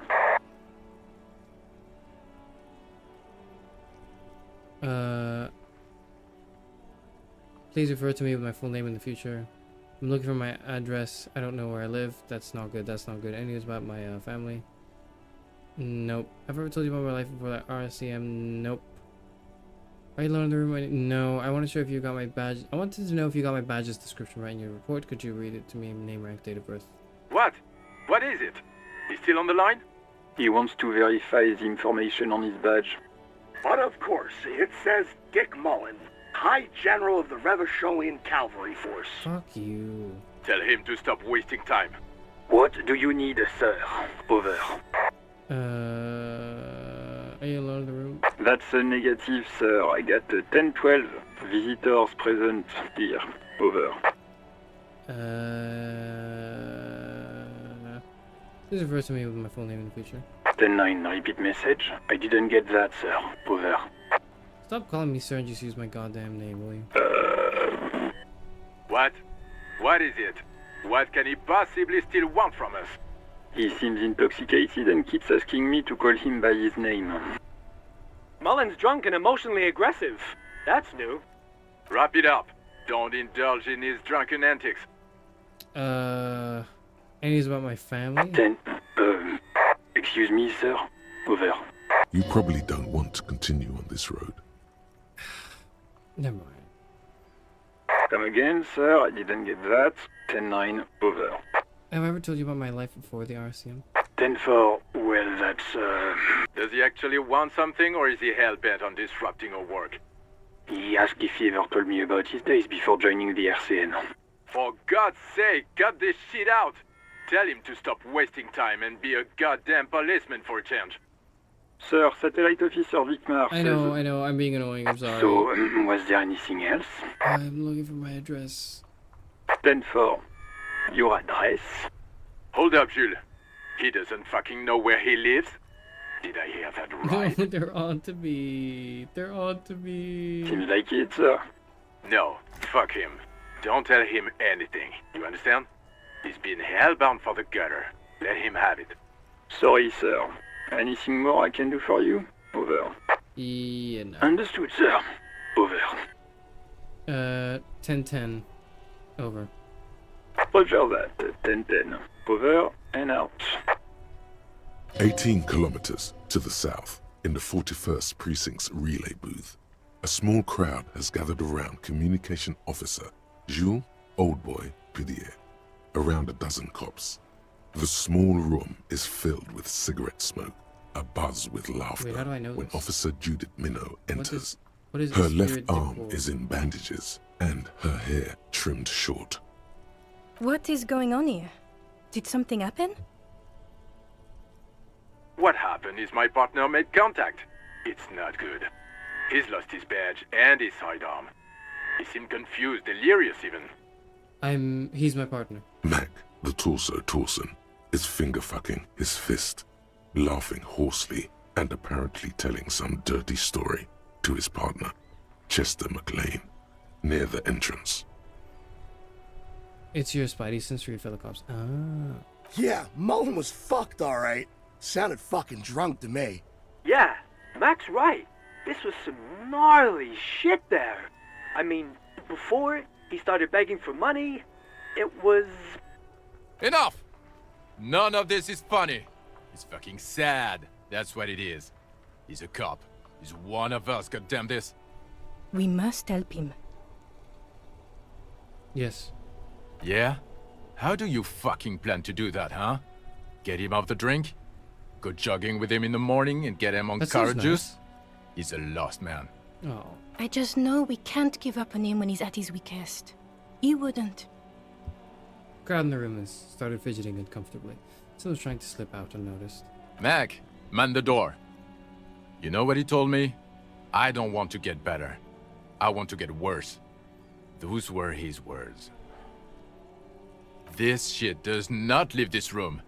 Not a word of this to the captain, or anyone else. We'll give him a couple of days to pull his shit together. Luckily, I did that, I think, in like 30 in-game minutes. I guess I can hold off the report for a few days. Good. Okay, everybody. Nothing but a prank call here. We all got our laughs. Now get back to work. Far north, on the other side of the motorway, the officer quietly hunches with his hand in the motor carriage. Pull out the pull-out box. Put the radio, run your fingers over one of the steering levers. Pull out the pull-out A box. metallic drawer slides out from under the seat and clicks into place. The tools inside are neatly organized. Take what you need, officer. It's going to be a long case. I'm not protective of my tools, like some men are. He's clearly a little protective of his tools. But what can you do? Work We're gonna is take work. The pry bar. The pry bar feels nice and cold in your hand, heavier than you'd think. Useful for opening all sorts of doors and lids. Then we're gonna take the shin cutters. The handles are long and sleek. Snap, snap, go the cutters in your We're gonna hand. take the flashlight. It's robust, weatherproof, and well made. Police issue, blue. Lets you see things in the dark you would otherwise miss. And then we're gonna push in the pull-out toolbox. The pull-out toolbox slides back into its nest. run our Preheater fingers gauge over casts this a warm glow on the steering levers, and the white suede feels luxurious under the touch, and the metal clutch handle so very familiar in your palm. Let's have a fuel preheater. As you tap on the gauge, the indicator pin jerks as if startled. It's in the large orange sector, indicating the engine is warm. Next to the gauge is a red switch labeled heat. There's no use pressing the heat button. It won't start without the ignition key. Right. Translation. We're not going anywhere right now. Alternative translation. Don't even think you can drive my MC. Oh. We'll leave. Got it. Got it. Love that the amnesia you have is used as a vehicle to learn about yourself and the world around you. It's such a fun storytelling to me. I think it's like the concept is whatever. The concept of like your character has amnesia, so you need to go around asking people things so you can figure out who you are, and that's a way for the player to like learn the character, learn about the character in the story, right? That is not very interesting. That's kind of whatever to me. But the way it's being executed in this game is phenomenal. It's really good. That sugary black rum stain on the counter makes you teary-eyed with joy. It's almost touching how syrupy and sticky it is. How long have you been up already? Not now. Oh, excuse me. Do you have something better to do than lust for sweet syrupy rum and lemonade? With a twist I'm not going of to lemon, lick it. maybe lime, maybe who cares? Just rum. If it were in the bottle intact, though, I would consider. It's all about money, you know. Okay, dude.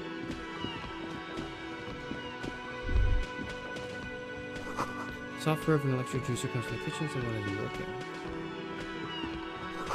Dishes are drying. A thin man is smoking below an exhaust hood, occasionally sipping from his mug. This must be the Whirling's cook. As you step in, he nods toward the table and says something in a completely foreign language. The only words you can make out are Garancy and Quebec. Okay. Okay, it's definitely not his name. Whatever you do, please don't call him Garancy Quebec. Please. It's not funny. But why does it say that's his name? Let's go back and invisible. Hello, sir. Got time for a few questions? The man puts his cup down and replies something. His left hand drawing arcs in the air. We got some impressive pots there. He smiles and bangs his ladle against each of his pots in turn. It's almost like music, especially with the sounds of assorted dishes boiling and simmering on the stove. Okay, I'm gonna leave.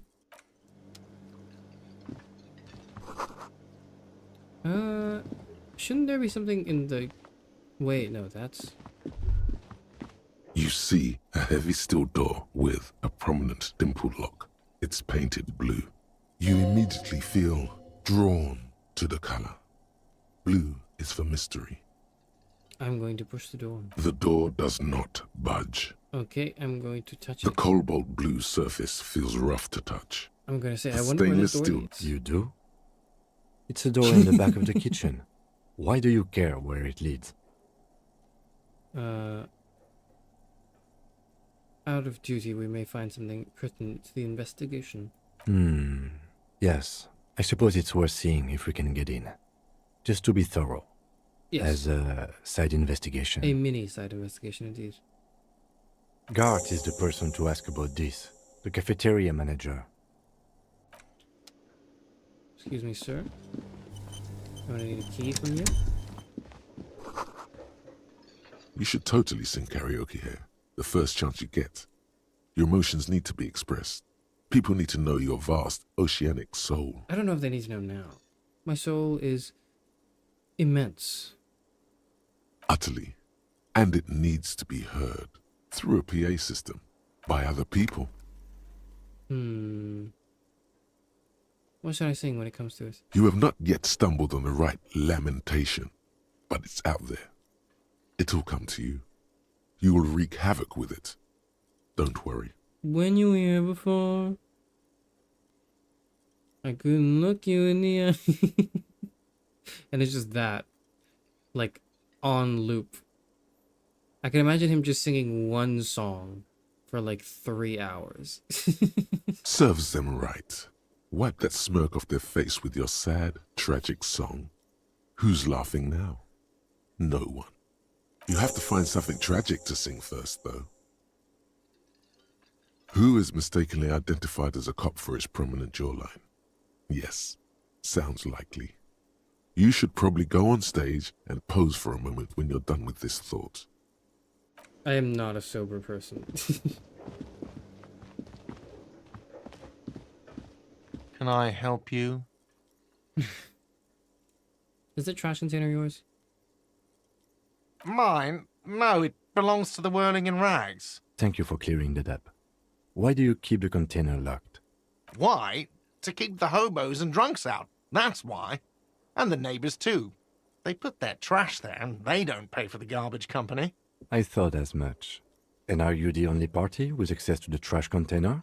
Well, yes. Us and the garbage disposal company. It seems a little callous, doesn't it? Something stirs in you. What is it? Prod at him and find out. We need those keys. What do you need them for? It concerns the case. Please cooperate. Just bring them back once you're done, please. I talked to Sylvie. She left because of me, not you. Wait, what? But what about the bird? Yes, the bird. I found it lying on the floor with a broken wing the morning she left. She didn't break it, I did. You broke the skewer! I assure you it was him. It's as if he can't decide whether to be angry or relieved that it was you. Again. Why on earth did you have to break the skewer? I just break things. I can't believe it. I was so sure it was Sylvie. Even worse, I thought she was trying to send me a message. I kind of feel Symbol that. of hope and all. You know, good news is she actually likes you. Bad news is I ruined it for the both of you. A tender type of hope. Something stirs in you. Perhaps this is why you broke it. Yeah. All right. Did she say anything else? About me, you know? Did she say anything about me? She said you're nice, but also her employer. I mean, come on, the power vertical here. Shake your head. Shaking my head. She said she was flattered. It was just bad timing. Really? I should give her a call then. Yeah. Man doesn't know what to say. He wipes his brow and stares at the counter. I know what he should say. You know what? You're off the hook. Thanks, I guess. Was there anything else you wanted, or...? So about the money I owe. Yes. Have you got it? How much do I owe you? A lot. A lot. For the room, drinks, and broken window, 130 real. Could we discount that based on the good deeds that have happened recently? Like what? I was really enjoying talking about the money you owe me. I saw something here at the whirling. What thing? I saw a sign for the union. Yes, not the whole damn union, thank God. Just the nastiest and loudest faction. They come here in the evenings. Dumb, unruly types. Think they're big shit. But they're good customers. They place big orders and always pay on time. Right. He hates the union, but grudgingly recognizes its power over him. So he's directing his frustration at you instead. Retaliate. Let it go. We should find out who this Lord faction is, occupying the booth. Loudness means talkative, and we need info. How do we find them? We don't. We have to wait. They'll show up sooner or later. Men get hungry, even striking men. If not today, then they'll be here tomorrow. There are these things called days. You sleep between them. He's saying they'll come after you've slept. Okay, what about the Just door? make... Oh yes, that door, sure. There's nothing mysterious about it. It's just a door. Do you know what's behind it? No, I don't have a key. I don't know how to get there. And I don't care either. It's not like I've been wondering about it for 10 years. It's just a frit warehouse, probably. Or some boring storage space with a bunch of old junk and dust. Junk and dust. He's attempting to maintain an air of indifference. It's absolutely not convincing. I think you'd like to know. Fine, okay, a little. But my job doesn't leave me time for wondering about one locked door in one of the cafeterias I manage. Well, lucky for you. So, I haven't opened it. I have cleaned the whole place 100 times over, though, after the animals. And I haven't found a key, so good luck with that. Okay. What? By the way, you should come back to this thing-based questionnaire if you see anything interesting in the whirling later. Okay. We got the key, let's go. Let's go, Kim.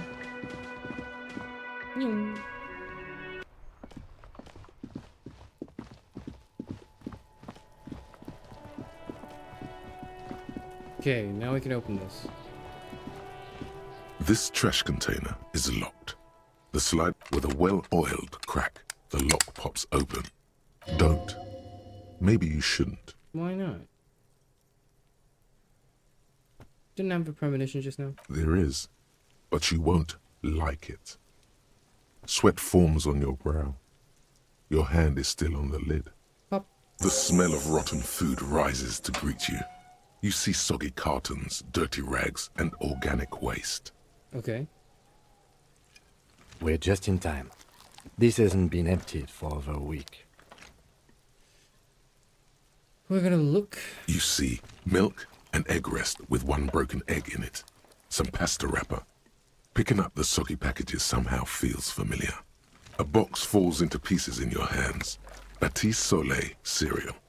There are plastic pasta packages below, and turbo noodles. Nothing of note, however. Pick the right. Among the threadbare kitchen towels, something catches your eye. A pair of denim trousers. Whoa. As the legs of the slime-covered jeans begin to unspool from the garbage, a rank corpse smell fills the air. Oh. The victim's clothes? Cadaverine odor is faint. If these belong to the deceased, they were removed when he was still in the early stages of decay. Drop them in here, officer. A black plastic bag marked evidence. Guitar marked blue jeans. Pockets empty or emptied. He wore them with a belt, too. A white belt. The loops appear stretched, but the belt is missing. That's it. Do you see anything else in there? I have another bag here. Something slimy catches your eye.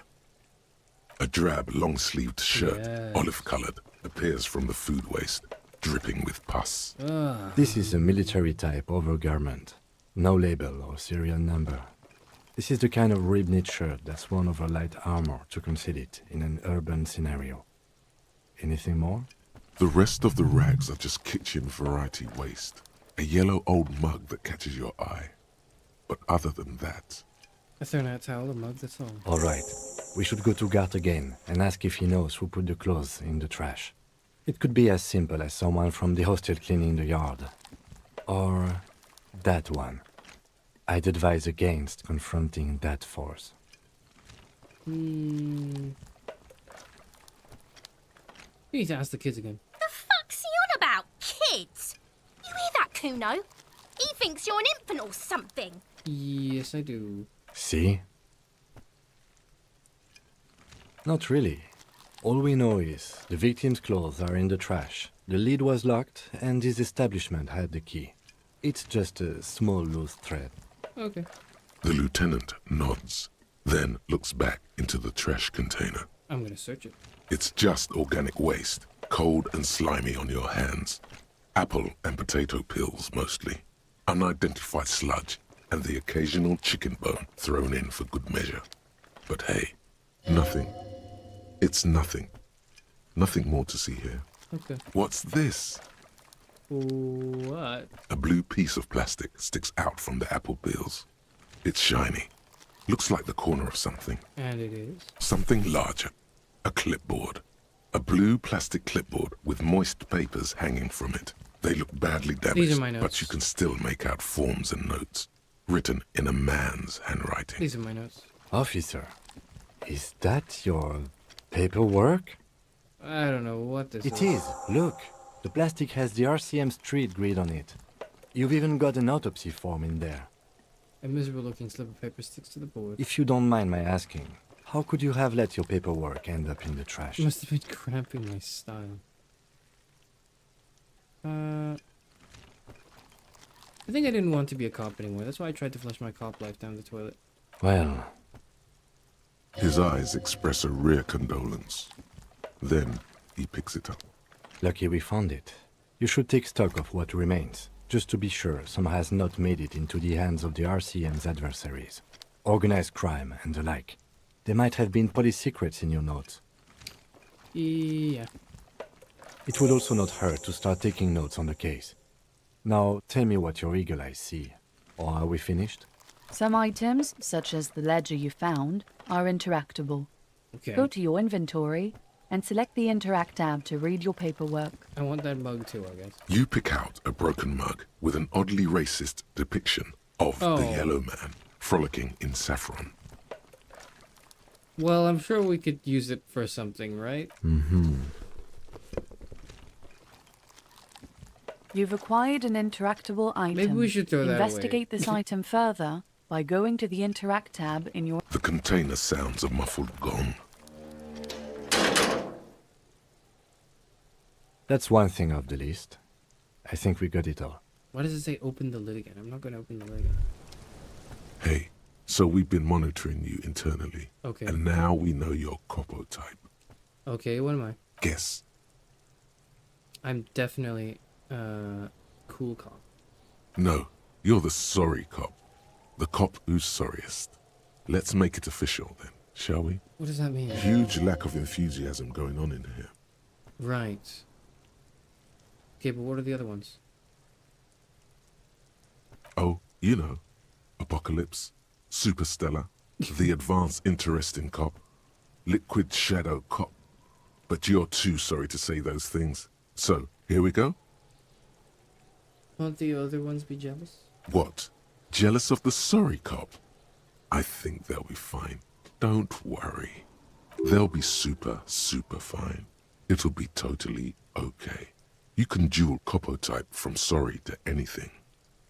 Okay. I guess I'm sorry then. Of course you are. It's okay. See if you can get something out of this, like info. Or maybe every time you say you're sorry, you get $1 million. Ooh. That won't happen. Oh. Shame.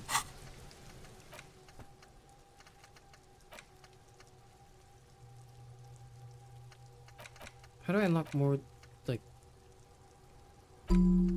That's how. Rigorous self-critique. You are one sorry piece of shit. Yes, I am. It me. We've got some tools here. Damage ledger. Yeah, okay, I don't know if I... Okay, how do I read this? It says I can interact with it.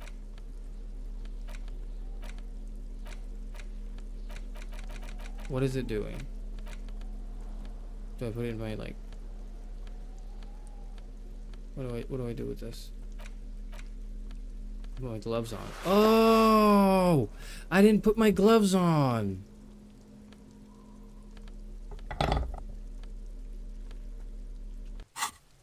Okay. I've got my tools ready. Now we can do this again. There he still is, looking right through you with his white eyes. Ha ha ha. God damn. Again, the corpse laughs at you, pus dripping from its mouth. You will never be able to hold it in. It's always too much. I think I also shall sleep now. Thank you for the background noise content, man. See you later, Ari. I'm gonna go soon as well, I think, but yep. See ya. I also was sorry cop in my playthrough. Apparently profusely apologizing doesn't make up for the damage already done when you're a late stage alcoholic. You're telling me that's not scripted? You're telling me there were actually other types of cops and I happened to be that one? No, that's clearly just... The game is saying the character is the sorry cop, not me. I was playing actually the best cop ever, right? Every time it happens, it gets worse and worse. There's nothing more to throw up now. All that's left is crying and convulsing dryly at the same time. Do I, like, lose health? I'm just gonna cry. Little black bubbles pop on the corpse's lips. Decay liquid, like tar. It's like he's gurgling. Officer, you just need to be stronger. Learn to keep it in long enough for us to work. There's nothing else to do. Why don't you do it? You can open this white check again by going to your character sheet and... Relax. It's okay if you don't make it today. The bloated corpse isn't going anywhere. Okay, but like, you know, why doesn't Kim do it?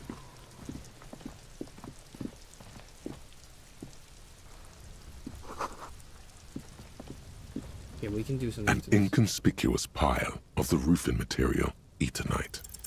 Because there's a secret door hidden behind the panels of Eternite. Right. That's why they're too orderly. There it is. I mean, I figured. You see a shabby little door. I don't know why that took like a check. What is this then? A tool shed? Let's investigate. Boop. We're in. Oh. An empty tube of magnesolum, a magnesium supplement. Cured pig's head, looks mummified. Silver plate with traces. Be still, my beating heart. It's amphetamine. Sweet amphetamine. The lieutenant isn't studying the powder in the mirror. He's studying you. Sensibly so. There's a good vague way to ask where he stands on drug use. Professionally, I mean. Someone has taken narcotics here. Perhaps the police should interfere. Perhaps not. This is below our pay grade, detective. However... Points the ladder in the corner. See that ladder there? It's probably another way into the industrial harbor, no? A secret path the local kids use. Oh. Poster says get out of the way or get fucked up. Okay. What is that? Wait. It's money. That doesn't look like money. That looks like a... Okay. A bottle of something.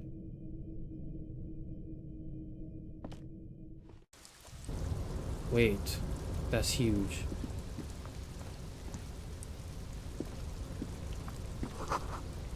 These barrels are full of rainwater. Half full.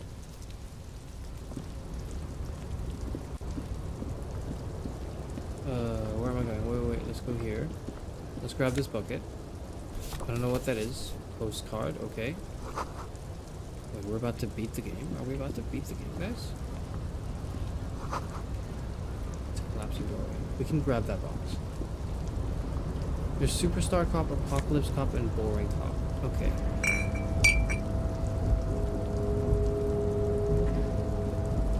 Wait, let's grab these things.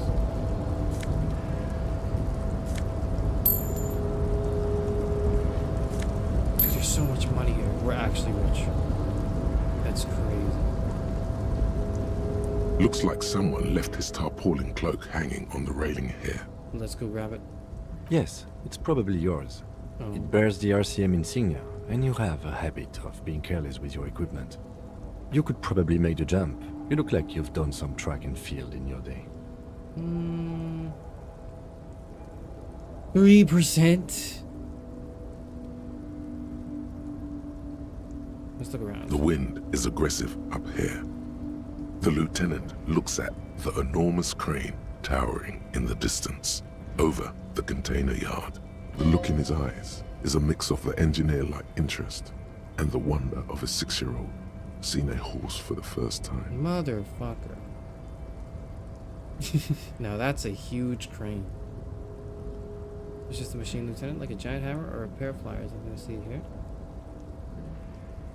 Yes, that's one way of putting it. It's certainly an impressive achievement of engineering. But I digress. We were focusing on your cloak here. Well, what are we doing? What are we doing? We're awfully close to breaking into the industrial harbor. They're bound to have information for us. I thought that was our intention. Or it could be that we are just exploring. He's thinking you've forgotten where you are again. The cloak? I do think it's yours, yes. As to whether you should go for it? Well, it doesn't seem too dangerous. 2 meter stops. Whenever you're ready to do it, I'll be right behind you. The cloak looks like a bag of goodies floating in the I don't wind. want to do a 3%. Who knows what his try. pockets may hide? I have 0 savoir-faire. Okay, let's just try something else. How do we try something else? Okay, genuinely, what do I do?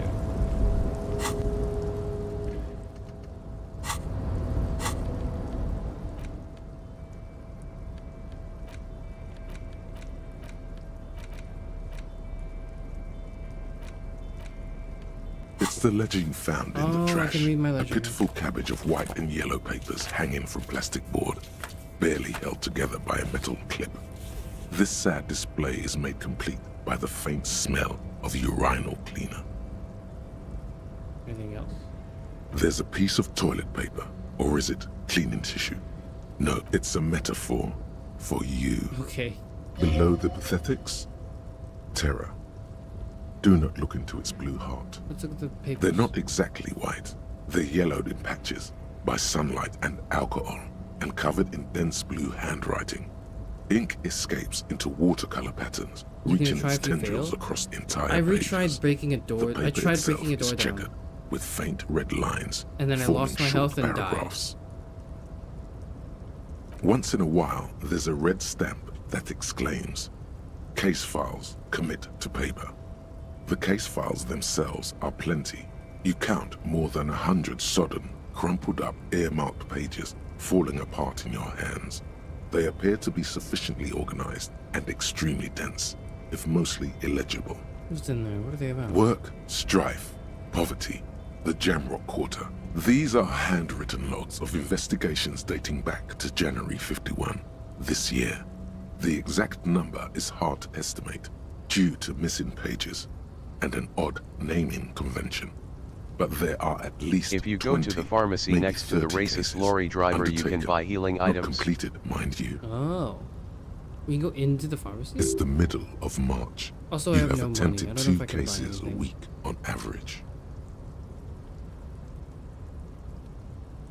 2 cases a week, huh?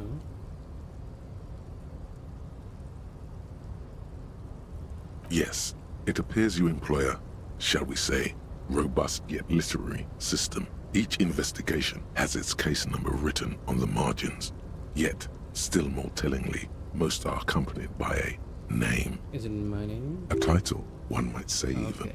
One that draws inspiration from snoop fiction and vespertine cop show staples. Yes, all caps. One is called The Next World Mural. Another, The Square Bullet Hole Murders.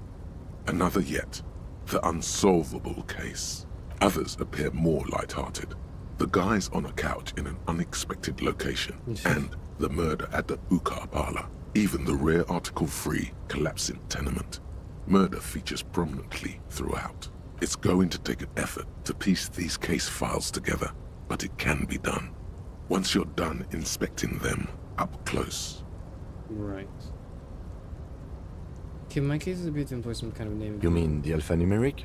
Officer, precinct, time of arrival at the scene? No, I mean a non-numeric one. Oh, you mean the titular? Yes, well, so do I. In our defense, almost everyone in the RCM does. Why? It's a holdover from the early days of the RCM, right after the revolution, when the organization had little idea how to do things. It persists in an unofficial capacity. Right. Officers use these titles to refer to their work among themselves. I seem to have one named The Square Bullet Hole Murders. Again, in your defense, I seem to have named one The Man with the Hole in His Head. That was a real person. His death was real. Still, I named it that, to amuse myself. Tradition, huh? I pray his loved ones never find out. What happened to him? Rail spiked through the head. He died. It was a workplace accident. There is, for precisely one more. 15 pages near the end remain untouched by the damage. The checkered grid forms a structure of passages, breaking the case into subtasks to accomplish. That's our case then. Once all the tasks are accomplished, the case is complete. Let's commit to paper. Sadly, the ledger only comes with an old, worn-down lead pencil. It's unfitting of this monumental event. The lieutenant looks at his blue notebook. 2 fat, shiny pens hang from the binder, like large caliber bullets on an ammo belt. He is not really saying anything, just standing there, looking at them. Can I have one? Know that I give this to you with resentment.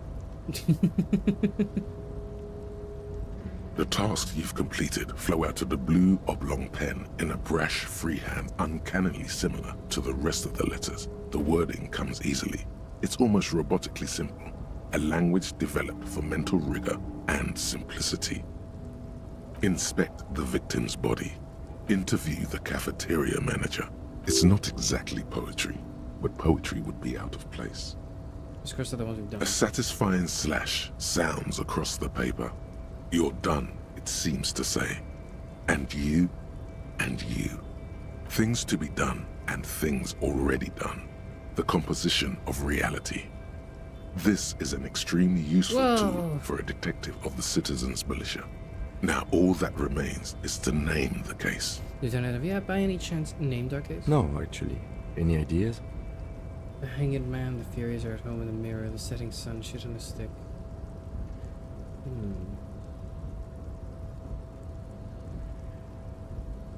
The hanged man, I think. Great. That's great. That's actually what I was thinking too. The Hanged Man. Good, strong name. We have a very good name for the case now. I think he means that genuinely. Thank you, Kim. I'm going to start calling it the Hanged Man. It's good we sorted this out. Yay, he likes my idea. Is 2 cases a week a good case load? Huh? 2 complex cases to undertake is a lot, yes. You really have to push yourself. I would not suggest it, lest you start making mistakes. It appears to have been my load, though I'm not sure I completed them. 2? That's a lot. I didn't mean to say you are making mistakes, by the way. That was presumptuous of me. I'm sure I made plenty of mistakes. It's okay. We all make mistakes. God knows I've made my share. He tries not to think of them. Like a fan of girls, the checkered papers dry in your hand. The handwriting is extremely dense, if mostly illegible. I think I'm done here. You don't exactly close them, so much as distance yourself from the smelly papers. they're a little further from your nose now. I think I can read them now. Yes, you can piece them together using the alphanumeric code on the margin. It always begins with HDB41, then date of initialization and time of arrival on the scene, followed by the title. For example, HDB 41120111700, the next world mural. Being excited that Kim approves of something you're doing is a canon event playing this game? I mean, it is, because he's so cool and he's always right. Look at those officer precincts. Why, yes, your precinct number is 41. HDB. Every last alphanumeric in the files begins with it. And these are your case files. Right. It's safe to say HDB are your initials.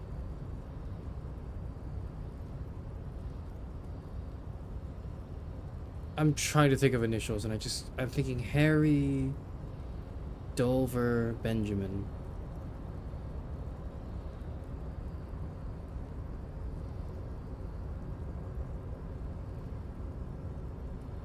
I got nothing here either. Logic really isn't the best faculty Honestly, that's to true. have this conversation with. But it's the one you got. So sorry. Yeah, we're staying out of this business for now. HDB is bad news from yesteryear. It's shit, honcho. It takes about half an hour to piece one together using the system you've devised. Half an hour? Where do you want to start? Holy shit. We'll do next world mural. This one is relatively easy to reconstruct.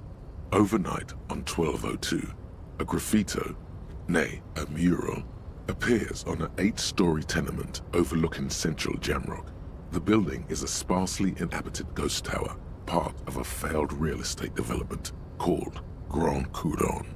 Cause of failure, rent too high. Yeah. Tends to be the case. The mural is enormous. 2 silhouettes, a man and a woman, are kissing. Okay. The text cut into their form reads, Is it head slop or is it head jam? True love is possible only in the next world. For new people, it is too late for us. Wreak havoc on the middle class. I'm gonna slot this into head slop. People call it that thing and that fucking thing. It's visible for miles.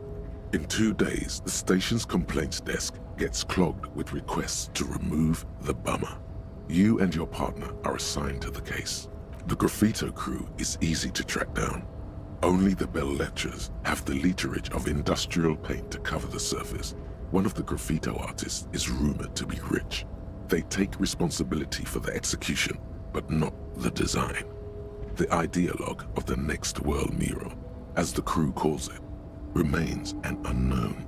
Do I ever find out what's in it? The case files do not show you finding the author of the design. Okay. The crew agrees to clean up after themselves. However, your partner, JV, is against the removal, citing public support for conservation. This leads to a debate in Precinct 41, which then spreads to the streets of Jamrock, ending in a rare plebiscite organized by you and the rest of Row 3. The 9,000 people subjected to the mural's message, all of Lakeside, Central Jamrock, and a staggering 78% of voters choose to keep it. Turns out the opposition were a loud minority, and that love truly is possible in the next world I for don't mind new thinking it, but I people, didn't mean to look at like and right it now. is too late for us. I was, middle class are not to be blamed. It's human nature.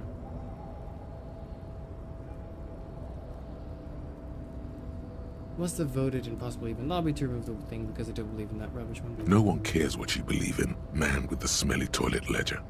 What do you want to tackle next? Or are we done? We're gonna... Not much has changed in the meanwhile. A bunch of sodden papers still. Right, that's how I read my thing. Okay, I'm a feminist now, so how do I do that? Inexplicable feminist agenda. That's me. That's a great... There is a something great you skill need to to see, have. sir. We found the remnants of an ancient artifact lodged in your hypothalamus. It is a cylindrical object, piss-weathered and smelling of liquor.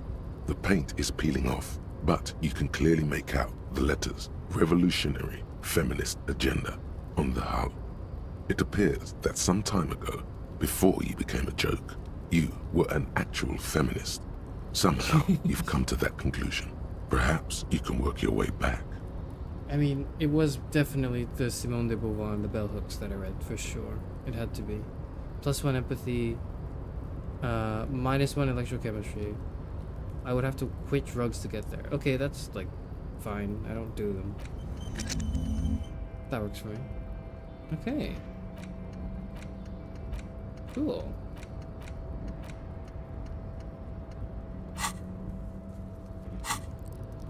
I can level up.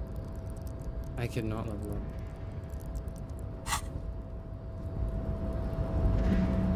Okay, it's snowy now. It's 4 p.m. and I haven't made much progress. I'm gonna save here, I think.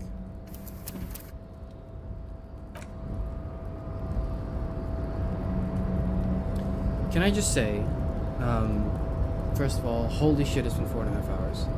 I'm very tired. I didn't plan to stream this long. I kind of just wanted to keep playing the game. But I realized, like, probably an hour and a half in, I've just gone pretty quiet because I've just been trying to let the game speak to me. And I forgot that I was streaming. I'm also really tired for some reason. Very, very sleepy. I'm going to go. I'm gonna go to sleep. Probably, that's what I'll do. Oh, it's interesting because I don't dislike this game, but also I don't know if I want to stream this game. I feel like I want to just play it in my own time. Like, this is definitely a Baldur's Gate 3 situation. This is like, I know,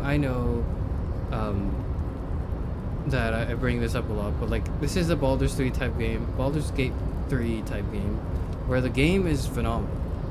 But it's like, it's really, I really shouldn't be streaming this game. I really should just be playing in my own time. Is what it kind of feels like. I don't know. It's not just because of the D&D mechanics. I just kind of feel like there's a lot of like text parsing and reading that it would be better if I played it off stream and then I made a stream talking about the game once I finished it. That's probably like the way I would go about that. If you do it, you have to send screenshots and reactions to the Discord. I don't know. Maybe I will. But that was good. It's not bad to watch, but yeah, it feels very much so like Baldur's Gate 3. It does, where it's like, the world is like near infinitely detailed. And so much of it is just like, I'm reacting to stuff that the game's doing. And so much of it is not. Like, it's just a lot of info. It's a lot of information that I'm like parsing through in my head, which is good. But also it's like, if you're not parsing the info, then it's like you're not playing this game. I like the art. I like the way the characters interact with each other. I think the conversations are phenomenal. I'm actually, you know what's weird is like, I think objectively, this is gonna sound weird. I think objectively, the voice acting is incredible. It's phenomenal. I really, really like the voice acting. The voice work in this game is beautifully done.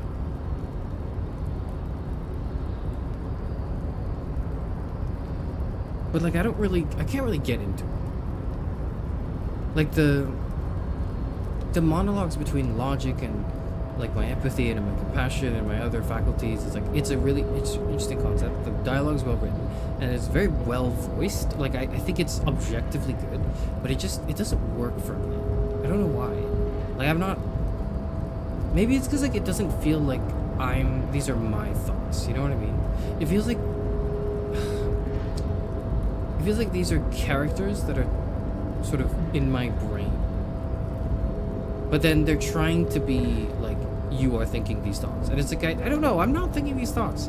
And the way it's voice acted feels very much, to me, like, it's not my brain talking. It's like, there's a character in my brain that's sitting there talking. And I don't know who this character is. I don't know, it doesn't feel like I'm thinking these thoughts when it's being voice acted out. But maybe that's part of the intention. Or maybe That's how it's meant to feel, is that you're kind of a passenger in your own body. I guess, yeah, but it's just, I feel like it really takes me out because of that. Strangely, like, I I understand that. I can definitely see the angle that explains why that's the point, right? Because you know you've got amnesia. You're a cop who's sort of trying to distance yourself from your own thoughts, and like it's sort of a jumbled mess up there. It makes sense. It makes sense lore-wise, story-wise. It's just personally I don't really jive with the style of the voice work, of the internal monologues, and some of the characters too. But I think that just, you know what? I think that just means I haven't gone into the sophistication yet. I feel like this is sophisticated work that I've not properly bought into it. I don't know. Also, a lot of times it feels like I don't know how to react to certain things. I just like, in my head, I have to kind of just clock it as like, okay, that's interesting. But then I realize I'm streaming. I have to like, I don't know. I don't know if the expectation is for me to react in a certain way or for me to just nod my head and like carry on and like process the information internally instead of just trying to voice out all my thoughts. But I like it so far. I like the art a lot. I like the voice. I like the voice direction a lot. I think generally, I think I like it as a piece of work, as a piece of media. But it hasn't personally clicked with me yet. Yeah, that's maybe my final thoughts on the game after having played like 4 hours of it. Is it hasn't clicked with me yet. But I think that when it does, I'll really like it. For now, it still feels like I'm still playing. I'm trying a game out. Like it feels like my feet are not in the game yet. So I don't know. We'll see. We'll see. Like you yourself are just a character in addition to the other characters and skills. I kind of have to detach and stop playing as myself and start playing as the MC. I find it really hard because it's so difficult to relate to this guy. I do relate to Kim so much more. Wish I could play as Kim, honestly. but yeah, I think this works. I think this works. This makes sense. Right, that's the stream. That's the game. Thank you, everyone. Maybe I can just transition out into a different screen. And this is how I do it. Shoot. What do I do now? Is anyone streaming? Is Axe streaming? Axe is not streaming. He streamed yesterday. Okay. No one I know is streaming, so I can't really send you to no one. Glad you gave it a shot, even though it didn't feel like a good stream game. Yeah. It's not quite a stream game, but it's like a game that's like, I should give it a go so I can tell people like I gave it a go. I had a good amount of fun. I thought it was fun. I'll see everyone later. Goodbye. Tomorrow. I'll see everyone tomorrow. Tomorrow is 2 things. Oh my god, tomorrow's 2 things. Tomorrow is collab with Z. Holy shit, I need to go to bed because tomorrow's the collab with Z, and also tomorrow is Philosophy collab, Lethal Company. Okay, goodbye.